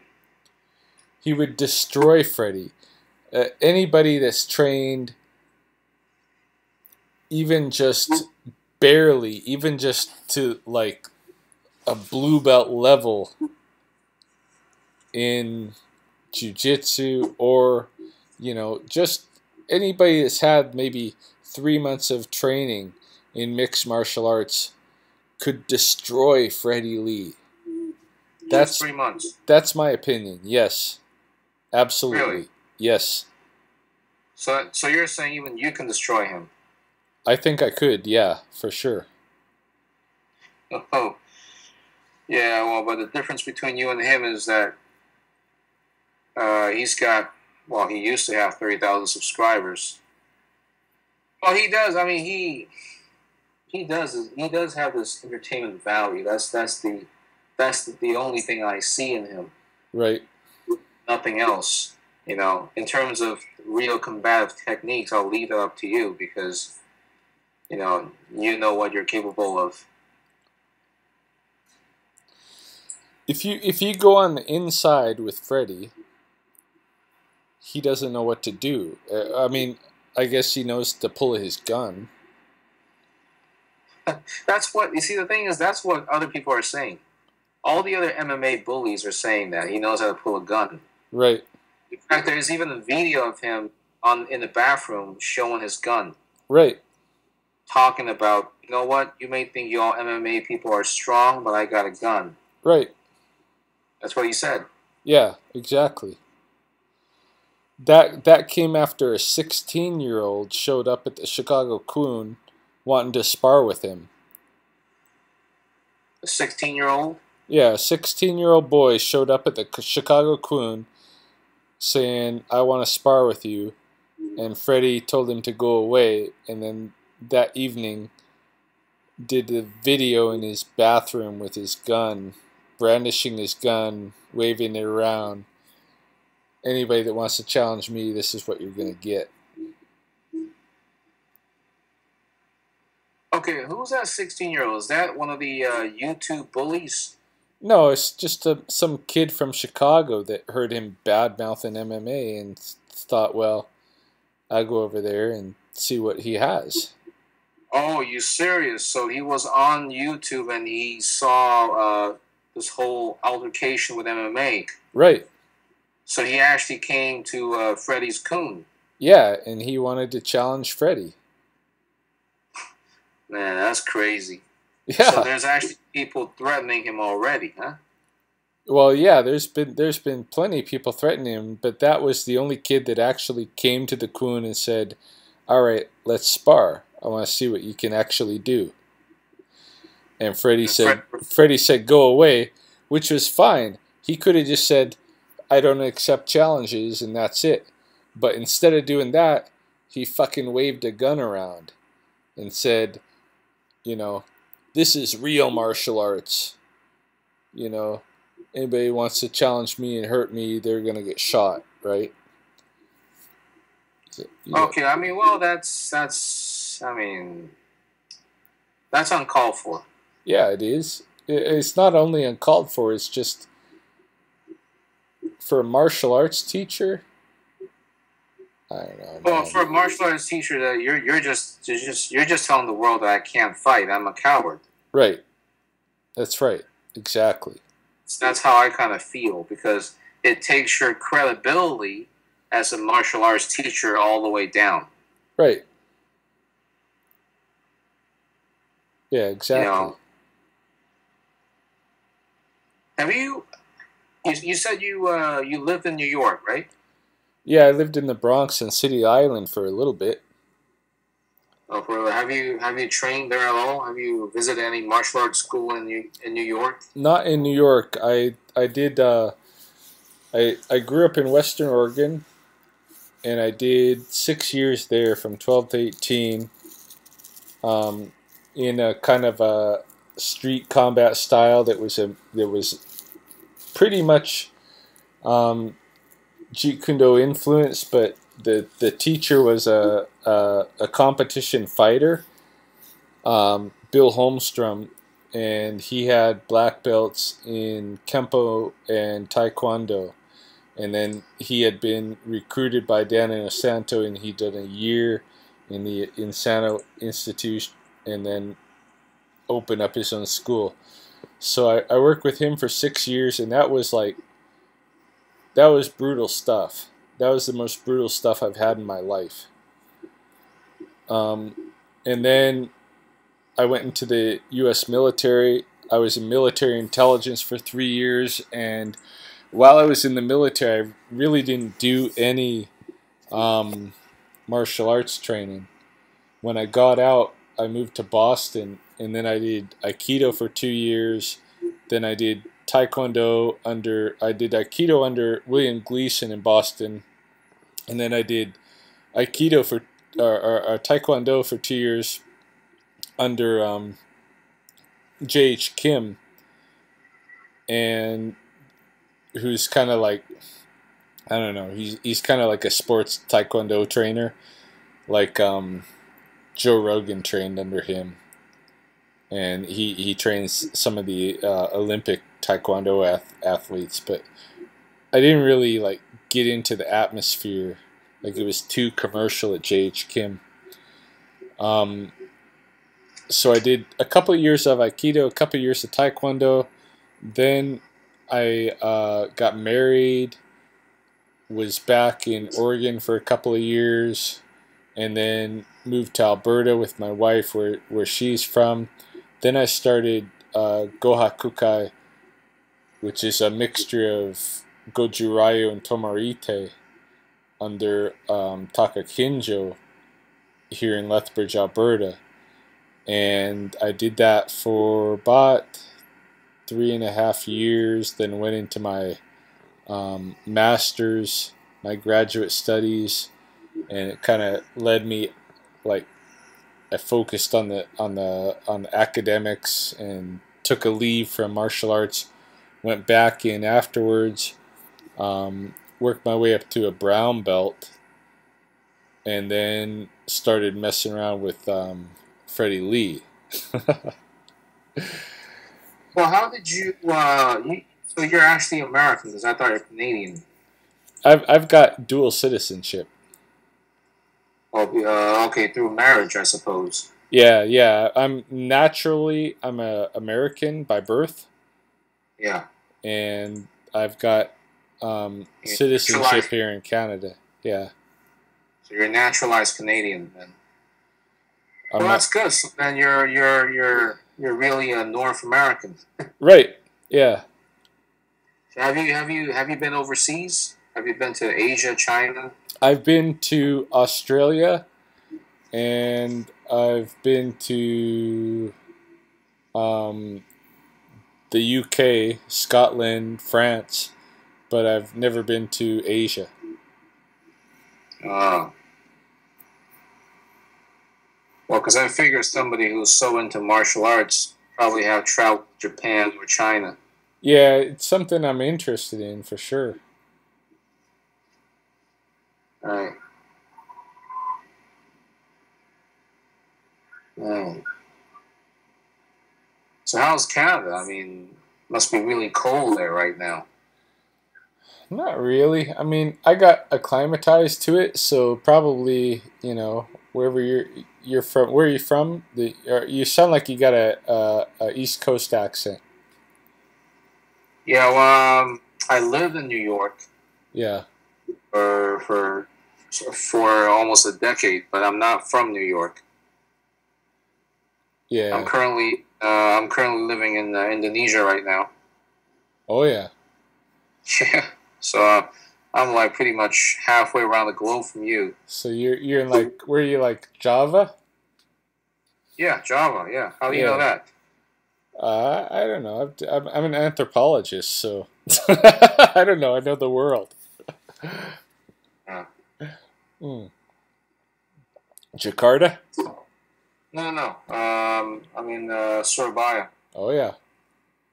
Yeah. It's have you been? No, you've never been to Surabaya, right? No, I've never been to. Like I said, never been to Asia, Indonesia, any of that area. You sound like you know somebody from Surabaya. No, no, but I've done some Javanese studies. You're serious? Why would you do some Japanese studies? Well, I'm an anthropologist. Oh, Yeah. so you study the language, or No, cultural studies mostly. okay? Like, um, yeah, I don't know. I've done some like a lot of reading medical anthropology on Java, and then like one of my supervisors for my master's, um, his training was mainly in Jakarta, and but outside of that, I've also kind of looked at like what was going on there when they were adopting some of the um, some of the kind of like what do they call it, the rice that's been um, what do you call it when you tamper genetically with a food grain, but GMO, the GMOs. yeah, some of the GMO rice that they had tried to test out in Java, and it had failed miserably for a number of reasons. And there'd been a guy there who'd studied their traditional rice growing, and um, I think his name was Stephen Lansing or something. But I read some books by him about how the traditional methods were so much more aligned with the ecology there, um, why they worked so much better compared to these GMO import rices, or these rice varieties that were trying to like optimize they want to have two or three um, different harvests a year compared to their traditional one, and it didn't line up with their calendar, that was linked with the traditional kind of, they have what do you call it, that there's a lake, and they have this system of diffusing the water through the different rice fields, that's based on this Javanese calendar that totally didn't line up with what they were trying to integrate in terms of these GMO products. And then the GMOs didn't account for the different kind of pests, and these kind of things that they were going to face there. And I don't know, it was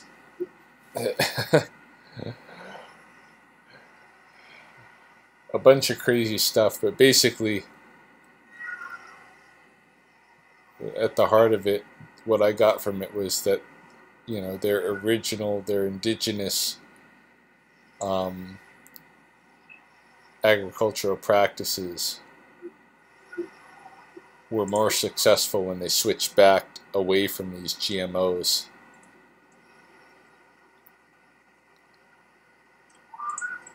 Well, the rice I eat are not GMO modified. So, but then you never know because most foods nowadays are probably there's some kind of genetic modification in it.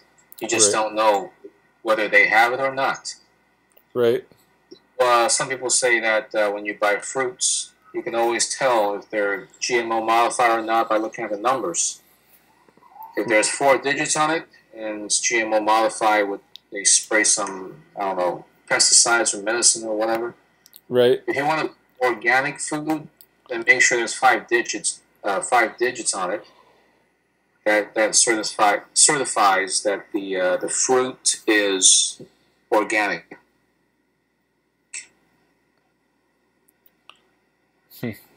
But the point is, I mean, if you really want to be safe about the food you eat, you might as well just grow your own farm, you know, Yeah. because you never really know what you're getting from the supermarket, anyways. Right.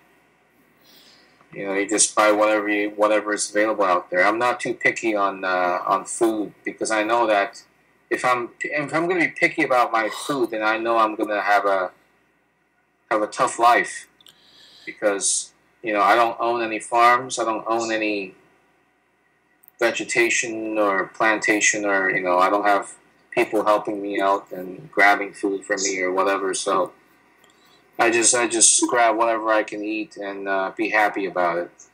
Yeah. If they have GMO on it, then so be it because I have no other choice.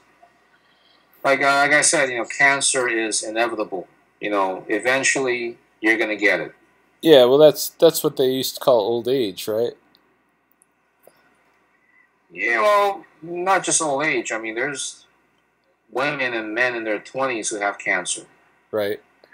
In fact, I'll tell you what, in fact, the most ironic thing is there's a yoga teacher who's been practicing yoga all her life, and she's only 32 years old, and she has breast cancer, and she underwent double mastectomy. Huh. So my point is, it doesn't matter whether you are a kung fu master or whether you've been working out your entire life, cancer can strike any time. Yeah. So, what do you think would happen to Freddie if he got some kind of really terrible Cancer? illness? Not necessarily cancer, maybe cancer, but anything that was really a illness that created an obstacle to his external physical focus. Well, if that's the case, and I hope that he realizes what he did wrong in the past, Yeah. especially when he made fun of obese people and when he made fun of people who are weaker than him, Yeah. and especially women and children that he shouted at because they were easy targets. You know, Yeah. I hope he revisits those memories and realize how stupid he was at the time. Because now the fact that he's no longer as fit and hot as he used to be, Right. and you know, I hope it teaches him a lesson, saying that you know you never discriminate people just because they're women or because they're children. Because as I said, women are smarter than you think. Right. Never underestimate women because when you do, you're making a big mistake. Yeah. And when you do, especially when you do, you will learn the hard way that women will fuck you up twice as much.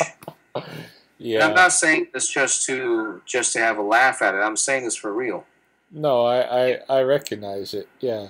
It's for real, for Women, sure. women are way more powerful than you think, and not just in physical strength, but in mental strength, in charisma, and man, they have awful lot of power. I tell you that right now, Yeah. an awful lot of power. Men can only dream about those kind of power. And if you say physical strength is men's ultimate weapon, well, I could tell you that not all men are blessed with physical strength. Right. So, you know, my point is just because you're a man doesn't mean you should bully those that are bully women or children because you might get beaten up by a woman yourself. Right. So I hope Freddie, really, man, I mean, stop being homophobic because homophobic is the one thing that I really hate in people. You know, it's ultimately discrimination. It should be a crime, basically, to be homophobic. You know, what's wrong with having a gay student? What's wrong with grappling with a male partner? What's wrong with that? You know, what's wrong with hugging a male dude? You know, especially if he doesn't have any sexual intentions. You know, with another male. You know, my point. Or what's wrong with a guy not as masculine as you expect him to be? Because you see, in this society, we're all about gender roles. Like, if you're a man, you're supposed to do this, dress that, or wear this, wear that, or you're supposed to talk this way. So you're supposed to protect. You know, Right. and if you're a woman, you're supposed to put on makeup. You're supposed to wear all this, you know, outfit or whatever. You know, my point is, why? Why is society putting so much priority on gender roles? Why can't we just be ourselves? You know, and that's the thing I have. That's the problem I have with Freddie. Is Freddie, by being homophobic, he's basically imposing rules, like saying, if you come to my coon as a man, you better be a man. Be a man. Yeah, but he's not a man himself. So what are you trying to say, Freddie? Are you saying that I should come in and start shouting just like you? Yeah. Saying I should come in and start cussing like the African Americans that you admire so much, and start gangster rapping like them, and calling women bitches and sluts just because that's what's in the mass media now? Hell no, I'm not going to do that. That's a jerk. That's not a man. Right. That's an idiot. That's not a man. Right. You know, a lot of people have this wrong idea that to be a man, you have to act like an idiot. That is not true at all. You know, to be a man means to be yourself. Really, in my book, there's no such thing as being a man or being a woman. In fact, I've seen women acting very masculine. They dress in business suits and ties, and you know, nobody blinks an eye on it. But when a guy is, you know, a little bit feminine, people start criticizing. Right. I think it's just double standard discrimination right there. And Freddie is a prime example of that double standard. Because he's, you know, you said that he was making fun of this gay guy. Yeah. He had a student coming in and he was saying, I hope he doesn't see my YouTube video or something like that. It's like, so what if he does? Yeah. You know, he's not going to hit on you.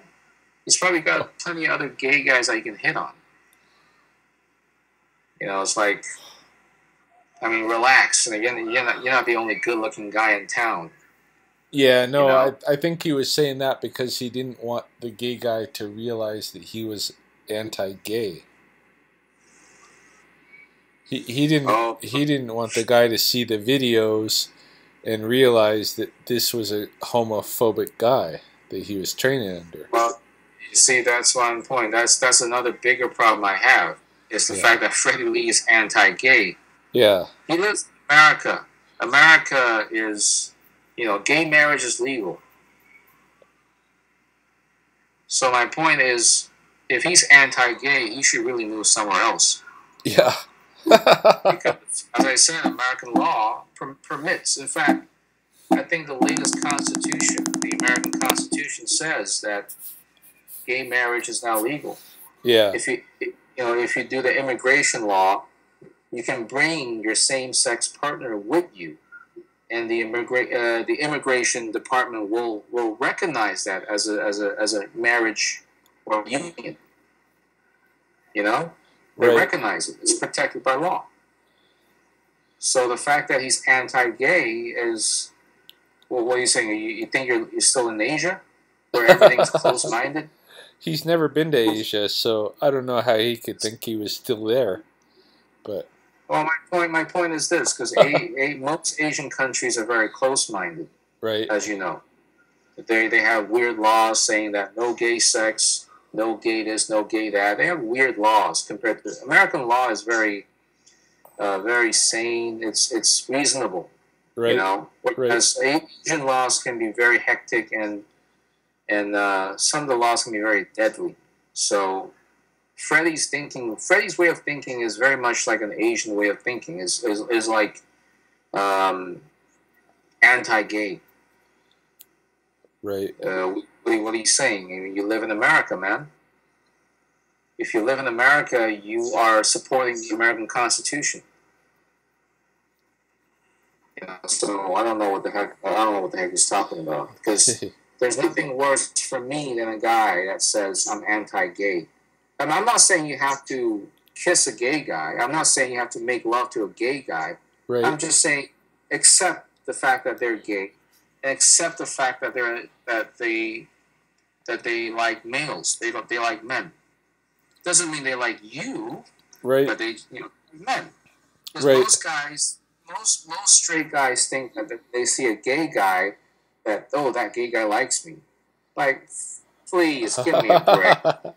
Please give me a break. What, you think you're so good looking? What, you think you're that hot for a gay guy to like you? Give me a break, man. He's probably got a hottie rating right there. It's not even you. So, why don't you cut yourself some slack? Right. I mean, that's what I'm talking about. Like, most guys, when they see a gay guy, they think they're privileged. They think they're the best looking guy in the world for a gay guy. But when they see a hot girl, they think they're the ugliest guy in the world. Yeah. It's stupid. Like, what makes you think a gay guy would like you? Right. Yeah, it's wild assumptions, hey? Exactly. It's a wild assumption. It's a stupid assumption, because you're not the best looking guy in the world. That's for sure. You think gay guys are not picky? Right. Gay guys are super picky. I'm telling you, gay guys are ultimate. They're ultimates in terms of pickiness. They only want guys with big muscles. They only want guys who are perfectly chiseled. Right. They don't want guys with an ounce of fat.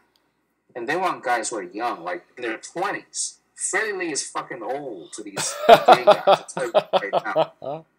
Freddy Lee doesn't cut it. I'll tell you that right now. They want these 20-year-old hot studs. All right? Yeah. So my point is, Freddy Lee's got an ego issue that he needs to put to rest.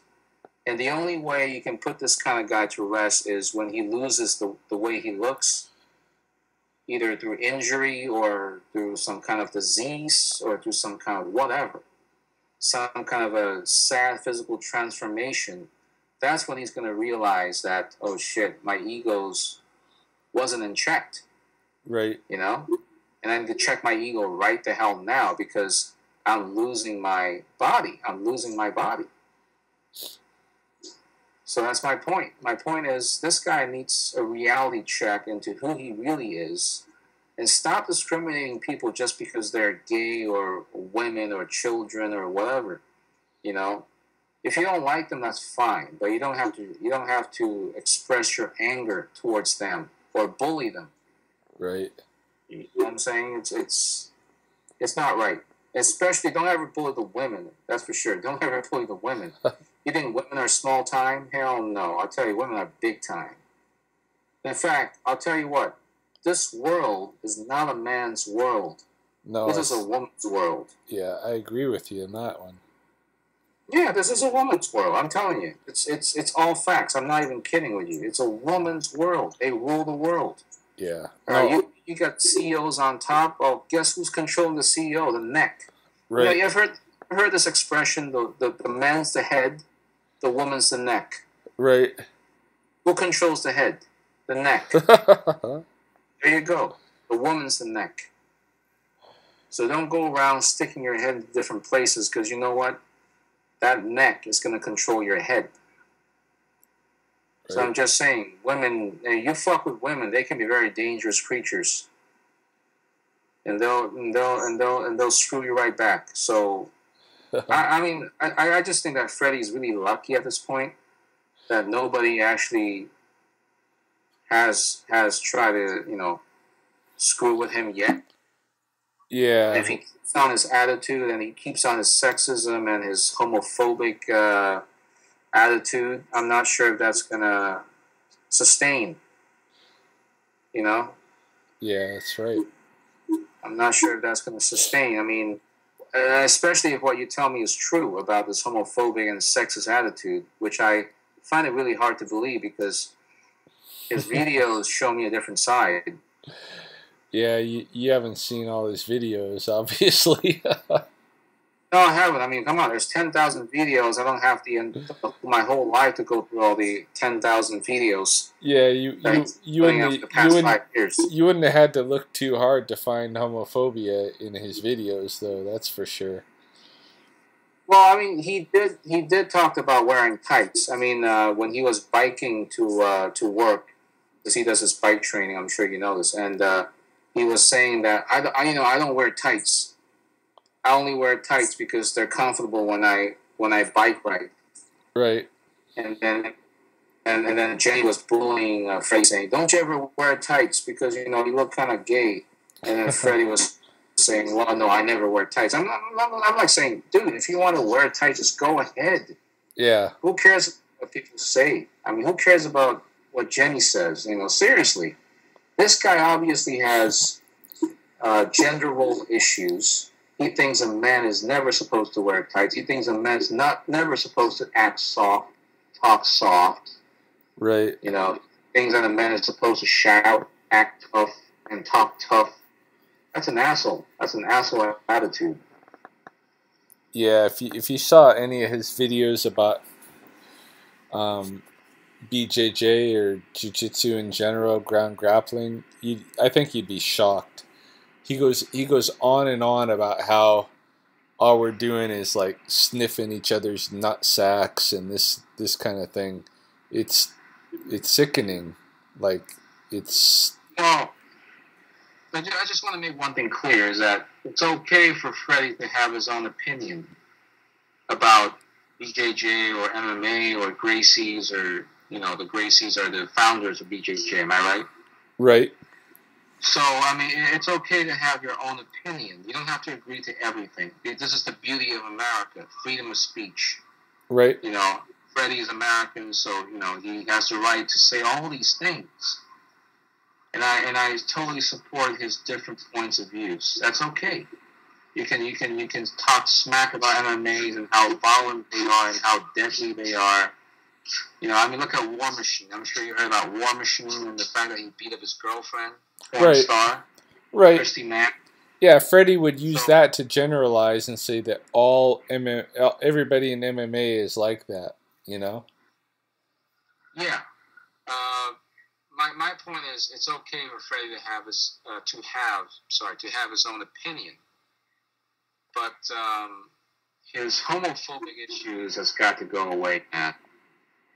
I mean, calling people nut sacks and fucking balls scrubbing each other. I mean, that's just going way too far. Yeah.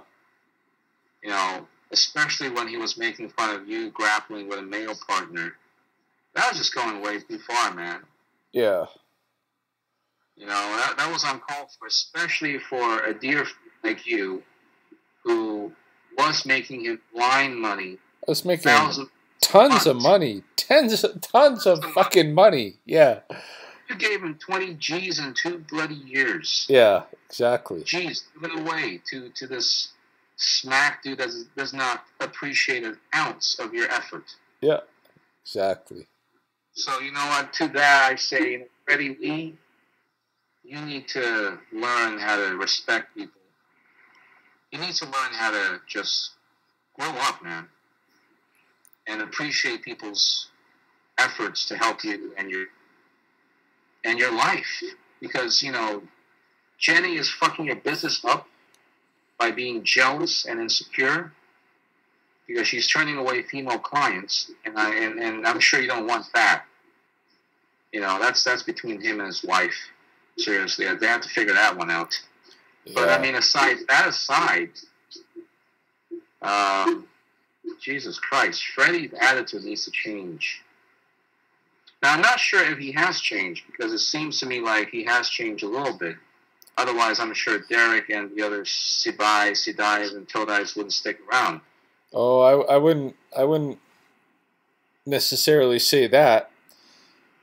I mean, I stuck around, and the reason I stuck around was because I said, well, unless it happens to me directly, You know, I'm gonna stick it out. I was hoping that Freddie would grow and become a better person. But Well, yeah, sorry. but you know, he started disrespecting me the same way that he had other people that he pushed out. So, you know, using Derek and Bang and these guys as a kind of a measure of whether or not Freddie is in a good place is not necessarily a good measure, because I stuck with him when he was psychologically ill for a long time. Yeah, well, we all kind of wonder where that came from, that psychological issue. Yeah. I mean, I don't know, maybe he's got, PTSD traumas when he was younger. But I figure, because he keeps talking about, I remember precisely that he keeps talking about the incident at the police academy. He keeps referring back to it. Right. He says, "Oh, I got discriminated and I got booted off because I was Chinese," and he said that the HR department didn't listen to me, and the police kept making fun of my Asianness and whatnot, and I complained to HR, and they says my fault, and then finally I was kicked out of the police academy, and then he filed a lawsuit against him, but and he said it didn't go through, basically. And so I think he kept that bitterness for a long time, because he lost something. He lost a good job, basically. He described it as the dream job, because he was getting well paid, and he was getting well paid for pretty much doing nothing. Because he said that there was very little crime at the university. Is it Northwestern University? I'm not sure what it was. You there? Yep, right here. It's Northwestern. Yeah, so, he was a guard. Yeah, he was a policeman at a university. Yes, it's Northwestern.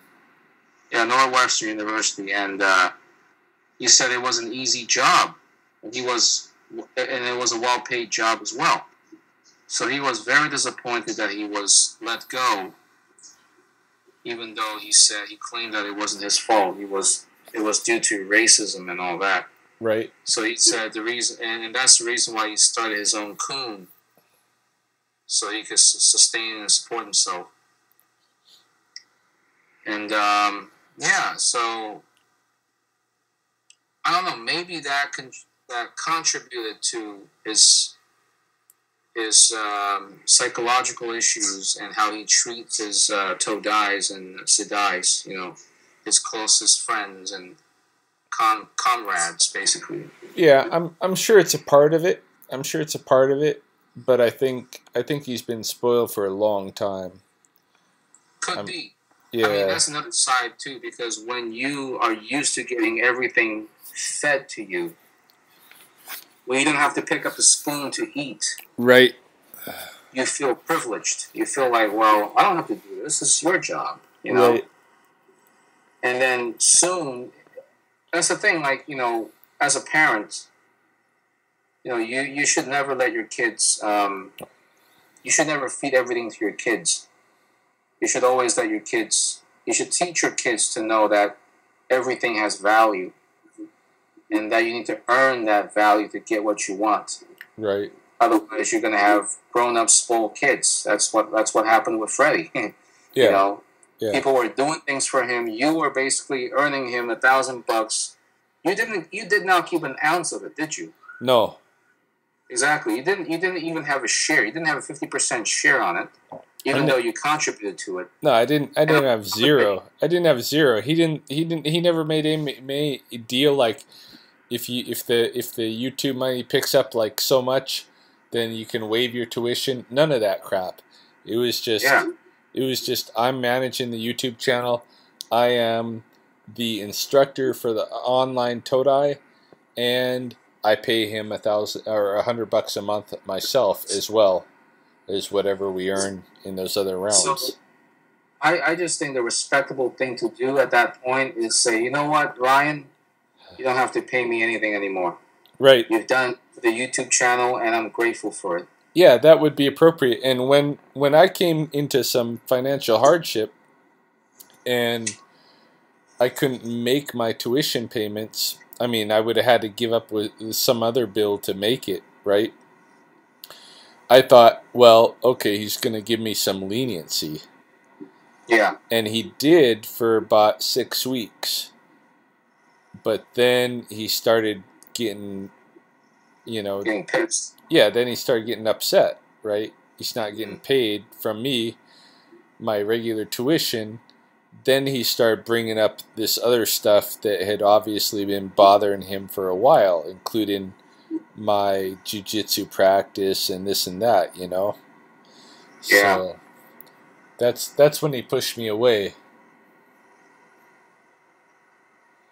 I mean, it's funny how a guy like Freddie, who proclaims that he's frugal, doesn't want to earn too much money, and he claims that he really wants to help the students gain strength and knowledge in combative training and defense and self-defense. Right. And yet, you guys don't pay. He gets agitated. He gets pissed off that you guys didn't pay your fees. Yeah, well, it This also... is like a hypocrite. This is a hypocrite. That's right. This is like somebody who contradicts what they believe in or what they say they believe in. Yeah. But then they flake out and say, "No, you haven't paid me anything, so I'm gonna boot you out." Yeah, it also depends on how much you've been like waxing him, because there's a guy that's been online that hasn't paid him shit. Really? He's been involved for like a couple of years, and he pays him, the occasional like $5, $10, this kind of thing. But Freddie. So what is his relation? What is his relation to Freddie then? Well, Freddie keeps him in there because the guy is in 100% agreement and mimicry of anything that Freddie has to say. He's a total believer. He has no independent thought of his own. Freddie will say something, next thing this guy will be posting a blog saying the same thing. I don't know, just a yes man, Freddie keeps him in there, I think, just basically to kind of like support his own ego.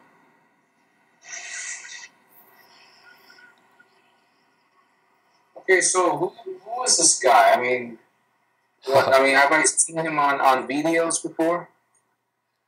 You've heard him on videos before, for sure.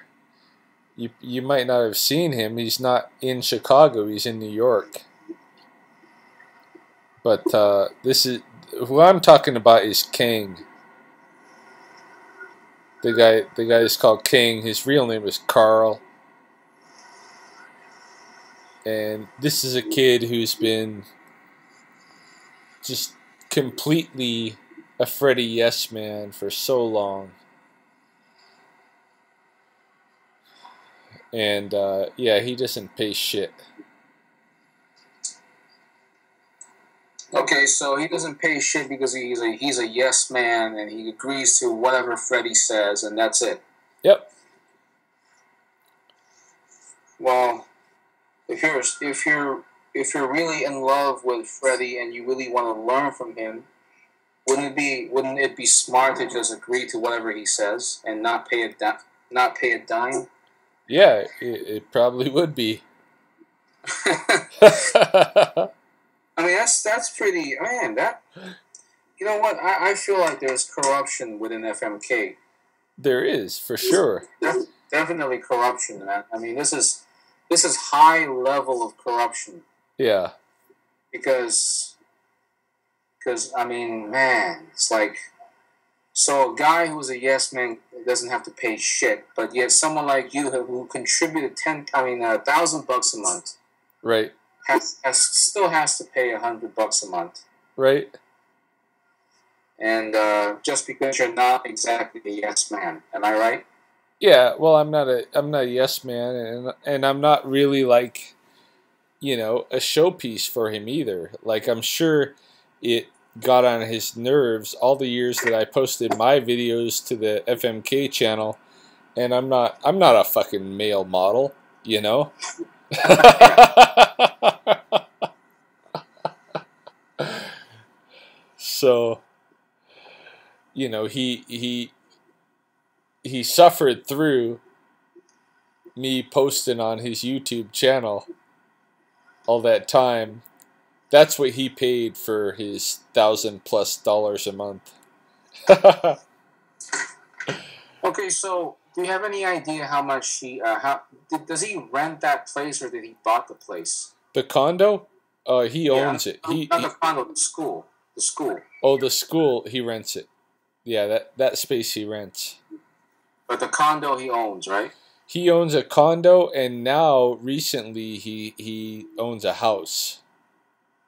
Oh, you're serious? From his dad? Yeah, they moved out of the condo and into a house that his dad set them up in. They're How recent is it's like last month or this month? This is about maybe 6-7 weeks ago. They moved into. How do you know this? Just in discussion with Freddie.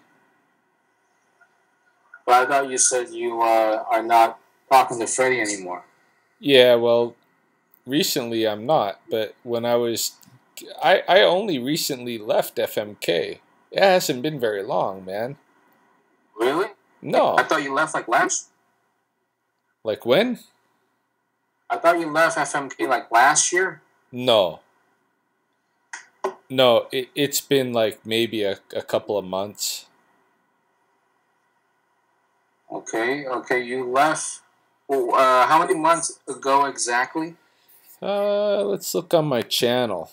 My channel will kind of like give us a good clue.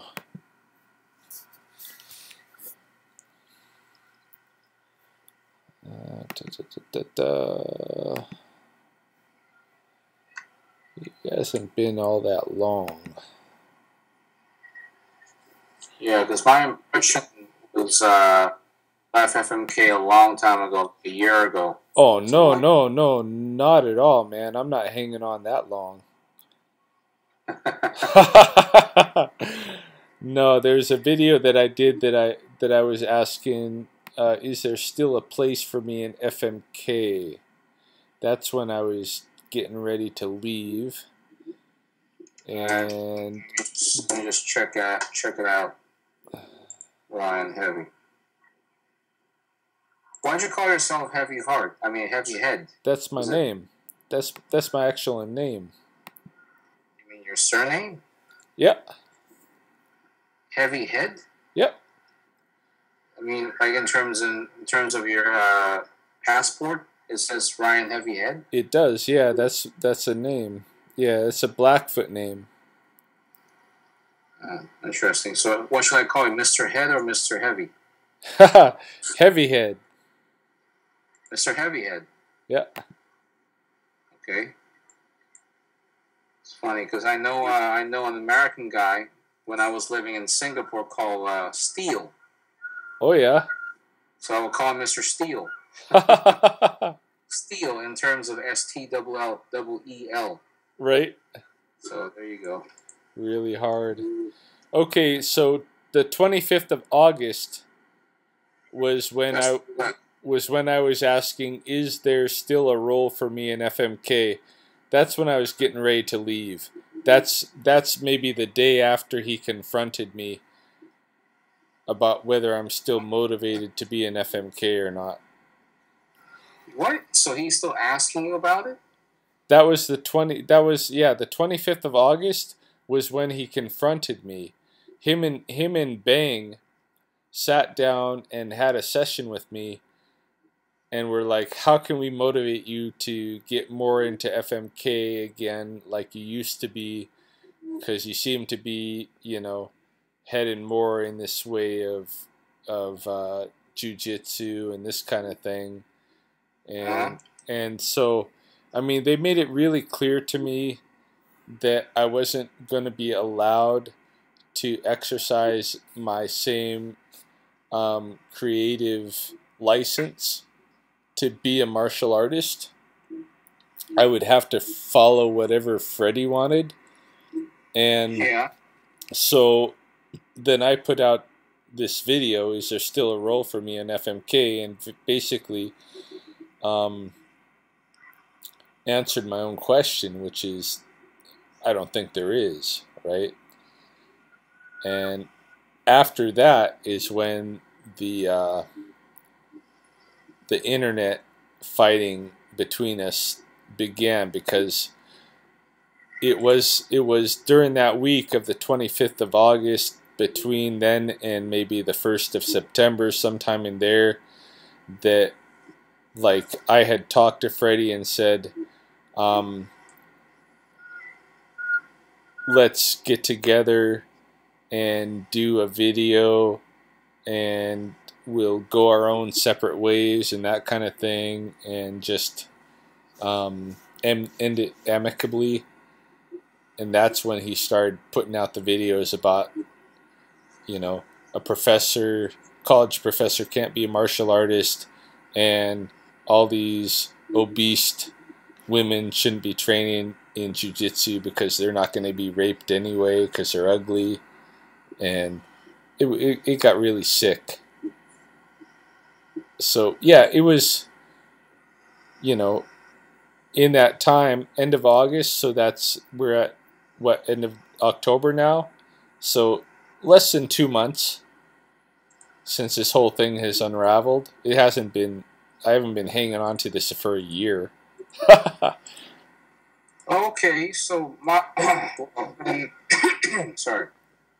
Well, then my impression was totally wrong then, because I was under the impression that it's been a year since you left, but it's only been so recent. It's 2 months ago. I mean, that's not long at all. It's 2 months, and in that 2 months, there's just been back and forth between me and Freddie. It's not that I'm just like hanging on to shit, you know? Right. Okay. So when you left FMK on August the 25th, did you speak to him at all, or? Yeah. Well, I didn't leave on August the 25th. It was still in my ball court. He had put it to me maybe the day before and said, in fact, let me pull up my calendar and I can tell you for sure, because I trained with him on the Sundays, and so it would have been the Sunday before that. That would have been, yeah, August 24th. So yeah, it would have been the day before the 25th when I put up this video. He had confronted me about whether or not I still wanted to stay in FMK, whether or not I was motivated to do his stuff. And then that evening, instead of talking to me personally, he sent me an email, and he CC'd this email to Kang, a fucking dude that's never paid a cent to FMK, who's just like he's just a dude that's a Freddie yes man, who's interested, who's always been like just full of positive energy for Freddie, ego energy, but never paid a cent. So he emailed both me and King and said, okay, there's not going to be any more FMK until there's payments, because at that time it had been like 6 weeks since I had paid myself my usual $100 tuition, and King had never paid. And then on top of that, in the email it said, I'm not going to have, you know, anybody else posting to the FMK YouTube channel other than myself. I mean, other than himself. And so basically, he was cutting me off from posting on the FMK YouTube channel. And at that time, my posts on the FMK YouTube channel were really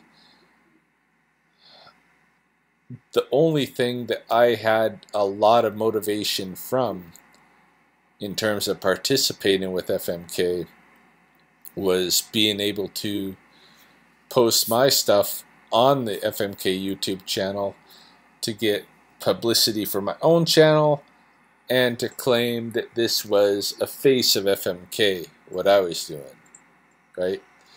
So he had cut that off, which really, that's why I put out the video, do I still got a place there? Because really, once he cut that off, I had no more motivation. Why should I even be involved in FMK? I'm doing a bunch of work for this guy.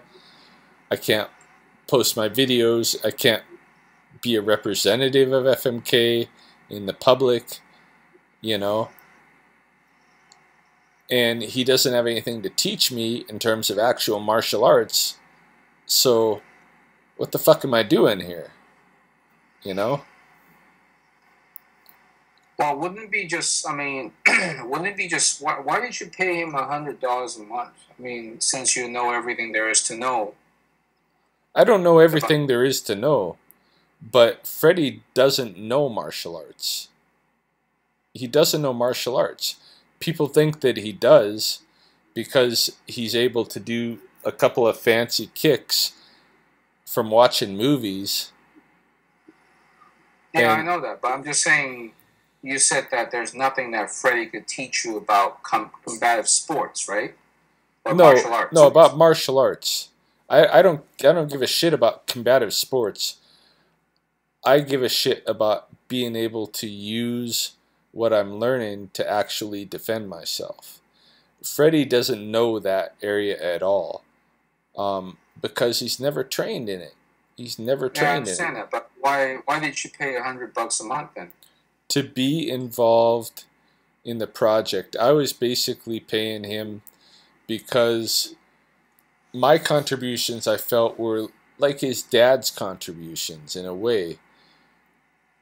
Paying to be involved because I believed in the project. And the project, the multifaceted project, one aspect of it that I believed in, that I was interested in, was the display of the real life incremental development of an actual martial artist.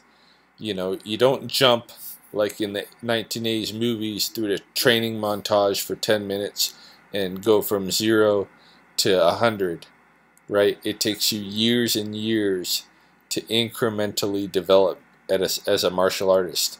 And what I like about Freddie's channel was the authenticity of it in terms of the incremental, you know, displaying that you have to start from 0. I mean, everybody's picked on Freddie for his nunchuck stuff because he started posting nunchuck videos and he doesn't know shit about nunchucks. I think it's great that he started posting nunchuck videos without knowing shit about nunchucks, because the whole point of it is that it shows that when you work on it every day, you get better. You get better and better over time. I was interested in participating in that aspect of the project, and in that sense and in other senses, my interest in the project was aligned with Freddie's idea of displaying a martial arts practice that was different from combative sport. I was definitely interested in, like, for myself, for instance, you know, I'm over 40 years old, and I'm never going to participate in fighting as a sport, right? But for me, martial arts is almost like a metaphor. I'm going to spar for sure because I want my martial arts to be actually applicable were I to be in a life-threatening situation. But at the same time, I want it to be helping me combat inflexibility, immobility that comes with aging and these kind of things. I want it to help my mind. I want it to help me get stronger, have explosive power, agility, bodily control. I don't want to be the old guy that's 80, that's in the 80s that has to use a walker to get around. My enemies are the kind of enemies that come with age. They're not actually people. Those are the ones that I'm fighting, and the ones I'm going to continue to fight over the next 4 or 5 decades. And in that sense, I'm way outside of the whole combat sports aspect of martial arts. And so that's what I understood FMK to be about, was about promoting something different than the combat sports and martial arts. And that's so you're saying that you paid $100 just to contribute to the FMK's library? Well, yeah, basically to promote, I paid $100 because Freddie is hosting something that I can't really host myself. I recognize that Freddie has charisma that I don't have. Right. And okay, so he can pull people together in a way that I can't. So I am participating in that by giving him $100 a month. I'm contributing to that. Yeah. That's wow. It's like you're paying Facebook ads or Google ads, basically. Maybe. Maybe. I mean, when I got into it, for the first year that I was in FMK, there was a really good, solid group of people in there. There's not anymore. But there was a really good, solid group of people that were acting together, and that the people that were following YouTube knew everybody that was involved in FMK at the time. They were all personas in the real life development of martial artists on YouTube. So there were a lot of people at the FMK. Not a lot, but everybody was well known. They had their own kind of online persona. It was cool, man. It was like the real world martial arts. In fact, I think I remember. In fact, now I come to think of it, I actually remember seeing one of your videos at Freddy Lee's main channel once. And I'm just scrolling down his videos, and I thought, what the hell is this? I mean, this does not look like Freddy's coon. Right. Now I think about it, I remember, it's your coon, it's your Jim. And I realized, that's him, so that's Ryan. Because I didn't know who that was. I never really got the name, and I yes, now I remember, because I remember Freddy Lee, he was talking about Todai Ryan. Yeah, and I'm just saying, how come Todai Ryan's never in your coon? And it turns out that he's overseas. He's not in Chicago, so that's the reason why. Right. So now I get it. That why you're always on Skype with Freddie, because I know that Freddie is a big fan of technology, and he loved his MacBook, and he would take his MacBook. He would do Skype conference calls with you, with Derek, with people who are overseas. James, of course, and you know, and do Skype conference calls. So I remember that aspect very well. But I just didn't know. I just wasn't entirely interested in. To be honest, even when I was subscribed to FMK, I wasn't entirely interested in your videos. Yeah. I always go back to FMK's videos because I wanted to follow Freddie's life. You know, like I was obsessed with his life in a way. Right. Yeah, and I think that's the way it was for probably for most of the people that were watching FMK. I mean, like myself, they were attracted to Freddie. They weren't there for Ryan. Well, no, they were not. I'm not sure if there's any other contributors besides you. I think you're the only one, right? I was the only one posting my. Well, occasionally Carl would post a video, or when I was coaching some of the other online Todai. Hold on a minute. Yeah. Hello? Hello? Huh? Yeah?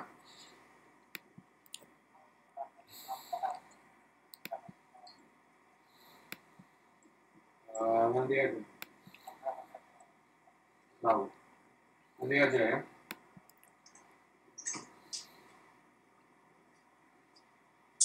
Alright, sorry about that. You still there? Yep. Yeah.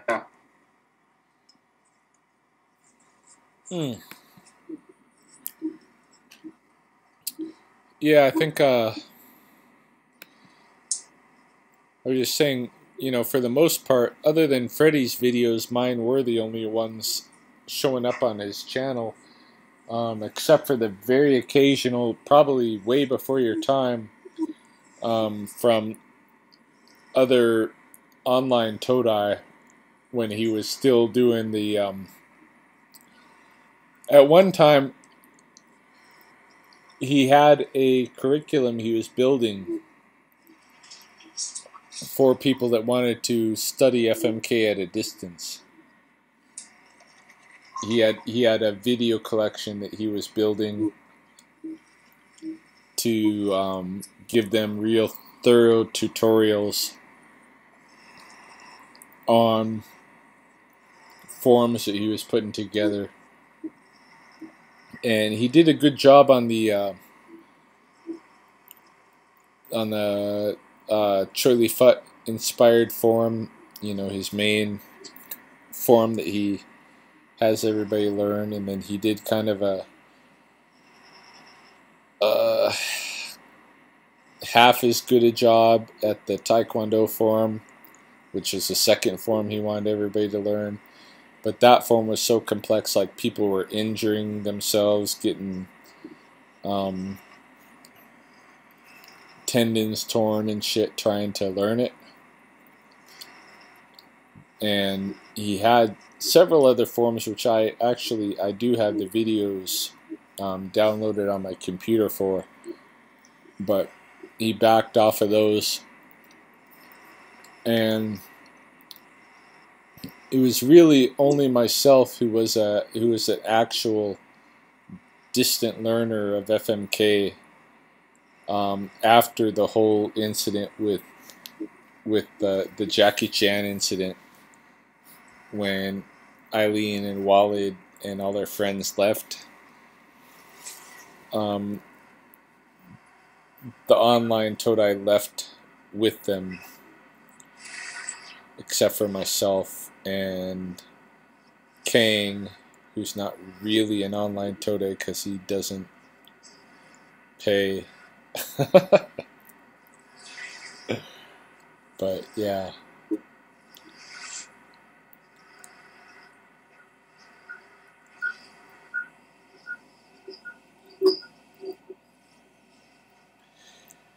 It's about 3:30 a.m. here.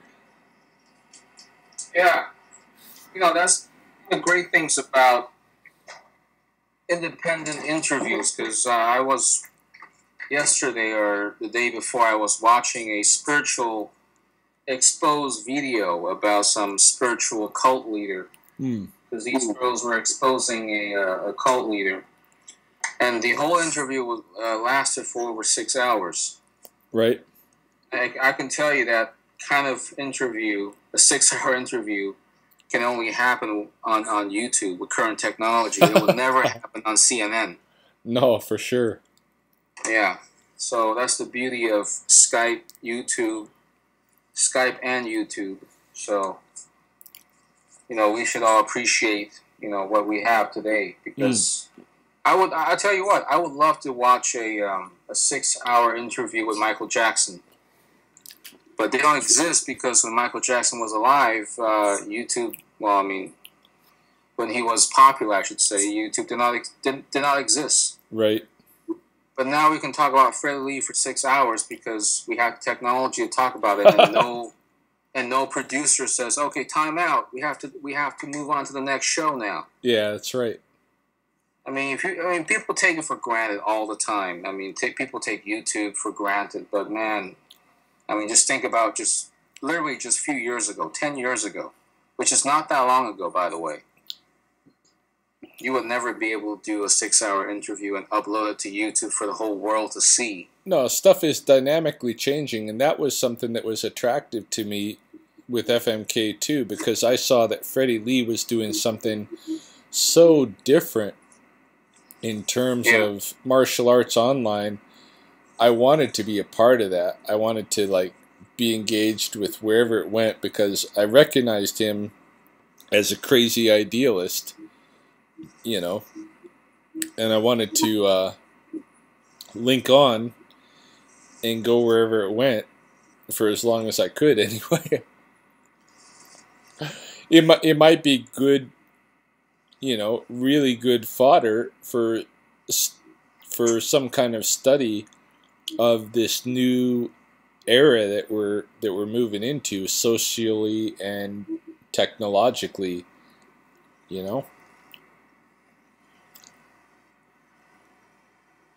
Well, I'll tell you, technology is amazing because without technology, I would never have this Freddy Lee TV show. Mm-hmm. And I would be stuck watching CNN and Lifetime movies. Yep. Which are great. Lifetime movies are great, but they're fake. They don't bring value because they're not real. Yeah, I don't watch any TV anymore. Now that we got YouTube, forget TV. But Freddy Lee brings something very raw, very real, totally unedited. Right. That's what I love about the guy is he doesn't care about editing his videos. Right.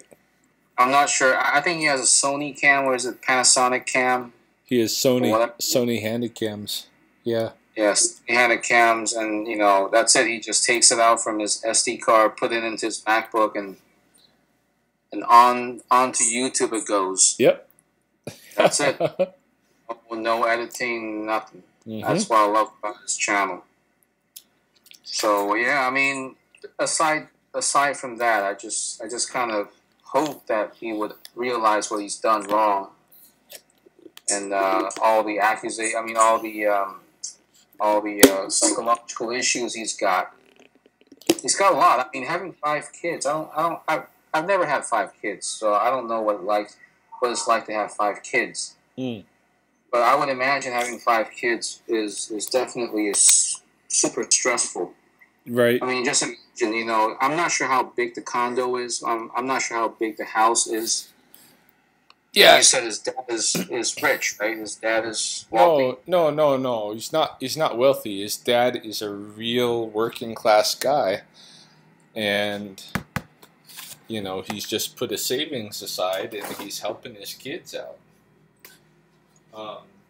So yeah, when his dad helps him out, it's a real hardship for his dad. Right. So there you go. He's got his parents backing him up. He's got his wife backing him up. And he used to have someone like you backing him up. I mean, you gave him 20, and he didn't appreciate any of it. Right. Yeah, because he's been given it. He's been given it all along. Whenever he comes into these hardships, somebody steps up and gives him what he needs. You know. Yeah. So I'm just saying, like, you know, there's always two sides to the story, and I hope that Freddy Lee is not as homophobic. Maybe he's still homophobic. I don't know, but you know, I just hope that he's not that homophobic anymore. You know, now that he's lost a lot of good people, he's got Sagai Bang left and Derek. Right. Maybe these guys. Maybe I'm not sure. Maybe these guys are all yes mans, like pretty much soulless people. Is that true? Soulless toad eyes. I think all of them are afraid.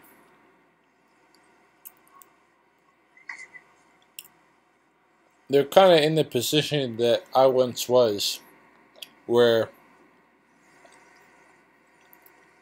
they're not going to talk out against Freddie because he's not attacking them. But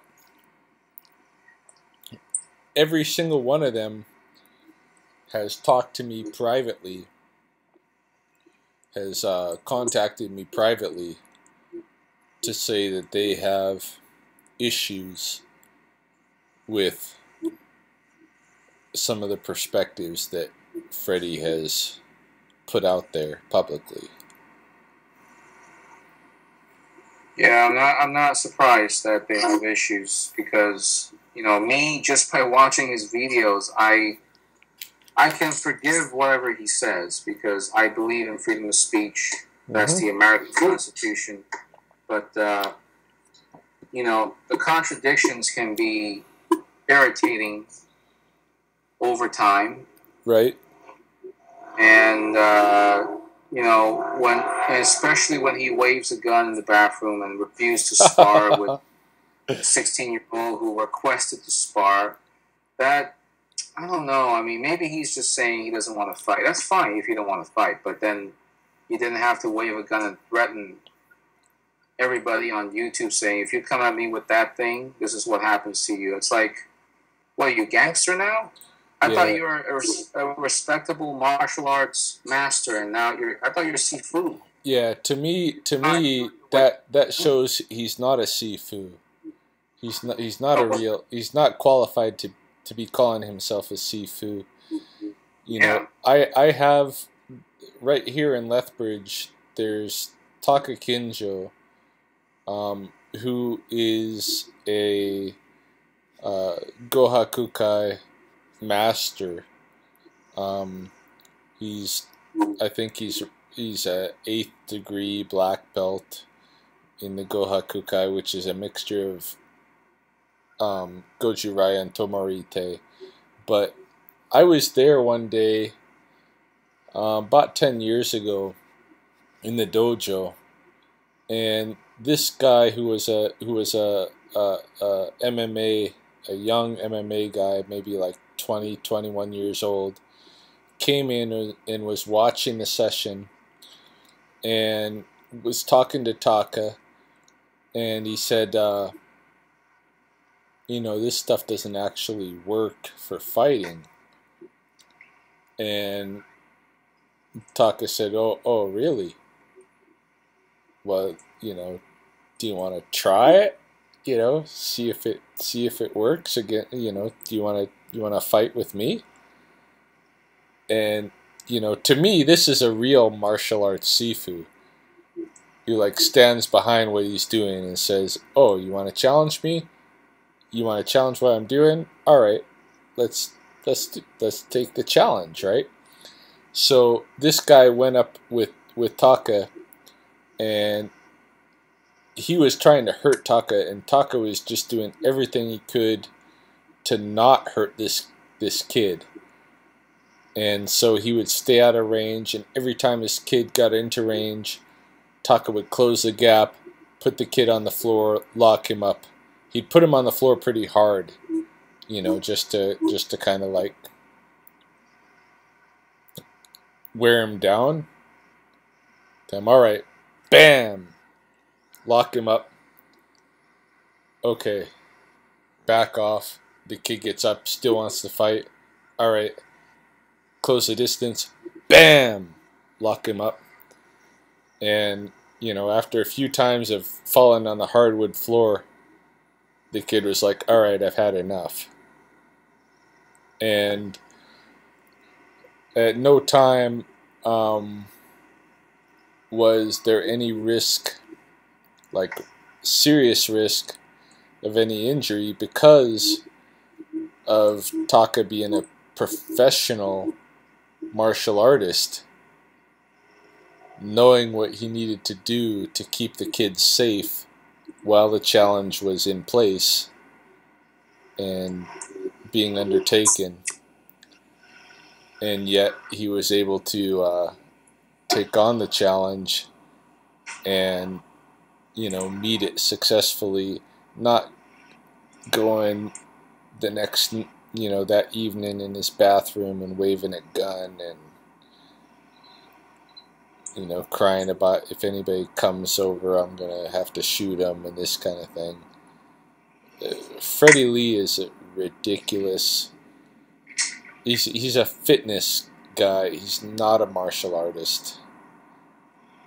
Yeah, but you know, despite the fact that he's showing his weakness, it's still entertaining to see. For sure, man. For sure, it's entertainment. That's what he hooked, because this is not fake. This is real. Right. Right. You know, he's basically just whining about a 16-year-old trying to spar him, and he refused because he can't. You know, he's afraid. Yeah. And he's using a gun to sort of threaten the whole world about it. Say, if you come at me, this is what you get. And this is, you know, this is entertaining for me to see, because this is real deal. You know? Yeah. No, it's entertaining for everybody. It's entertaining for me. I loved being involved with FMK. You know. So there you go. I think that's the answer. The answer is not so much about the way, I don't know about that, but it's more about the drama that Freddie injects into his videos. Right. That's what I'm subscribed to is the drama, because I know. You see, at first I didn't think this guy would have dramas. I subscribed to him because he talked about the death of that Vietnamese girl who was kicked to death at a nightclub in Texas. Right. So I watched some more videos with Annette. Is it Annette? Yeah, Annette and Derek. I think they were kind of like just sitting there while Sifu Freddy Lee was talking about, again, the same situation. And I'm just wondering, who are these people? I mean, you know, what's going on? So I have no idea. It's the first time, you know, I was subscribed to FMK. And then I soon realized that Freddie is a Sifu, and these are the disciples of Freddy Lee, and that's when I realized something. Mm. But yeah, and ever since then I got hooked, totally hooked. Mainly because this guy puts out 10 videos every single day. Right. You have no idea how prolific this guy is. I mean, it's amazing. 10 videos a day. Yeah, I know. I know, because he didn't start off like that. He started off like 1 or 2 videos a day. Yeah. And it was enough where I could keep up with it. I could keep up with the comments. I could put those videos into different playlists that were appropriate, you know. Then it got to be like 10, 15 videos a day. It got pretty far, like, it got crazy. He was putting out so many videos. The management of the channel got like nuts. Right. And the funny thing is, there's a video of you saying too much beauty for Freddy Lee. What's that all about? Oh yeah, yeah, yeah. That's a video that I put out recently. Um, Basically, he had said some shit about me online, and I was thinking I was going to respond to it that morning. And then I got out there, I got running that morning, and I was like, it's beautiful out here. Fuck Freddie. I don't even want to deal with him. This is too beautiful. It's too much beauty to be even worrying about Freddy Lee. And so I didn't respond to him that morning, but I did put it out there as too much beauty for Freddie. About you? What's that? What was he saying about you? I'd have to go back and revisit it. Was that the incident with him making fun of your family member? No, that was earlier. That was back in toward the end of August. Oh, so you're saying he made another video to make fun of you? Yeah, it's like I said, it's been going back and forth between him and I ever since. Really? Yeah, since the end of August. Yeah. Oh, I had no idea because I thought it was just one-time thing. No. No. Well, I mean, I'm mistaken then. Yeah. Yeah. Well, I had no idea you were going back and forth fighting each other's off. Mm-hmm. Well, he fought you in his main channel, am I right? Yep. Okay, so I don't get to see that then. I don't get to see his ramblings about you. Yeah, he had it on his main channel, and on his second channel, this most recent channel that just got shut down was more, the only things that had anything to do with me was his stuff about master and disciple relationships. But he didn't really directly address me like he was doing before he got on this third channel. Now he's on his fourth channel because the third channel got shut down. I haven't even checked the fourth channel, so I got no idea what he's doing there. Well, the fourth channel got 3 videos. So it's pretty sad that he's reduced. Well, first of all, he's reduced to Osho quotes. And Right. now he's totally reduced to 3 videos, and I'm not sure if that's going to go through. Because I precisely remember when I checked his the previous channel, it got shut down because I had a notice on my not on mine but on his YouTube channel saying that this. I mean, it says crap like this channel is under violation of blah blah blah blah blah. Right.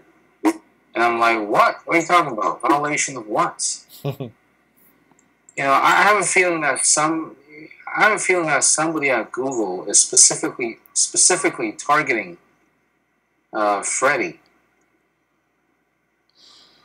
Yeah, it could be. Maybe somebody that's involved with Google is a martial artist. But then at the same time, he's made so many enemies. Exactly. It's like the word spreads around, and people's, eventually it's going to reach up to Google. Somebody's going to find out about it and shut his channel down. In fact, he even made a video when his first channel went out. He had a sit-down interview with Sidai Bang, and they had discussion like the shutdown of FMK. And he's talking about, oh, my channel got shut down, man. This is bad. I lost all my money. And the funny thing is, he didn't even mention you. Yeah. He didn't even talk about how you contributed to the FMK channel. He just talked about himself, like, man, I made so many videos. All my 10,000 videos now gone. Right. Because YouTube shut it down. Yeah. He was basically just whining it to Sidai Bang. And man, I just feel like the only friend he's got now is Sidai Bang. He's the only guy that will listen to Freddie's ramblings. Yeah. And I'm just wondering whether Sidai Bang is just really listening to him and really believing in him, or he's just pretending. He's half and half. You know? Yeah, he's half and half. He is pretending. Because I know that Sidai Bang is quietly, you know, being obedient, being the yes man that Freddy Lee wants him to be, and he's just sitting there like, yep, you know. Yep. But you know, deep down inside, I'm not sure if he's a yes man deep down, because I don't know what he's getting out of this. Maybe he's just trying to get more training, I'm sure he's paid his $100 a month as well. Right. And you know, he doesn't want to lose that opportunity to train with with Sifu Freddy. Right. And so I'm just wondering, why is Sidai Bang still with Freddy? If Freddy, you know, doesn't know any martial arts, basically, as you claim so. Yeah. And I'm pretty sure you're not alone in that kind of thinking, because there's a lot of people out there who thinks that Freddy Lee is not a martial artist, but a fitness teacher, right, or a fitness trainer or whatever. Yeah. So I'm pretty sure Sidai Bang probably feels the same way, even though he's 44. Is he 44? Yeah. So I'm not sure what Sidai Bang is doing there, to be honest. Do you have any idea? Yeah, I mean, I think he's just kind of, you know, enchanted by the Freddy Lee character. So he's just obsessed, basically, eh? Yeah, because I know that even Bang has had exposure to much higher level martial arts than what's in FMK. And he and I have talked about that privately, but yeah, I think, you know, there are good aspects about Freddy's training, and there are deficits, and his deficit is with the real martial arts, and he could fill that out if he kept people in there that were, like, the reason that him and Derek had a falling out was because Derek wanted to be more martial arts focused, more combatives focused. He wanted to get into sparring, and that led to him and Freddie having the kind of falling out, and Derek packing up and saying, all right, I'm going to go on a walkabout. I'm going to go around the country for a while, and I'll be back later. And he just returned this last week to Chicago after being gone for months. I think that Bang has a lot of good ideas that Freddie has vetoed, and he's just kind of like waiting to see if Freddie's going to open up. And in terms of combatives, I know he's been exposed to things that are levels and levels above what Freddie's doing, you know. So I don't know what's going to happen with the two of them, with Derek and Bang. If they hang in there for a long, long time, I'd be surprised. But if they do, it's only a time before Derek and Sidai Bang leaves. Yeah, that's what I think. Either that, or they are going to have to, like, give up their soul, because they're going to have to become totally fake to stay with Freddy. Well, I'll tell you this right now. If Freddy loses Sidai Bang, that's it for FMK. Yeah. Because the way I see it is from the previous videos with Derek, because I know that they spar often, you know, Freddy and Derek. I thought they were, like, really good friends. I thought they were really close. But from what you're telling me, that is that they had a falling out a few months ago. Yep. That's why he took the trip around the world, and right. he just came back to Chicago, Right. a few days ago. Right. So given that information, I have a feeling that if Derek leaves, at least he's still got Sadai Bang. But Right. if Sadai Bang leaves, I feel that FMK is pretty much doomed. Yeah. Because Sadai Bang is really the only guy that truly, well, I wouldn't say truly, but the guy that on the outer shell supports FMK. He speaks for FMK. You know, he's in good hands with Freddy Lee, in good terms, I should say. Right. But, you know, I don't know. It seems to me like people are having second thoughts about Freddy, or his disciples at least. And you don't see many people that are dedicated. In fact, there's one exercise video with a guy and another woman, a young woman. I think they're boyfriend and girlfriends. I'm not sure. Mm. They train once. I've only seen them like once or twice, and they don't train there anymore. They haven't gone back, so they're obviously not that close. Huh. But as I said, if Sadai Bang leaves, I don't know who Freddy can fall back to. Because there's another black guy. There's two black guys, right? There's Sadai Bang and the other guy. Who's the other guy? Yeah, the other guy is fairly new. I don't know who that guy is. He just started appearing in videos. But yeah, so I'm not sure whether he is as close to Freddy as Sadai Bang. No, not nearly. Not nearly. That's what I thought, because he didn't talk as much. But I think Bang and Freddy at this current moment has a pretty tight connection. Yeah. But as you said, you know, whether it's a real connection or whether it's just Sadai Bang pretending to follow his so-called Sifu. Yeah. I'm not sure. But it's I feel, especially for Derek, because I feel like Freddy is losing Derek, if you will. Right. I feel like, you know, Freddy is trying to hold on to Derek, but Derek is saying, you know, my hands are almost letting go, that kind of thing. Right.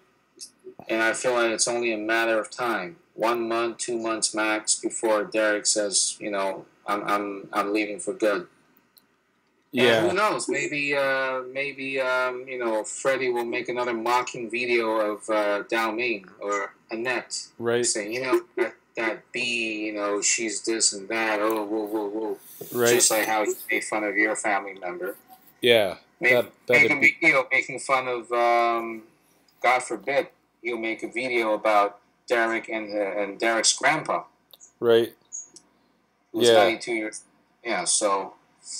Yeah, exactly. I mean, if he's stupid enough to make that kind of video, then prepare to have a good health care, because I'm not sure what Derek would do at that moment when somebody makes fun of his grandpa.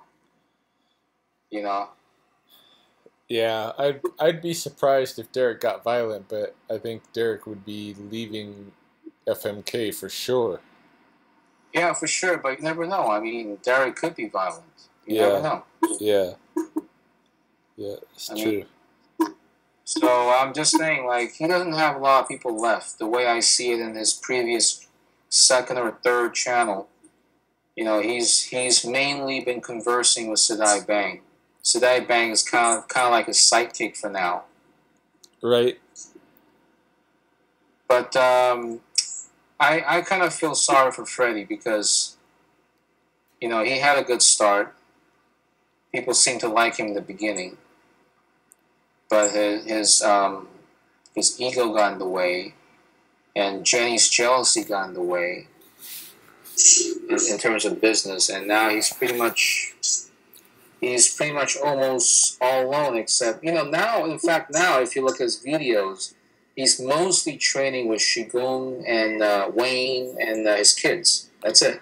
Yeah. He's training with his family members. You don't see like new students coming in to train with him. You know, now it's just his family members training. So Like I said, if you have no income to maintain that coon, then that coon's going away, and you'd be training in a condo instead.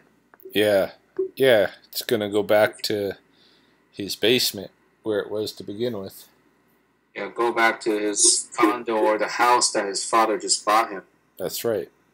And that's where he's going to train. So he's going to have to move all that Wing Chun equipment and all that man bob, or whatever you call it. Yeah. The man, is it man bob? Yeah, the bob. I don't know. The bobs. Yeah. The bobs, I don't know, either sell them or auction them off. Whatever. I mean, he's invested so much time and money in decorating the coon. Right. But people are having, I mean, his reputation is on the line. That's the whole point. It's not even on the line. It's off the line. At this point, he's ruined his reputation. At this point... Not just offline, but also online. Yeah. I mean, I'm living in Indonesia, and I even know about Freddy Lee. So imagine what people in Africa know about him. Yeah, I know, but you can do an easy Google search, and you can find all these opinions about Freddie, that he's not a real martial artist, he's a charlatan, he's a coward, and he's never had any credentialed training, and the list will go on and on. Like, I think he's been exposed, and it makes it even worse when every time he pushes out another person that's close to him, and they turn around and say, "Yeah, well, fuck you. Here's another thing about Freddy Lee you guys didn't know."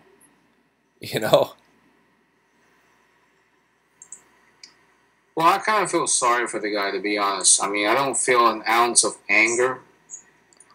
Even if he did that to me, even if he betrayed me with the YouTube video thing, YouTube channel income thing, I mean, you got, I mean, even for you, I'm sure you have to feel sorry for this guy because, as a martial arts teacher running a school, your reputation is the most important thing. You're not like an office worker working somewhere in HR or in some big company, right? You're not an employee, so your reputation is not as important. But when your face is the business, when you are the face of your own business, you really have to protect your reputation. You have to make sure that you put your good food, I mean, your best image out there. Right. Because first of all, he decided to put an entire poster of himself half naked right in Howard Street. That's right. So that's one thing. And the second thing is, he's promoted himself well enough on the internet that a guy like me, who's living in Indonesia, even knows about him. Right. I've never been to the Coon. I've never met the guy, but I know so much about him just by living in Indonesia. So, imagine what people in the UK or in Europe or Africa or South America know about him. He's a worldwide famous guy. Having close to 25,000 subscribers. Come on, that's a dream number for most people on YouTube. Right. Most people have only a few hundred subscribers. So my point is, man, I feel for the guy. That's why I defend him, because if you're running a coon, I mean, here's the thing: you have 5 kids to support. It costs a lot of money, man, to support 5 kids, especially the baby Ken. It costs a lot of money to buy milk, to buy the food that he needs, and for the other kids, the girl, Angelina, and the guys, the kids, they need food. They need more food than ever, and it costs money to maintain that. And not to mention that they have the rent to pay, Of course, electricity, water, all those basic bills, it adds up. And the fact that his YouTube channel got shut down, his $1,000 a month income is gone. Gone. Even if he didn't have any students, he could still live off his YouTube income just by sleeping at home. Just sleeping. That's it. He doesn't have to have any students. Yeah. He could piss all his toad eyes and sit eyes. That doesn't matter, as long as he doesn't piss you off. Right. You're the one making the money. But he decided to do the dumb thing and piss you off. Right. And as a result, he lost that $1,000 income a month, which he could have used to support his family. Yeah, exactly. His family is the most important thing. Yep. His wife, his kids, his parents. I don't know if Wayne is still working. Is he working or is he retired? No, I think he's still working. Well, thank God. Yeah, exactly. But the guy should be retired. He's done it. He's worked all his life. But. Oh yeah, you said he's a blue collar worker. You said. Yeah. So he works at a factory plant. Am I right? Yep. Yeah. So it's a tough job. He works probably 12 hours a day, sewing clothes, or I don't know, washing dishes or whatever. Right. Yeah. It's just factory work, man. Yeah, factory work. It's tough work. Tough environment. Yeah, for sure. It's not easy. And Freddie's basically, I don't know how much he's making right now, because I don't see him having a lot of students. Yeah, neither do I. I don't understand how he's keeping the Coon open right now. Well, he's probably making negative cash flow right now. Yeah. Well, he's got Sedai Bang, that's 100. He's got the other guy, 100. I'm not sure, is Derek still paying? No, right? No. So Derek's not paying, and Annette or Dao Ming, she's not paying, right? No. Okay, so he's got 200, and I'm not the other guy, the white guy that demonstrates with him. I'm not sure if he's still in the Coon or not. I'm not sure. So yeah, it's hard to say. Let's just give him the benefit of the doubt. Let's say he's making a good $500 a month, when he could be making $1,500. But now he's only making $500 a month. Right. How much is the rent at Howard Street?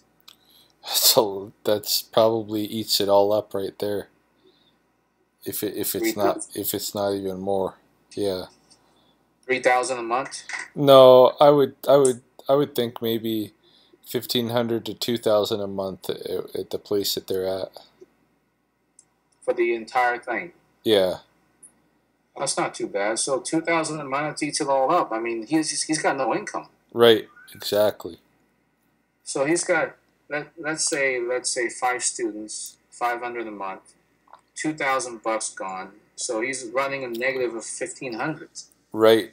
So how long can you do that? You can't do that for very fucking long, And the question is, how much did he save from the police academy? The salary he saved.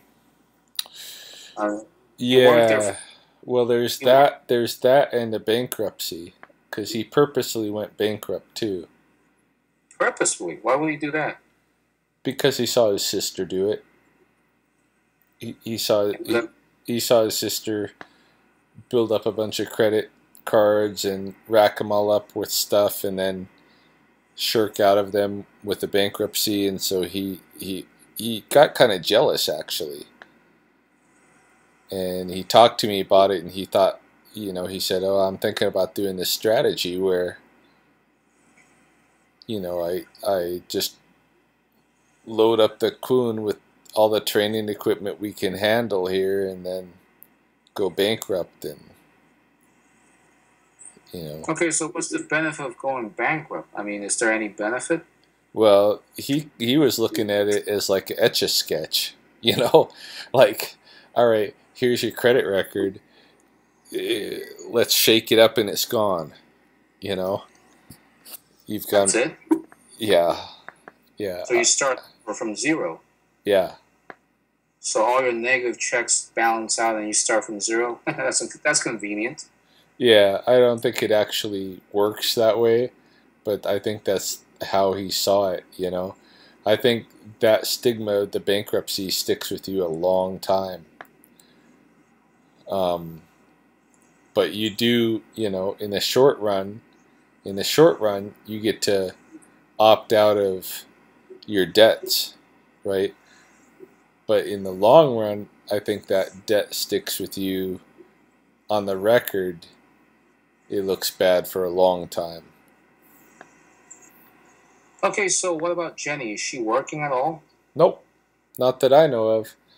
Not that I know of. So She's yeah, just staying home with the that's the thing. kids. So the only person that's really bringing in the income is Wayne. Yep. Because Wayne's Freddie's mom, I'm sure, is not working. Is it? I don't think that his mom is working now. Okay, so Freddie's got his coon, which is not making much money. Right. And on top of that, I forgot the school fees. I mean, all 5 kids. I'm not sure about baby Ken, but 4 kids, they go to school. That's right. They all go to the same school, and they have to pay 4 different tuition fees. And so that adds up. I mean, the rent, the electric bill, the food, Yep. the school fees. I mean, was the mortgage? I'm sure they took a mortgage, right? Yeah, I think so. I don't think Wayne bought it outright. No, he just kind of got them set up in there. Yeah. Yeah, so they got the mortgage and they got the condo. Right? They still have the condo, am I right? Yeah, they rented it out to one of the FMK students. Oh, really? Yeah. Okay. Well, that's some income right there, but not really. I don't think it's income. I think it's just it's just covering the expense of the condo. Yeah, covering, right? Yeah, right. The condo, yeah. So it's not income at all. It's just covering the mortgage. Mm-hmm. And so really, the only income coming in is Wayne. Yeah. Shigun. So yeah. He's the guy. He's the one doing hard work. Yeah. He's the only man. He's the real deal. That's right. Holy shit. And I really feel bad for this guy. I really feel bad for Freddy Lee because, I mean, here's the thing. I mean, does he have any other skills besides this fitness kung fu thing? Not that I know of. Well, so there you go. He doesn't have any other skill. He doesn't have any computer skills, does he? No, not that I know of.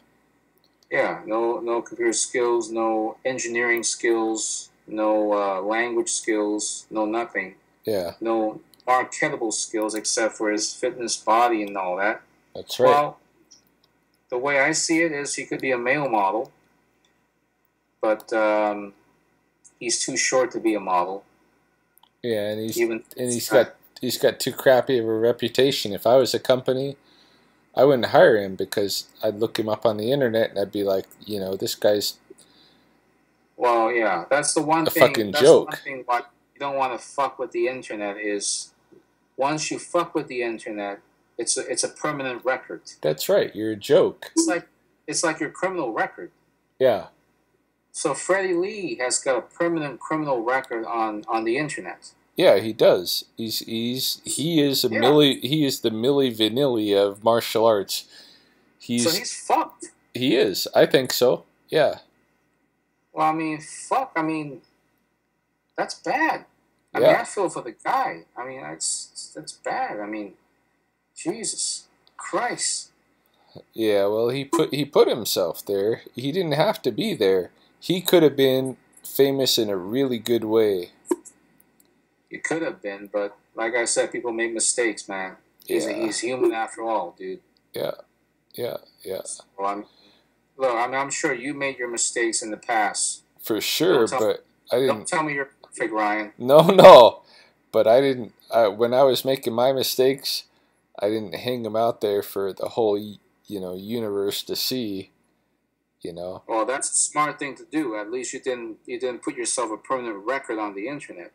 Yeah, I didn't claim to. I've never claimed to be something that I'm not, either. And I think that's one of the places where he fucks up. you know, there's two places that Freddie fucks up. One of them is that he never got any credentials at all. But do you need to have credentials to be a martial artist? In my opinion, no. Right. But in a lot of people's opinion, yes.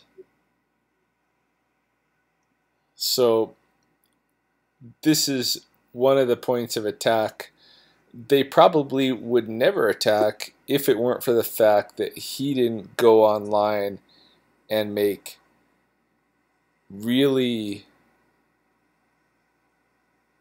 hateful videos about other martial arts and other martial artists. Nobody would have given a shit in the martial arts community about what Freddy Lee was doing if he didn't go and do that stuff. You know, I feel bad enough for this guy. I wish I could do something to help him. You know, I'm just that kind of guy. He's had a lot of help, man. He's had a lot of help, but I don't think he's learned his lesson yet, man. Yeah. But I think now he's probably beginning to realize what a mess he's made. And, you know, now he's beginning to realize that something's got to change, like you said. Yeah. And, you know what we say in this world is that when somebody fucks up, somebody else has got to lend a helping hand. Right. You know, we don't just let people go off to hell like that, because what he has right now is pretty much hell. Because he has a permanent record. You know, let's see, if I search Freddy Lee on Google, let's see what happens. Okay, so Freddy's Modern Kung Fu comes first. His website, his Twitter account. Okay, there's on the fifth row. There's this MMA forum. Yes, that's not gonna be good. So okay, I mean, nothing incriminating so far, but I'm pretty sure if you click on a few more pages, especially this forum right here about MMA mixed martial arts. Yeah, it's not gonna be good. You'll see some incriminating evidence that this guy is a fake, or you know whatever he said about MMA, bashing MMA, and all that stuff. But as I said, again, this is America. Freedom of speech is what I believe in, and whatever Freddie says about MMA, I think he has the right to say it. But you know, as I said, going back to homophobia, because I generally don't appreciate somebody who puts other people down just because they don't conform to the stereotypical gender role. Right. You know, I hate it. Why should a man be a man? Let him be what he wants to be. You know, that's my point. But aside from that, I think Freddie is allowed to have whatever opinion he wants to have. He could say President Obama is this and that, whatever. You know, but I mean, some of the things he said is quite shocking and quite contradictory. But here it is. I mean, this is the incriminating evidence. People are talking about him like whatever. I mean, this guy. Yeah, I think the best thing for Freddie would be if he actually had to work for a little while. Look at this guy. Okay, I mean, if you scroll down, you see Freddy Lee holding his gun in the bathroom. Watch video. And there's this guy scary in a bad way. He didn't seem mentally fit in the video that was removed by user. There you go. So, I mean, Freddy Lee, as you put it, is fucked. Yeah. Because there's even a picture of him waving a gun in his bathroom. Right. And people say this guy's scary in a bad way. So, I mean, the forums are talking about him. Everybody's talking about him in such a bad way. In fact, if you go to Amazon.com and you search for Freddy Lee, there's a few books by Freddy Lee But as you said, it's not written by him. It's written by some guy called Ben in the UK. Yeah, Ben. Yeah. Some really bad reviews. And I was surprised because when I was first acquainted with Freddie, I thought he was a decent guy. But when I saw the book reviews, I thought, man, this guy must be joking. How can they write these bad reviews about the book? Right. You know, such hatred. And I thought maybe these are just trolls on the internet. But later on, I soon realized guys like you, guys like Travis are talking about him. I was like, are you serious? How many haters can a guy get? And it seems to me like the whole world hates him. You know, you search Freddy Lee and it's like incredible. It's unbelievable. So bottom line is, I feel sorry for the guy for what he's done to himself. You know, I mean, I feel sorry for his trauma that he experienced at the law academy. I mean, the police academy. But he got into more deep trouble by being shallow and by being egoistical.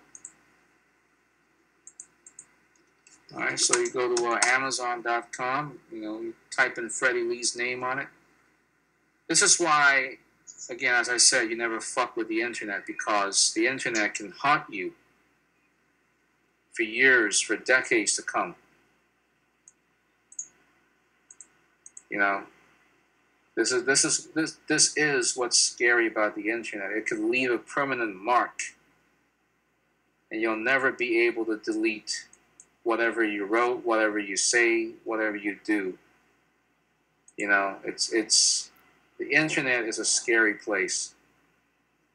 This is why, you know, people like you, I feel like you guys are the brave ones, because you show faces. You show faces on YouTube talking about how crappy Freddy Lee is. There you go, Seafood Freddy Lee. He's so famous, even Google keywords know about him. You there? Yep. Yeah, I'm starting to nod off. It's like almost 4:30 here now, in the AM. Really? Yeah. Oh my. Yeah. 5 hours ago. Oh, guess what? He's on Vimeo now. Yeah, I know. He's on Vimeo. Holy crap! So his new channel's on Vimeo. That's crazy. Yeah, it's not YouTube though. Like. Yeah, but at least he's got a channel, man. At least he's got something. Yeah, yeah. Well, that's good to know. I mean, at least he's got something. He's not giving up. At least, you know, the thing is, most people in his situation would probably choose to commit suicide. Yeah, well, I hope he doesn't go there, but I think he needs to go to work. I think he needs to, like, man, I used to work like midnight shifts with a Vietnamese team of janitors, and we just go office building to office building cleaning that shit. I think Freddy Lee needs to do something like that for a little while. Well, his dad's the one working tough, working hard, but he's just. Yeah, I think Freddy Lee needs to work hard. So you don't think he's worked hard enough at his FMK Kun? No. No, I think that's what he wanted to be doing, and that's fantastic, except he took what was a great opportunity and he killed it with hatred. You know, that's the one thing I don't understand. Why is he so full of hatred? What's up with that? I don't know. I don't know what it is about him, but he went after everybody. He had to hate on everybody. He couldn't just do his thing and show his dedication to his daily training, and that was it. He had to hate on everybody. you know? Yeah, but you know, sometimes you just want to know where that hate comes from. Mm. Because, you know, I see a big potential with Freddie. He could be a great man. He could be a superstar. He could be like, he could be the next Shaolin monk promoting Shaolin Kung Fu, and I mean, not Shaolin, but, you know, promoting Kung Fu in general, and tour around the U.S. teaching, you know, the entire Americans Kung Fu, that kind of thing, you know? Right. Like a tour. That's the way I see it, because that's how I see it, you know? He could be touring, but instead of touring, he's tarnishing his reputation on the internet, and he's got guys like you who's bringing him money, you know, hate him. Right. So, and now he's basically forced into a corner, and now he's opening up a new TV channel on Vimeo, which is good because I like to watch his shows. You know, it's good, and I like to know who's training there at the moment. And it's funny, I just saw Annette coming back here a day ago. I think Annette just came back, so looks like he's not doing too. So Annette obviously has paid $100 a month, I think. Yeah, she should have if she's training. So I imagine $500 a month for this guy. Yeah. Which is nothing compared to the YouTube channel, really. I mean, how did you you said you're the one managing the YouTube channel. Did you check how much his earnings were? Like, Yep. Okay, so you had access to that information. Yep. Okay. Yeah, I had Freddie's login. I didn't have any separate login of my own or anything like that. I logged in as the owner of the channel. Okay, so there was two more channels. There's FMK Explicit, and there's another channel. Did you have access to those channels? Yep. So how come there's only one video there? Why didn't he just use those channels to promote to post more videos? Good question. I mean, the FMK Explicit he set up, particularly after the main channel got shut down. He set that up so that he could rant on that channel and not care if it did get shut down. I mean, Freddie lost a lot of... Lost what? He lost a lot of video footage. All of that stuff that he put together, he never backed up. Up until the time it was in May when my wife and I went to Hawaii. He got his first warning on the main channel, and that was when I told him, and they shut it down for like 14 days or something. And that was when I told him, you need to get a external hard drive to back up your stuff, because all his videos that he had ever put up, he had never kept a copy for himself. Nothing. There's like 10,000 videos. I mean, it's like gigabytes of videos. How can you store all that? Yeah, he never he never kept any of it. So all of his, videos of like his son being born and all that stuff, Yeah, I know, but do you have the space to keep all that video, 10,000 of it? You would need several external hard drives. You'd need like, for what he had on the net, you'd probably need like 4 or 5 terabytes with the external hard drive, but it's certainly not impossible. Yeah, but he figured he's too lazy to go to the store and get an external hard drive. I mean, these hard drives are pretty expensive. Yeah, I think they cost $200. Right.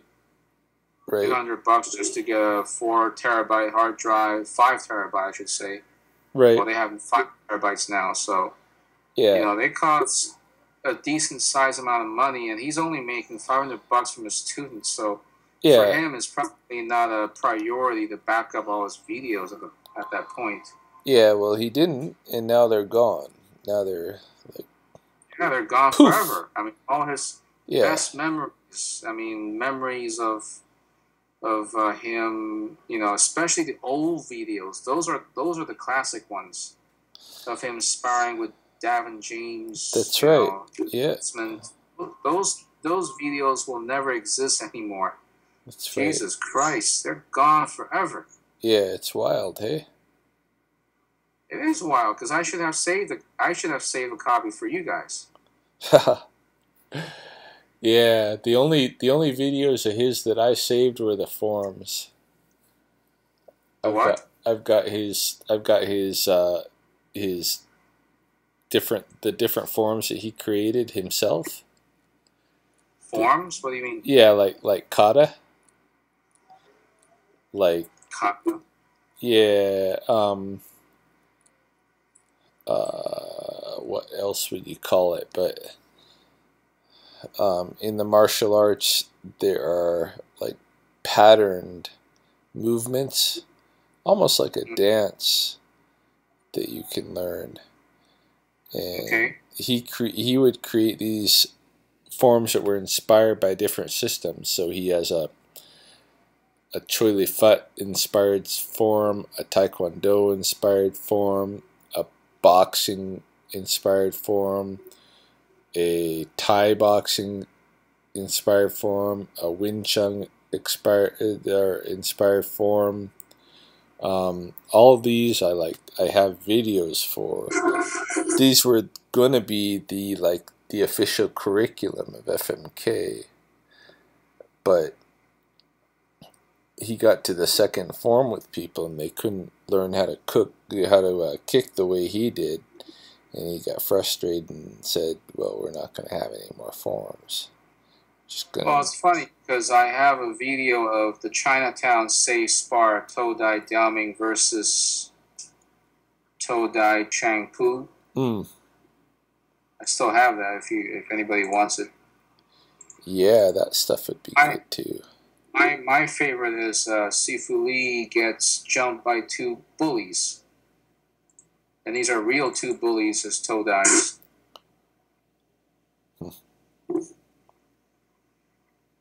He actually got jumped. But the funny thing is he kicked the one of the Todais in the chin.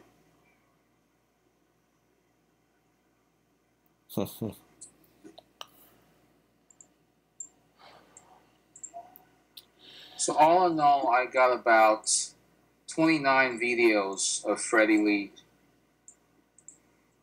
and they are about 5 gigs already. Just 29 videos, 5 gigs. Yeah, it doesn't surprise me, man. So you can imagine 10,000 videos would take. Gosh, I mean 10,000 videos, 5 terabytes. Yeah, it's crazy. Maybe they kicked him off of YouTube so that they can free some space.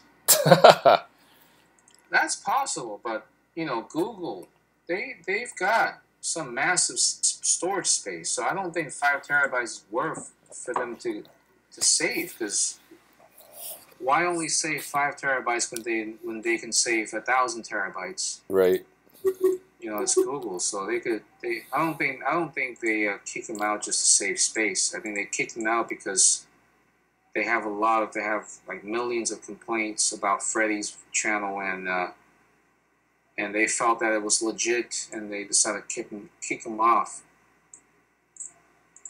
That's the way I see it. Yeah.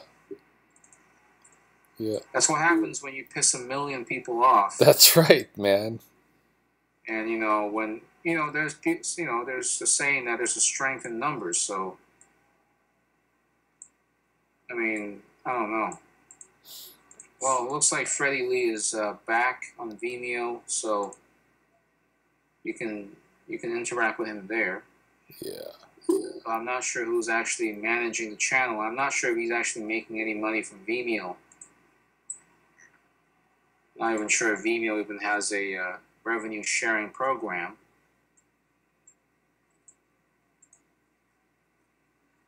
Yeah, I don't know. I don't know. Oh, I need to go to bed though. Holy smokes, 4:30. Haha. Wow, I mean, I just looked at the clock. We've been chatting for almost 7 hours. Wow. That's insane. Yeah, I know. Hey. That's insane for a talk show. Even if it was a radio talk show, it'd be insane. That's a good blog. Because, you know, the thing is, the longest video I've ever watched on YouTube for an interview on Skype was about 6 hours. Right. I told you about the spiritual thing where they were trying to expose a spiritual leader. Right. But this man is probably, we're setting a record this time. I think 7 so. hours. I think so. I think if I cut this up into like 20-minute segments, I'm gonna have a lot of segments to to post hold on. up. I mean, don't you think that you can just upload this whole thing at once? I could try. I'll see how it goes. Does your account allow videos longer than 20 minutes? I'm sorry, longer than 10 minutes? Yeah, yeah. Okay, so you can just upload this whole batch, 7 hours of video content, upload it to YouTube. Yeah, it'd be crazy. And it'd be like 7 hours. Yeah, it will be. Wow. But how are you recording this? I mean, this is just what do you call it? QuickTime. Yeah, I know QuickTime, but how do you record from QuickTime though? I thought it's just a video player. No, if you go to File on QuickTime, you can choose Screen Record, and you can just highlight a portion of your screen and just hit record, and it picks up whatever the sound of your computer is at the time, plus whatever the block is that you're recording on your screen. Oh, because I know that you did a video with Travis, a video conference with Travis. Right. And there was like a split screen between you and Travis. That was a very cool technology that you had there. Yeah, that's the same thing that I used. I used the QuickTime, but at the time, both he and I had our video on. I got my video on now, but it's dark, so can't really see me. That's fine. Yeah. Yeah. But yeah, we just use Skype. Yeah, well, the NSA is watching, so if you don't have a copy of this record, the NSA most likely has. So yeah, the NSA. I always kind of figure the NSA is setting me up for all this anyway, because I was involved with them at one time. So. Oh yeah. Oh yeah. You say you're at the intelligence agency. Am I right? Yeah, I was in military intelligence. I was doing top secret missions, live missions. But did you do any computer work at the time? Computer work in what sense? Well, in terms of hacking and, just like what Edward Snowden did. No.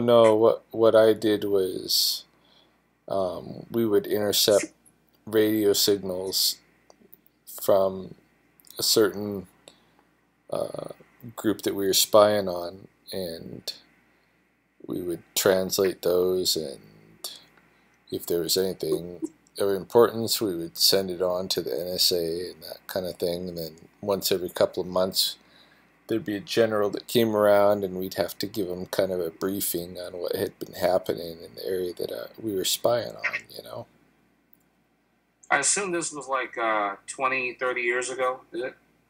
This was 1990 to 93. Okay, so you were intercepting radio signals? Yeah. Yeah. From which country? From North Korea? No, from the Soviet Union.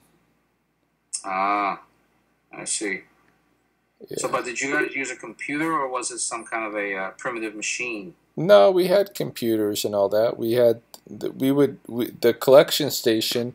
We would intercept the signals from Germany, and then we beam them up to a satellite and bounce them back down to the States. I was in in a bog in Louisiana. We'd catch them down there. We had a translation team that worked overnight to translate them, and then during the day I would come in and I would work with the translations for one particular section, and I'd read over whatever happened the night before and file it appropriately, or send it, send off a tactical report to the NSA if there was anything of any importance. Right. Right. That's pretty cool, because I'm actually quite interested in the technological side of intelligence things. I'm fascinated by it. I saw Google Earth, like the technology of Google Earth, that whole satellite looking down on, being able to move down to that level, the street level, and look at people. Yeah. I saw that way in advance of when it came out for everybody to play with. Oh, so you're saying that the Google technology and the Google Street View was way back in, already established back in 1994, is it? Even before that, yeah. This was. I went into the military in 1990. I got out in 1993, and I think I saw all of the. I was able to play with that satellite stuff in 1992. I was able to manipulate the satellite itself to look down on the street level of wherever I wanted to look. So you could look into Indonesia, Surabaya. Yeah. Yeah. Anywhere I want to look with the satellite, we could look. So basically, this is more advanced than what we have now with Google Street View, because Street View is just a snapshot. Yeah, the Google thing is just photographs. Exactly. Yeah. But we had live image. Yeah, and I'm sure they still have live imagery via satellite, and we could scope down on anywhere that we wanted to in the moment. And this was 1992. Yeah, you can imagine what kind of technology they have 20 years later. Oh my God, man. Yeah, it'd be crazy. Yeah, but only in America, man. I don't think other countries have access to such precise satellite technology. No, I don't think so. Certainly not Indonesia. Yeah, no, I don't think so. Only American government has such advanced technology. Can you zoom into houses, like see what people do inside houses? Not inside. Only if there's a way to, like, if there's an angle in their window that you can see, that kind of a thing.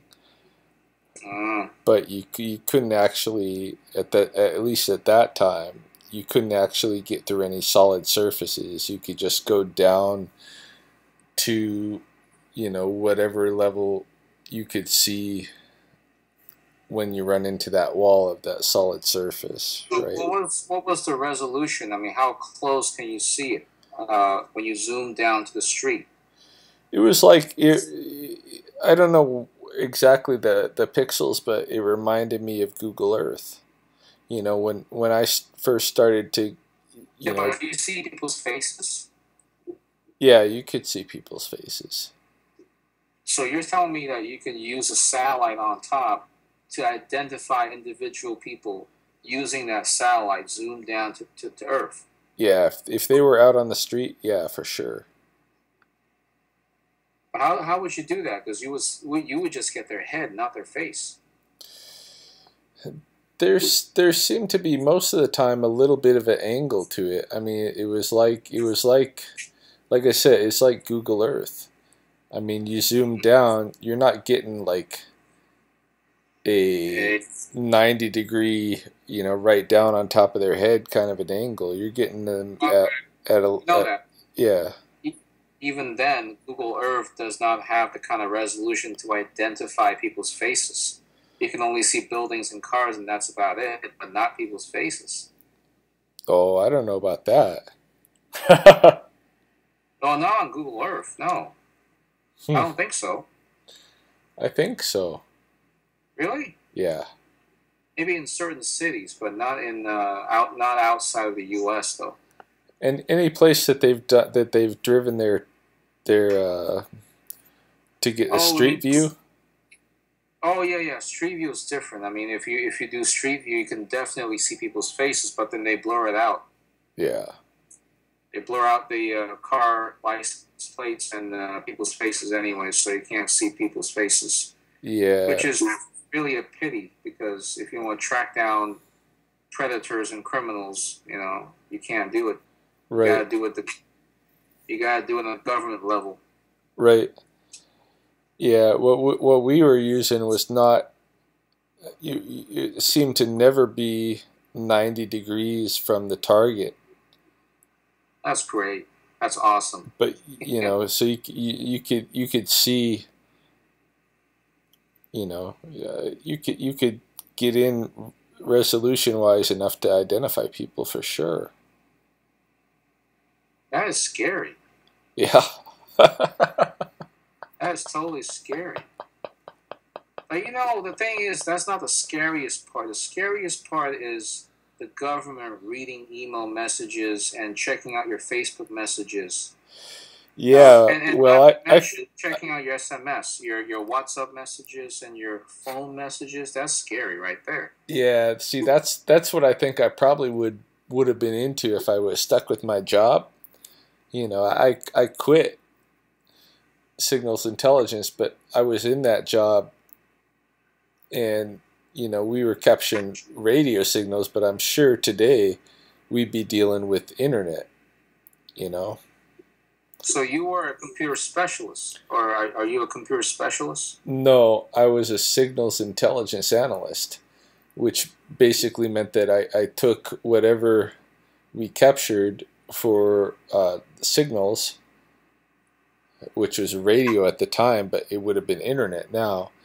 But at the time, it was radio. I took whatever we captured and I had it interpreted first, and then I took whatever was interpreted, I analyzed it, and then reported it appropriately. The reason I took the job actually was because it offered me the top secret clearance that I needed to get into special forces. I was on a special forces trajectory.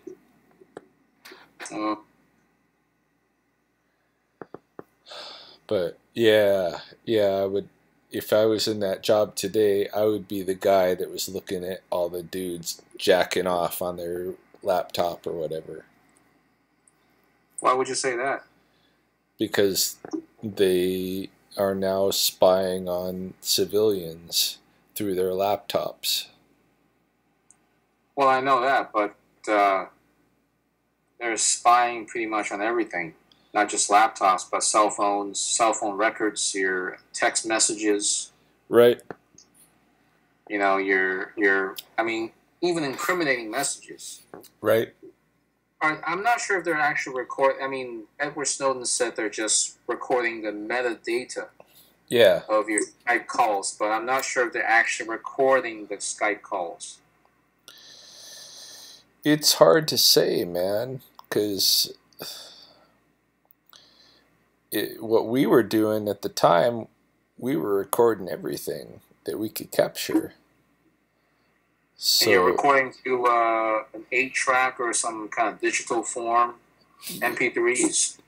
No, we had like reel-to-reels. It was terrible. But how were you able to record such a long message? I didn't think those things could store a lot of information. Yeah, they would record, as many of them as they needed for whatever communications were going on in that 24 hours before I got on shift. It would just be recorded, and then the interpreters would work all night. When I got off shift, the interpreters would be getting on, and all they would do was move through the recordings and find anything with voice and interpret. And they'd write down the interpretations all night. And then I would come in the morning, I would get their interpretations when they're going back, you know, they're getting off and they're going to bed.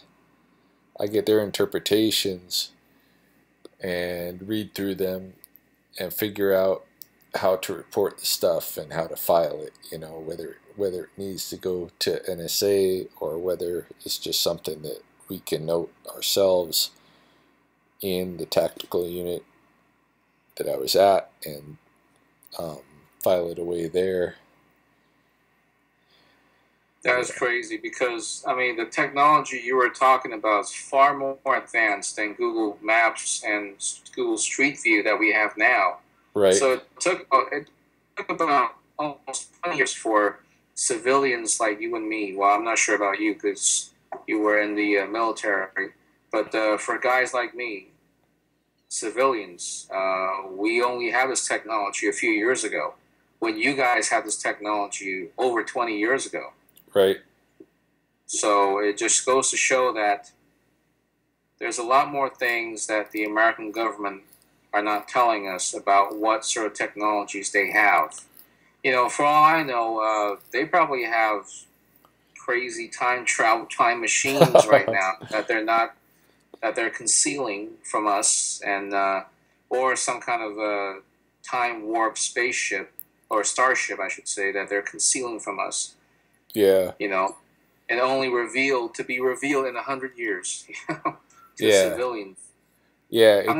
It's hard to say. It's hard to say what the heck they might have right now. You know. Yeah, I mean, I guess only I don't know, only Edward Snowden might know because he's got the top secret documents. Or remember that when he transitioned to Hong Kong and he moved to Moscow, he destroyed the entire document.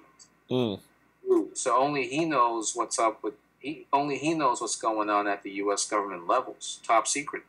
Right. You know, but he's not telling us because he knows that he's got to protect the American government from exposing more secrets. You know. Right. He's only telling me that the public needs to know, which is this NSA spying program, the X-Key score. And that's it. That's all we have to know. But the rest, we don't have to know that. Right. We don't have to know whether the American government's building a starship or whatever. That's none of our purpose. Right? So yeah. He's not saying that. He's not saying that. And that's the right thing to do. Because, you know, he said he's working for the U.S. government. So there you go.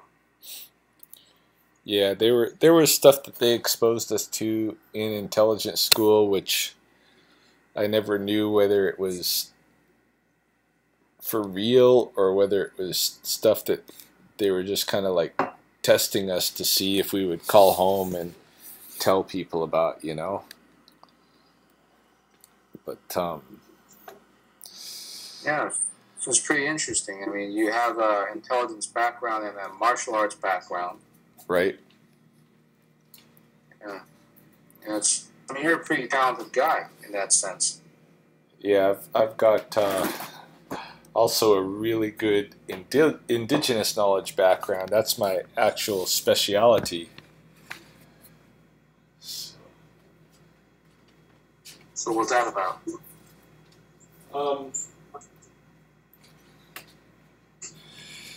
Really, it's like the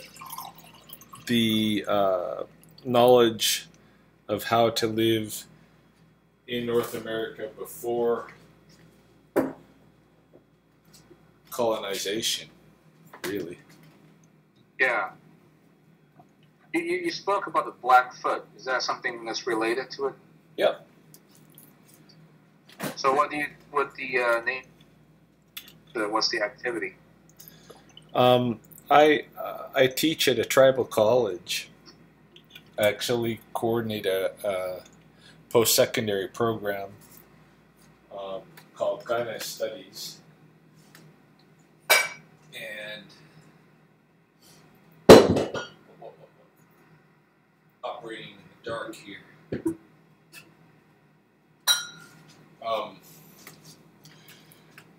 basically, I teach traditional Blackfoot knowledge about the ecology and about traditional foods, and how to survive all year long. That's great. Yeah. So you have backgrounds. You have anthropology background. You study Javanese culture. I studied a lot of different cultures. Javanese was one that I was exposed to. Yeah. But Do you speak Javanese? No. Okay. No, my languages are of course English, a little bit of Spanish, a little bit of Vietnamese, and Blackfoot. Oh, you serious? You speak Vietnamese? A little bit. How'd you learn that from? From the Vietnam War? I was when I was in 4th grade. The refugees from the refugee children from Vietnam were put in a kind of a what do you call it, like a trailer outside of our school. That was their classroom, and my dad went to the school and told them, I want my son to be in their class instead of the regular class. And so I got a year of Vietnamese immersion where I was the only white kid in the Vietnamese classroom for a year. Wow. So you speak four different languages. Partially, yeah. Yeah. So Blackfoot, man, that's a weird culture for me because I don't know nothing about Blackfoot culture. But you say you speak Blackfoot language, am I right? Yeah. Yeah, that's probably that's the language I know best, second to English. So it's your second language. Mm-hmm. Okay. So when did you learn Blackfoot language? What did I learn? No, when did you start learning the language? About 1995. Oh, okay. Yeah, 94, 95, something like that. Man, that's like almost 20 years. Yeah. Oh. Yeah. Well, I'm curious. So, how do you say? What does it sound like? I'm just curious what it sounds like. I use a lot of it in my videos. Well, I use some of it anyway in some of my videos. Yeah. Yeah, like I would like, for instance, I could say Itami koko,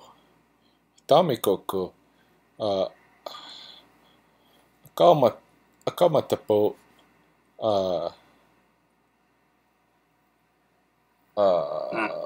akamata po ni apanakos. Like I'm saying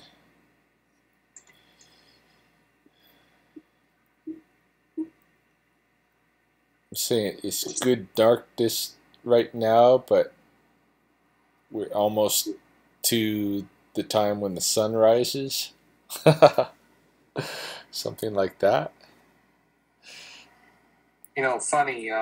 The only exposure I have to Native American culture is the Mohawk people from upstate New York. Oh yeah. And the. I mean, I used to live in New York, but I never came in contact with the Mohawk people. The only way I sort of learned about their culture is through a video game called Assassin's Creed 3. That's the only way I knew about it. And when you spoke Blackfoot, it sounds like the Mohawk language. Yeah, well, that's no coincidence because they're also a Algonquian language, which is what Mm, Blackfoot is, a Algonquian language. okay, yeah, Yeah. fascinating stuff. Hmm. Fascinating, because I know that. I mean, uh, I know from my man, this years ago when I was doing social science studies in my high school. I know a little bit about it. Is it true that it's offensive to call them Eskimos? Um, I don't know if they get offensive or not. I should ask my buddy. His girlfriend's an Inuit lady. But yeah, Yeah, there's up here we tribes. normally say Inuit. Yeah, that's the word I was thinking. Inuit is a better word than Eskimos, Yeah, but people say that don't call them Eskimos. It's not good. That's what people say. Is that true? could be. Could be. I don't Yeah. know. I haven't spent enough time up north. Like I've been up to what's it, Yellowknife in is Yellowknife or Yellow Horse in Yukon. Yeah. It's pretty high up, but I never got a sense of whether the whole Eskimo thing was PC or not. You know. Ah, I see. You know, funny. You live in Alberta right now. It must be damn cold. Am I right? Not really. It's not too. No. It's like I'm less than an hour to the Montana border, Okay. and it definitely gets cold. It gets 40 below here in the middle of winter.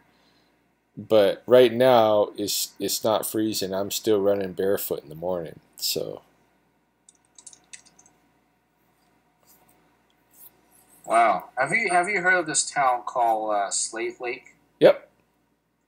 Yeah, funny because my friend, she's Polish and she was there for an exchange program with the students. Hmm. She told me about some stories in the Slave Lake where she was visiting in Slave Lake in Alberta, and Hmm. I thought it was interesting that I'm talking to somebody who's living in Alberta right now. Right. I'm just thinking like this would never be this whole conversation we're having right now would never be possible just what 20 years ago was it? Yeah. No, the internet is crazy. Hey.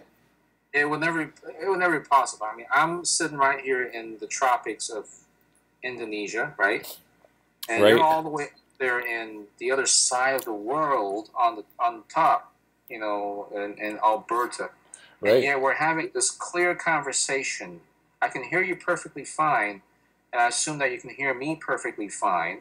Yeah. And at the same time, we're not paying a single dime for this long distance phone call. Isn't it insane? Hey. People take it for granted all the time, especially the youngsters who are just 19, 20 years old. But people like you and me, I mean, we've been through ages, That's right. era. There was no internet.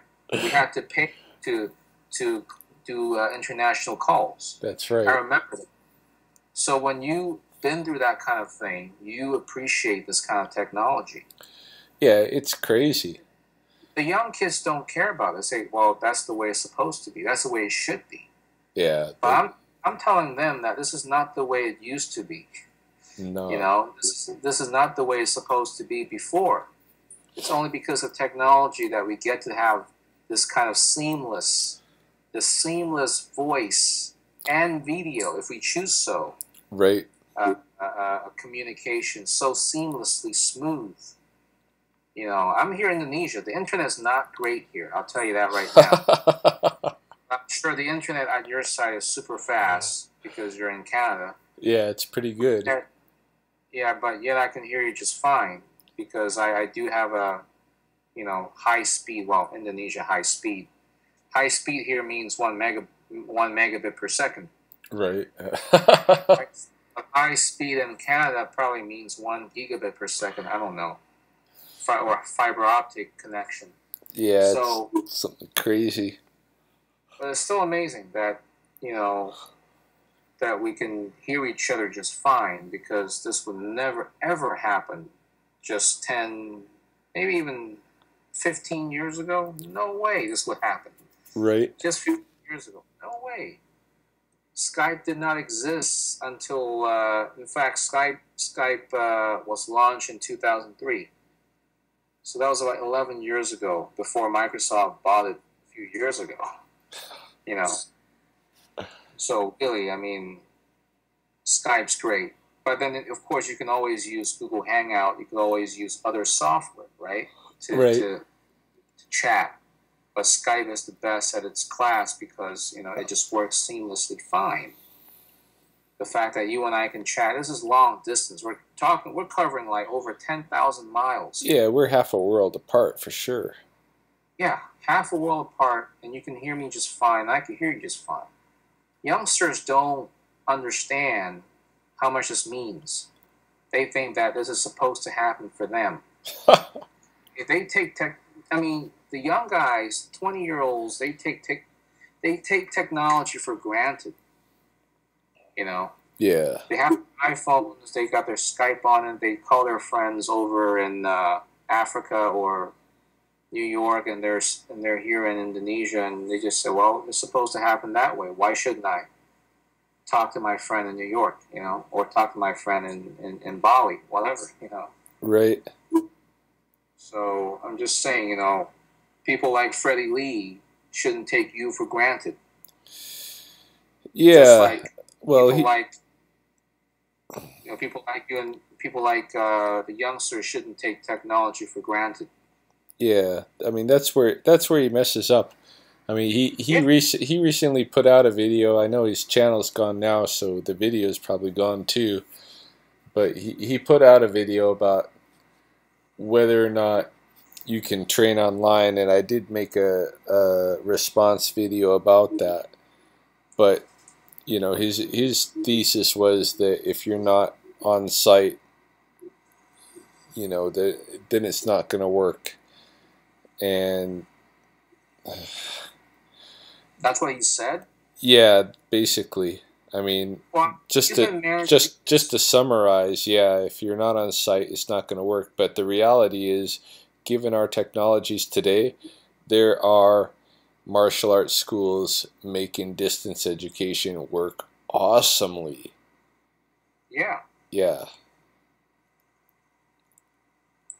I mean, whatever he said, he's just said that on-site, off-site doesn't work. So are you telling me that your contributions for the past 2 years didn't work? Making him $1,000 a month didn't work? Come on, man. Yeah. He's nuts. I mean, I was bringing him in a ton of money. It was crazy. Yeah. That's a lot of money, man. Yeah. Super. Yeah. Super money right there. And yet he's saying, oh, well, your contributions didn't work because you're not on site. Yeah. Whatever that's supposed to mean, I don't know what that means. I mean, you were doing just fine off site. And all of a sudden, because you uploaded some BJJ videos with a male partner, all of a sudden he says it doesn't work. Yeah, he's such an idiot, man. To shut me down because of that, that was one thing. But then to make a video about my family, that's what ultimately ended his channel, because people found that so offensive that had been following the YouTube stuff. I never saw that video. I wish I did. Yeah. So I could understand your point of view, because I never understood your point of view until now that you told me about this. Yeah, there's a guy that regularly comments on my videos who he was the one actually, and he fessed up to it. It's on one of my videos in the last 2 months, where he says, I'm the one that turned in FMK because I found that video so offensive. You know, where he's talking about your sisters-in-law. You should have kept, or you should have downloaded that video that he made, that Freddie made, you know, bashing your family member, and upload it to your channel so people know exactly why you left. Yeah. I wish I had, man. people get the full picture, you know. I wish there's several videos that I wish I had downloaded of Freddie's. You know, I took offense to a lot of the things that he did, but I never said anything because our pact was that we would respect each other's expression. You know, that we knew that we were human beings. We were going to have flaws and that kind of thing. I wasn't going to say shit about him. He wasn't going to say shit about me. But we were growing together in a partnership. You know, but but when he started saying shit about me, then I thought, well, now the rules are gone, right? So absolutely, they're gone, totally gone, because he broke the rules. That's right. By, you know, he crossed the line, basically. Right. So he crossed the line by making fun of your family members, whom you hold very dearly to, right? That's right. So I mean, not just you, but anybody would be offended. So yeah. My point is, like, you should have downloaded a copy of that video so I can see the proof that he actually did it. Yeah. Yeah. So I'm not sure if I've ever seen the video. I think I missed it. I must have missed it. Otherwise, I wouldn't know your full story. Yeah. I must have missed it, because you said this happened 2 months ago, like August 25th or something like that. It would have been between the time of August 25th when I made the video, wondering whether or not that would have been the Monday, because I trained on Sunday. That's when he confronted me with Bang. That would have been the Sunday would have been August 24th. He confronted me on August 24th with Bang.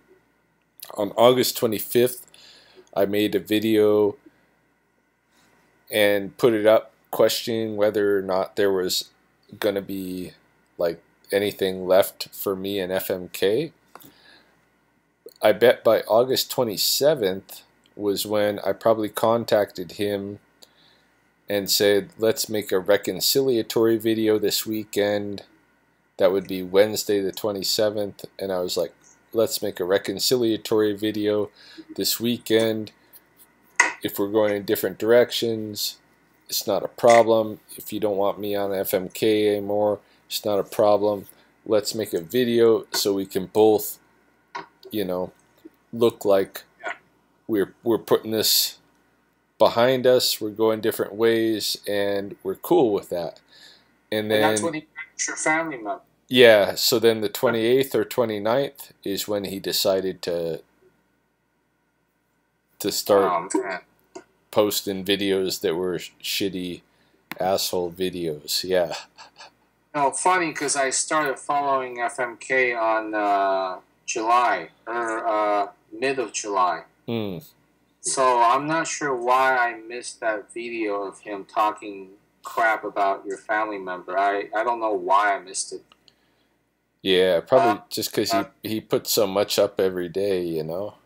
Yeah, he puts like 10, 15 videos a single day. I'm like, it's hard to catch up with every single one of his videos. Right.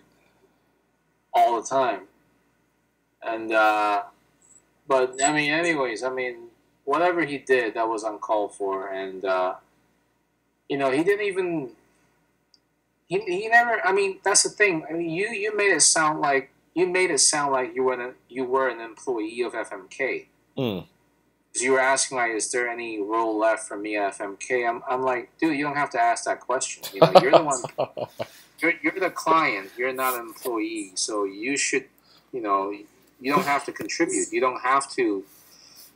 You don't have to ask that question. My point is, you're the boss. But He's not the boss. That was my original question, even coming in. There was if you go like way back in my videos, you'll probably find it. My original video for Freddie was, you know, is there a role for me in FMK? Because I've had this experience, this experience, this experience, this experience, this experience. Here's who I am. Here's where I am. And I'm interested in what you're doing. You know, I'd love to be a part of this project?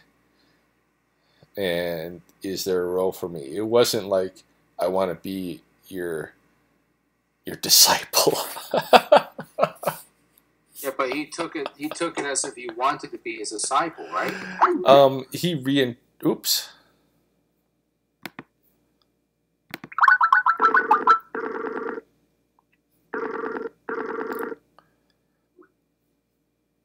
Yeah, he reinterpreted it as such. Like you wanted to be his disciple.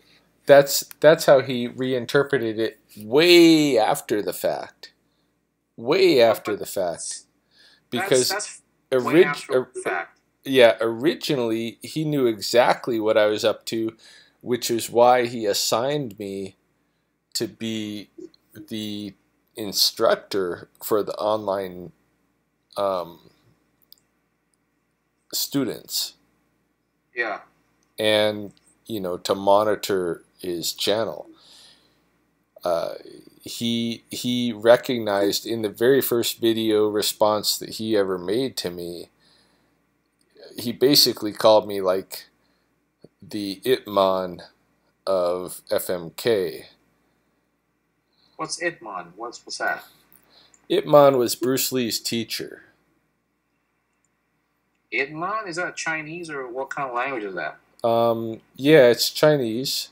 It's IP, and then the other name M-A-N. Is it Cantonese? I would think so. Okay. Well, I don't know what that is. So that's teacher. Well, it doesn't translate to teacher. This is an individual's name, but okay. it was something that Freddie knew because of his familiarity to Bruce Lee. He knew that Bruce Lee's teacher was Ip Man, and so he made a video after I had contacted him and said, he was inviting all of the masters, all the people who were like Ip Man to participate in FMK. And he was interested in like hosting like a martial arts university that wasn't about combat sports, but was about all these other expressions and this kind of thing. And so that's what I entered into originally, was the idea that I was already bringing something. Yeah, and he agreed to it, right? That's right, yeah. So he agreed to the fact that you're going to be the online teacher and you're going to be the online contributor to his YouTube channel. Yeah, he assigned me those things. He asked me to do those, yeah. So there was a mutual agreement before you started the job or the mission or whatever. Right. So he agreed to that, and all of a sudden you're saying weeks or months down the road he changed it. Yeah, it was only very recently that he changed it, actually. So, only maybe in the last 3-4 months that he started getting on this kick of who are my disciples, and deciding that because we had lost really all of our online todai. I mean, he had assigned me as the instructor of the online todai, which basically made me a sifu within FMK. But once all the online todai had said to hell with this, and it had been a couple of months since they left, then he wanted to reincorporate me into FMK as, another todai, which I don't really care. The labels don't really matter to me, but my creative license does. And when I played around with jiu-jitsu he started trying to tamper with that creative license, and that's where we ran into big problems, especially once I was training with male partners. He didn't put a stop on it when I was training with grappling dummies. He didn't put a stop on it when I was training with women, but once I started training with male partners, you had a problem. That's a problem. Yeah. So basically, he changed his agreement with you because he originally wanted you to be in charge of the online business part, right? Right. The online portion, and all of a sudden he says you're a disciple. Right. Exactly. Yeah. Okay, and he had a problem with you a ways down the road, right? It didn't just come up all, right away. This was more than a year in that he decided that I was going to be a disciple, right? A year in? Oh my. Yeah. It's crazy. So a year into the fact that you were contributing perfectly fine, making him $1,000 a month. Yeah. That's when it says, okay, now you're a disciple. Yeah, I was happy to make money for, I didn't see it as for Freddie. I saw it as for FMK, and it went along with those two kind of, the two placards that Freddie's dad. What's that? The two concepts that Freddie's dad had, the two placards that he had introduced to us. What do you mean by placard? He gave us some cards that had these symbols on them, the Chinese symbols for these things. In the FMK Kun, they're actually on the wall, and you can see them in most of the videos that go on in the main training room. But one of them speaks to the financial well-being,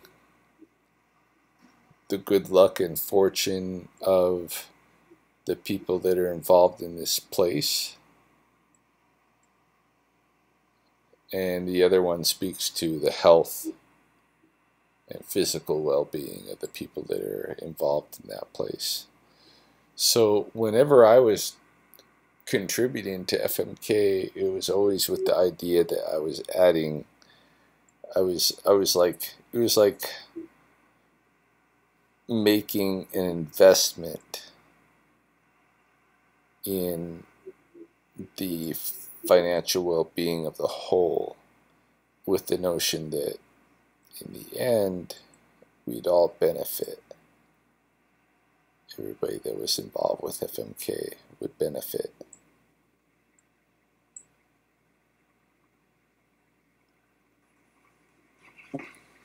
Well, I mean, the end of the story is he basically betrayed you. Yeah. That's the way I see it. Is, according to your story, he basically violated the agreement that you guys had in the first place. Right. Which was for you to do the online contributions and to instruct online students? Yep. Yeah, so that was the original agreement, and he then changed it a year later and said that now you're a disciple and now you have to follow my way of teaching, and you can't upload anything that I don't like, which includes, of course, grappling with a guy. Yeah. And that's when he's, look, guy, you're a faggot, you gotta get out of here. Yeah, that point was reached about 2 years into my FMK relationship. So he's willing. It's funny how, that's the thing I don't get about Freddie is he seems to prioritize his homophobia over his friendship with you. Isn't it crazy? Like, and then that is absolutely insane because he does not know the value of friendship. Yeah. He does not know the value of relationships, basically, in general. Right. That's why I'm amazed that Jenny and Freddie stuck around for so long together. Because they've been married for over 10 years, for God's sake. And yet he's unable to keep most of his toe dyes for the past 2 years. And now he's left with Sadai Bang and Derek and Annette. And nobody else is left, basically. Right. You know, he's lost one of the most lucrative toe dyes he's ever had, which is you. Yeah, the most lucrative toe dye he's ever had. The guy who's doing the online contributions for his business, right? The online arm of FMK, right? Trying to grow his company, and yet when he sees something he doesn't like, this homophobia kicks in because you're grappling with a dude, and he's saying, "What a guy! You guys like doggy styling each other or something like that." Yeah, he's willing to jeopardize the relationship between you and Freddy Lee over his homophobia. Right. So you're telling me that his homophobia is more important than the fact that he's earning $1,000 a month to support his business? Apparently. Well, that to me is somebody with a mental fucking issue. Yeah, that's a big problem for him. Sorry for the language. I mean, I don't mean to use that word. Sorry about that. No, I should actually use mental freaking issue. I should have said that. I'm sorry about that. No, I've got no problem with the language. Well, I haven't seen you cursing, so I don't think it's appropriate for me to do that. So I don't normally, unless I really want to hammer something. I don't normally. Yeah. We don't curse, and I don't want to curse because it's a gesture of respect. So there you go. Right. So my point is, he's willing to prioritize his homophobia over his friendship with you. Yep. Who's bringing in the actual money. Right. For FMK when he can just sleep over and make $1,000 a month. I mean, my impression is easy for him to make videos. It doesn't take much effort at all for him to make videos. He turns on the camcorder and boom, he makes a video, right? Yeah. It's all raw. There's no editing. There's no graphics being done. There's no overlays or superimposing, whatever. Right. He just plugs it into his USB MacBook Pro and up he goes. And yet he's worried about the fact that you're grappling with a guy, and to him this is like gay faggot, and he calls you a faggot to jeopardize a friendship. Wow, this guy's an idiot. Well, this guy's an idiot. So I'm just wondering if I came to FMK Kun wearing my bright colored pink shirt, I'm pretty sure he's going to call me a faggot too. Not to your face. Well, maybe not to my face, but, let's say he assigns me a job at FMK, whatever it is, and I bring him 5 Gs per month. He's going to say, well, you're gay with that pink shirt. Change that shirt. Right. I'm pretty sure he's gonna eventually point that out. Like, man, this guy, why is he wearing that pink shirt all the time, Right. Because he's homophobic. Let's don't forget about that. Let's not forget about it. No, that's a big deal. It's a big deal for him. See, that's the thing. I don't understand why it's such a big deal. I mean, nobody's raping him. Nobody's putting their dick in his fucking ass. I'm sorry, freaking ass. Sorry about that. No, don't worry about it, man. So my point is, like, why is he so worried about you grappling with a guy or some guy wearing a bright pink shirt that looks like a woman's shirt? Yeah, it's First weird. Of all, it has nothing to do with the business. Right. My point is he needs to get focused on one thing and one thing only, is to make money for his business. because quite frankly, he needs it. Yeah. You know, he needs to support. He needs to support his family, tuition fees, as I said before, his family expense. Right. And he's not using his brain, you see? He's not using his brain to think. He thinks that he can just blow you off, and he thinks that the money's going to still be there. Because that's exactly what happened. He thinks, well, I can blow Ryan off, so what else? He'll be making $1,000 a month, so what? I don't need him. Yeah. That's the way he thinks, and guess what? Karma came back and bit him up pretty good. That it did. Now he's lost that $1,000 that most people can only dream about, making that much money when they're sleeping. Gee, could you imagine? No, I cannot imagine. I wish I could, but I can't. Yeah. That's a lot of money, dude. Yeah. $1,000 a month. It's crazy. Come on, that's crazy money. Exactly. Especially when the $1,000 you can just sleep off and make that much. I don't have to work for it. Right. I just have to say whatever's on my mind and do my training and just have a Sony camcorder up there and finish. Yeah. Well, this was the lure that put Freddie in a bad situation because, I mean, he recognized that the videos that he made that got the most hits are the ones with the most scary monsters. What scary monster? You know, anything that, like, anything that he thought was bad, anything that he would consider to be something, you know, that in his book would be negative, like somebody taking advantage of, say, Bruce Lee's legacy to make their own martial arts, or anybody who was like using the martial arts, like in Brazilian Jiu-Jitsu, like the whole Gracie family to him is a scary monster. Well, that's fine. As I said, I mean, he's entitled to his own opinion. Right. I really can't give two hoots about whatever he says about Gracie family and the BJJs and the MMAs and whatever other style, like Thai boxing or Muay Thai with Tony Jaa and, you know, whatever. He can say whatever he wants. He's got the right to say that thing.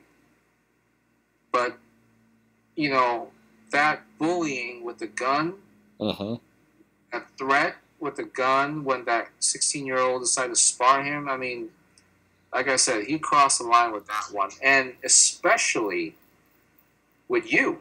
Yeah. You know, it's okay for him to say, okay, Ryan, I don't like that you grappling with the guy. Can you take that off? Right. I mean, okay, he's homophobic. I don't like it, but, you know, it's his school. It's his company. But no, instead of just let it finish right there, he decided to actually make fun of your family member, calling them names. That's really when he crossed the line. That's right. I mean, if he had said, "I got a problem with this grappling, will you take it off?" I would have taken it off, but then I would have also asked myself whether or not I wanted to continue to be involved with FMK. Well, that's okay. I mean, you don't have to because the whole thing of it was that we were developing ourselves as artists, right? And my own vision doesn't necessarily have to match his, right? Absolutely not. But I'm just saying, like, you don't, you know, if he says, okay, if you don't want to contribute to FMK, you don't have to. But he didn't stop there. That's right. Make a blunt about your family members, and yeah, that's one thing that bothered me so much, because you know, as I said, you were the guy that helped him with his business. You helped him with his business, man, for 2 years. Big time, yeah. You didn't just come on the scene like a month ago. I mean, you were there backing up FMK for 2 years behind him. That's right. You're the online guy. You're the online department of FMK. That's right. And he blew you off. Not only that, but he made fun of you. And I mean, he made it personal, basically. Yeah, he made it personal, and he said really, he said really rude things about my sisters-in-law. Look, I mean, it was supposed to be business at first, right? I mean, you and him were friends. Okay, I get that, because you have to be friends to be in business. Right. But he made a comment saying, "Okay, I don't like you grappling with a guy. Fine, it's business thing. You know, it's a school. If he's homophobic, let him freaking be, right?" Right. But my point is, he didn't have to go personal on you and say, "Oh, your family members, this and that." Yeah. I mean, he made it personal. Yeah. It wasn't like his business. No, I'm sorry, Ryan. I can't have that kind of homophobic stuff. I don't like those faggot moves that you have on your videos. No. Right. He had to make it personal. He had to attack somebody innocent. Right. I mean, your family members were innocent. Yeah. Am I right? Yeah, completely. And actually, to this date, they've never even seen Freddie's video. I've never, told them about it, because it's it's terrible, you know. And he made it personal. And I mean, the thing is, my point is, he started the fight. He started the beef, basically. That's right. He started the beef with you, man. Yeah. You did. I mean, from what you say, well, from what you tell me, you did nothing but made him $1,000 a month. That's which right. anybody can only freaking dream of. Yeah. But I can only dream of making $1,000 a month just by sleeping myself off. All right, and this guy does not appreciate two hoots about it, and decided to make it personal. I mean, that is uncalled for, man. Yeah. That crossed the line for me. And now I understand why you're so pissed off, which I think that you were being quite lenient about him too.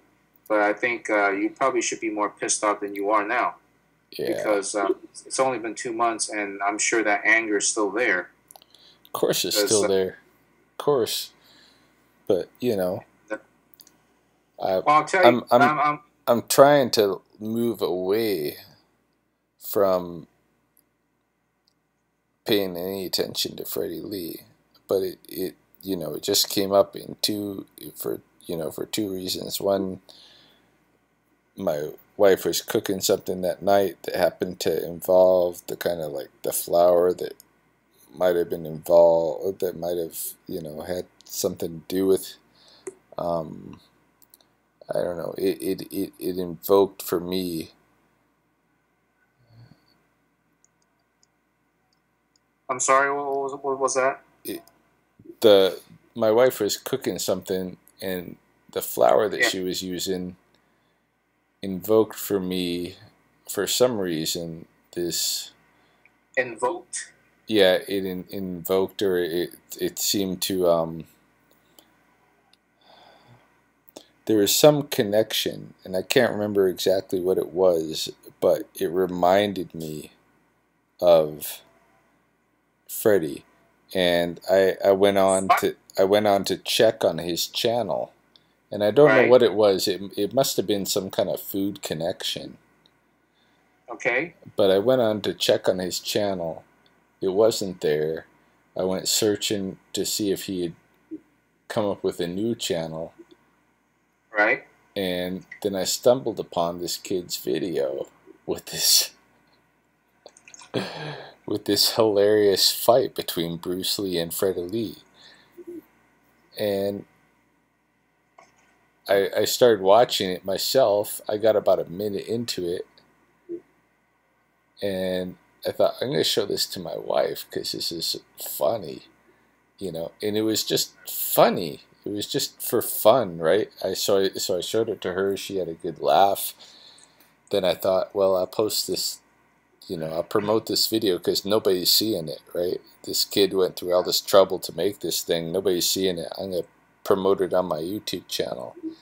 So I put it up there, and yeah, then I get both positive and negative feedback. But, you know, basically, I just saw it as a funny, you know, joke. I didn't even see it as that cruel. I just saw it as more as a teasing, because you know, in the culture that I'm involved in here, if you get teased and you react to it, it's worse. It gets worse. Then everybody starts teasing you. Well, I think that's the kind of that culture is everywhere. Yeah, so putting a little tease out there on Freddie after he proclaimed himself to be the new Bruce Lee and better than Bruce Lee and all this, and then throwing that little link to that video of the full fight between Bruce Lee and Freddy Lee.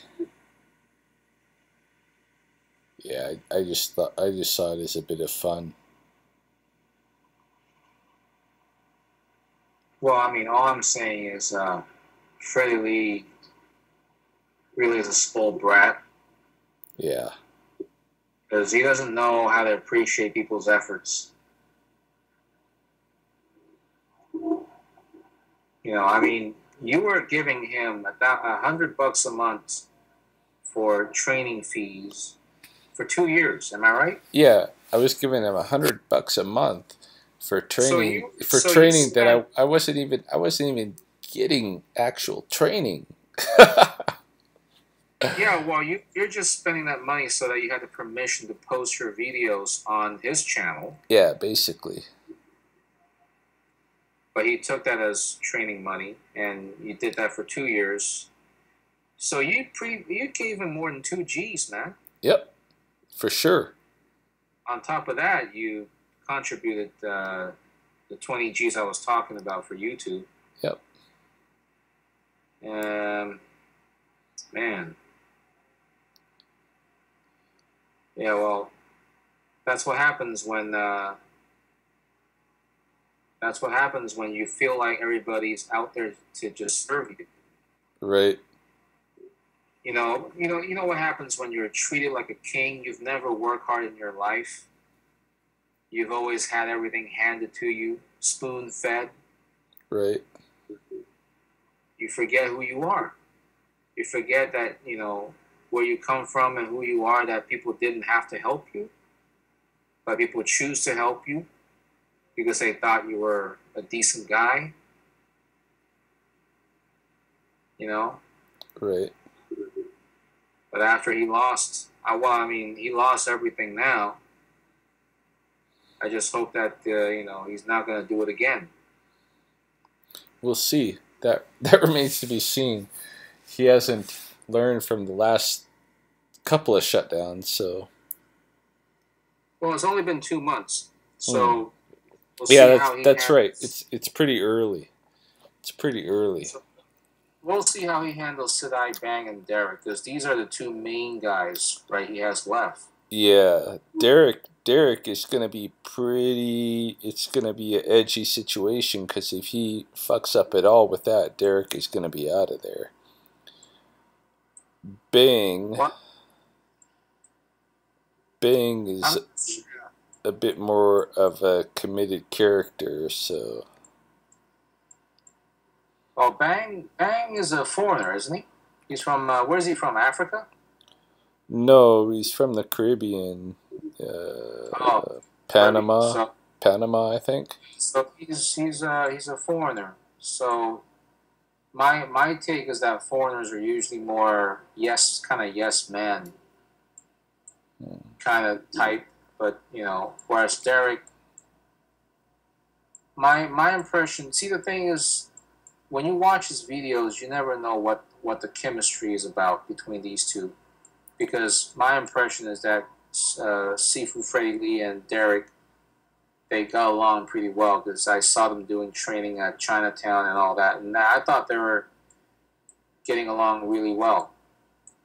But Right. what you're telling me now is something totally different. Because I even saw a Skype conversation between Derek and Sifu Freddy Lee once on his main channel, and it seemed like a very good conversation. Derek was in was it Los Angeles or was it somewhere else? I forgot.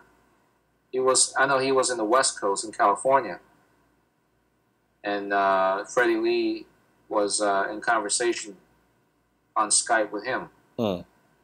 and it seemed like everything was fine in terms of their relationships.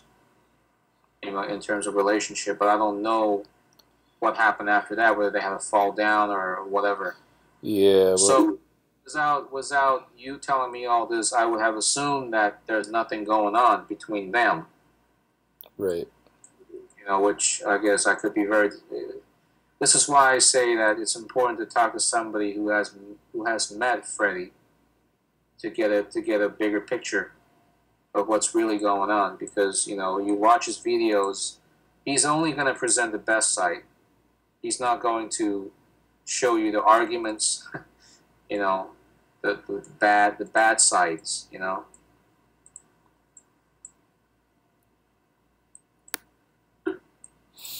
So that's what I'm saying. It's like Freddy's in a lot of trouble, but we'll see what he does with his Vimeo. Yeah. I'm actually quite anxious in checking out his Vimeo, brand new Vimeo channel, to see what he's got to say. Because he doesn't have any Philosia videos on this one. No, Oh yeah, he's got two actually. I took a peek at it earlier, and all I saw was kind of promotional videos for FMK, but he probably loaded something. No, he's got two Philosias. He said, "Being a spiritual guide is not my business." And then he says, "Can you learn martial arts online?" Oh yeah, good. I'm glad he put that back up because that's the one that my video responds to. Yeah, he put it. Let's see what this is. Absolute trust cannot be of the mind. Sufi story. Yeah. Philosia number 4. Lao Tzu, the supreme judge of China. What the hell? Wacko. FMK video. This one's going to be interesting. FMK Vimeo, a rebirth, the separation from YouTube. Now that's going to be an interesting video to watch. Drumming, family, Qigong. Okay, so he's already got 26 videos. So apparently this guy is still very prolific in terms of coming out with videos. Wow, so in a single day, he's already got 26 videos in a single day. And just 8 hours ago, while we were chatting, he uploaded 5 extra videos. Is that crazy? So while we're having this conversation, he was uploading videos.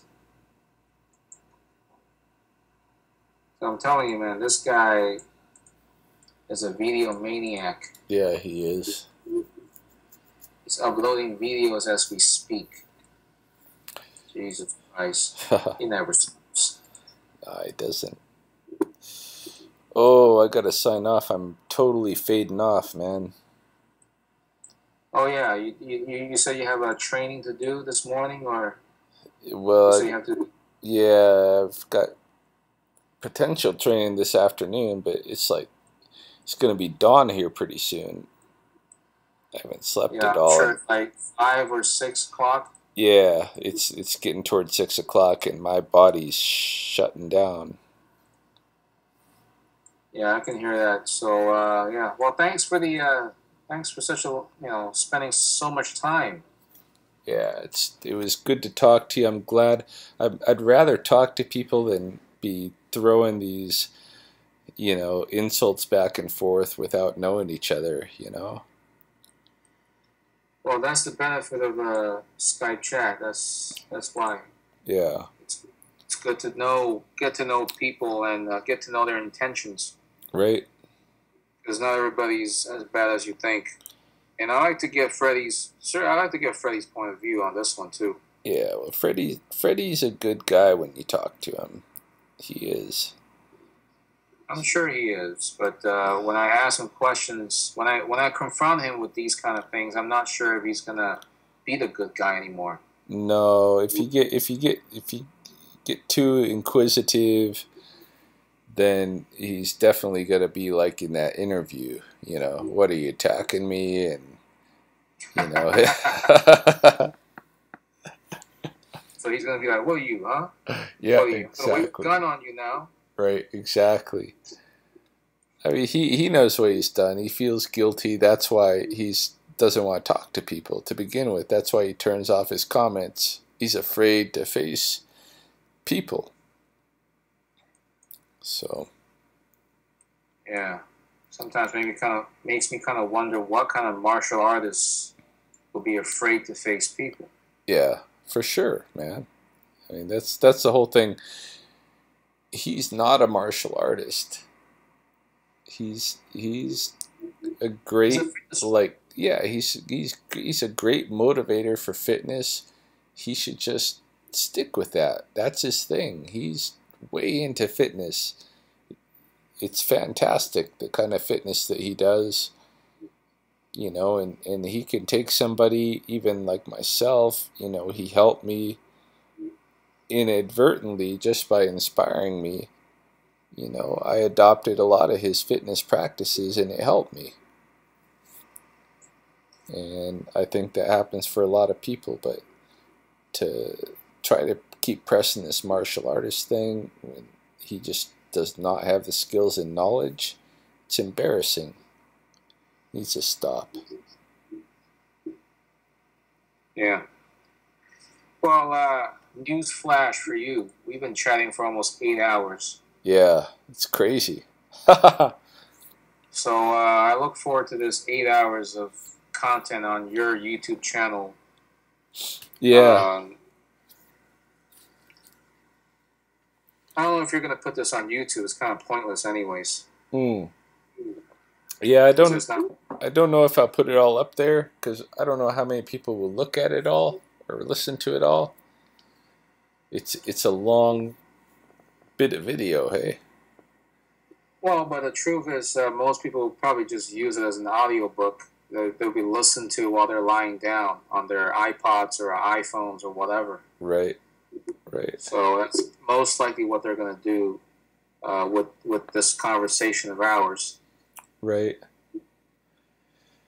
So yeah, if they're interested in Freddy Lee, this is the conversation to listen to. I think it was a good bit of interviewing and discussion and such because we did get into in some depth. Yeah, we got into some depth. I like to get into more depth in terms of his wife and all that. Right. I'm not sure if you're too familiar with Jenny, but I just feel like, just in short, I feel Jenny is an obstacle in terms of growing FMK's business. She's a huge obstacle in terms of the business, but I don't know. I think that the two of them together kind of they're both problematic. I mean, they both got issues. And yeah, so they're good for each other, I guess, huh? Yeah, good for each other, bad for the business. Yeah, that's why the gourmet fail, and I don't know what the fate of FMK is going to be. But we'll see about that. We'll see how Sadai Bang and Derek treats him. Yeah. Oh, yeah, but I better go. I'm fading. It was good talking to you.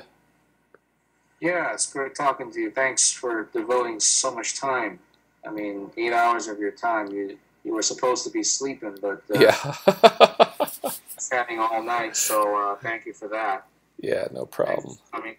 So because I requested it, so I should be the one thanking you for coming on to Skype. Yeah, no, it was a good conversation.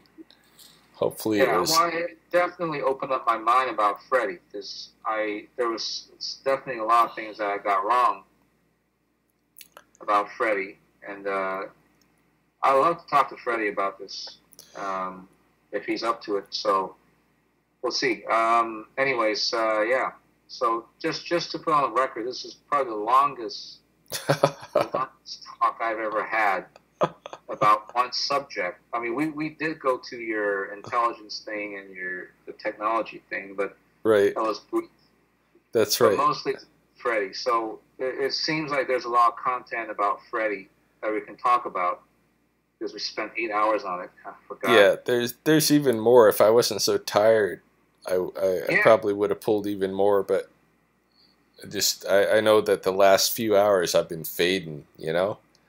I know, absolutely, and I don't blame you for it. It's the wee hours at your place. That's so. right.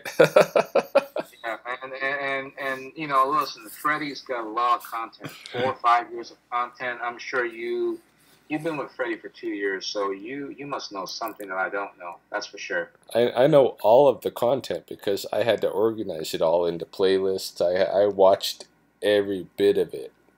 I know. That's great. Yeah. Everything with the FMK. Yeah.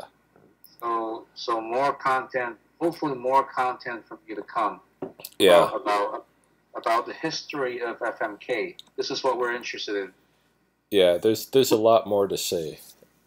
There's a lot more to say, for sure. Absolutely.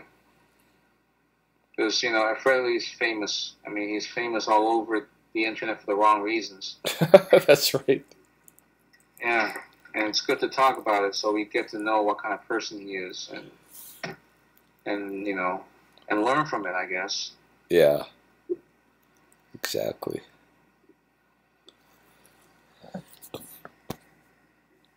All right, so again, thanks for taking your time out. 8 hours of your time. Yeah, I'm gonna away from Alberta, Canada. Yeah, it's still dark here as yet, but I think I'll get an hour's of sleep before the sun comes up. An hour's of sleep? Are you sure that's enough? I mean, don't you need at least 6 hours? Supposed to have, but I don't think I'll get that much. All right. Well, thanks for sharing your insights into FMK. Yeah. FMK's history. Because that was important. So we've passed the 8 hour mark, so I think I better let you get to bed before the sun rises at your place. Will do. Yeah, so hopefully I'll catch you in a different time. All right, so it's good to talk with you, so hopefully again. Yeah, absolutely. It's great talking with you. All right, we'll see you. All right, see ya.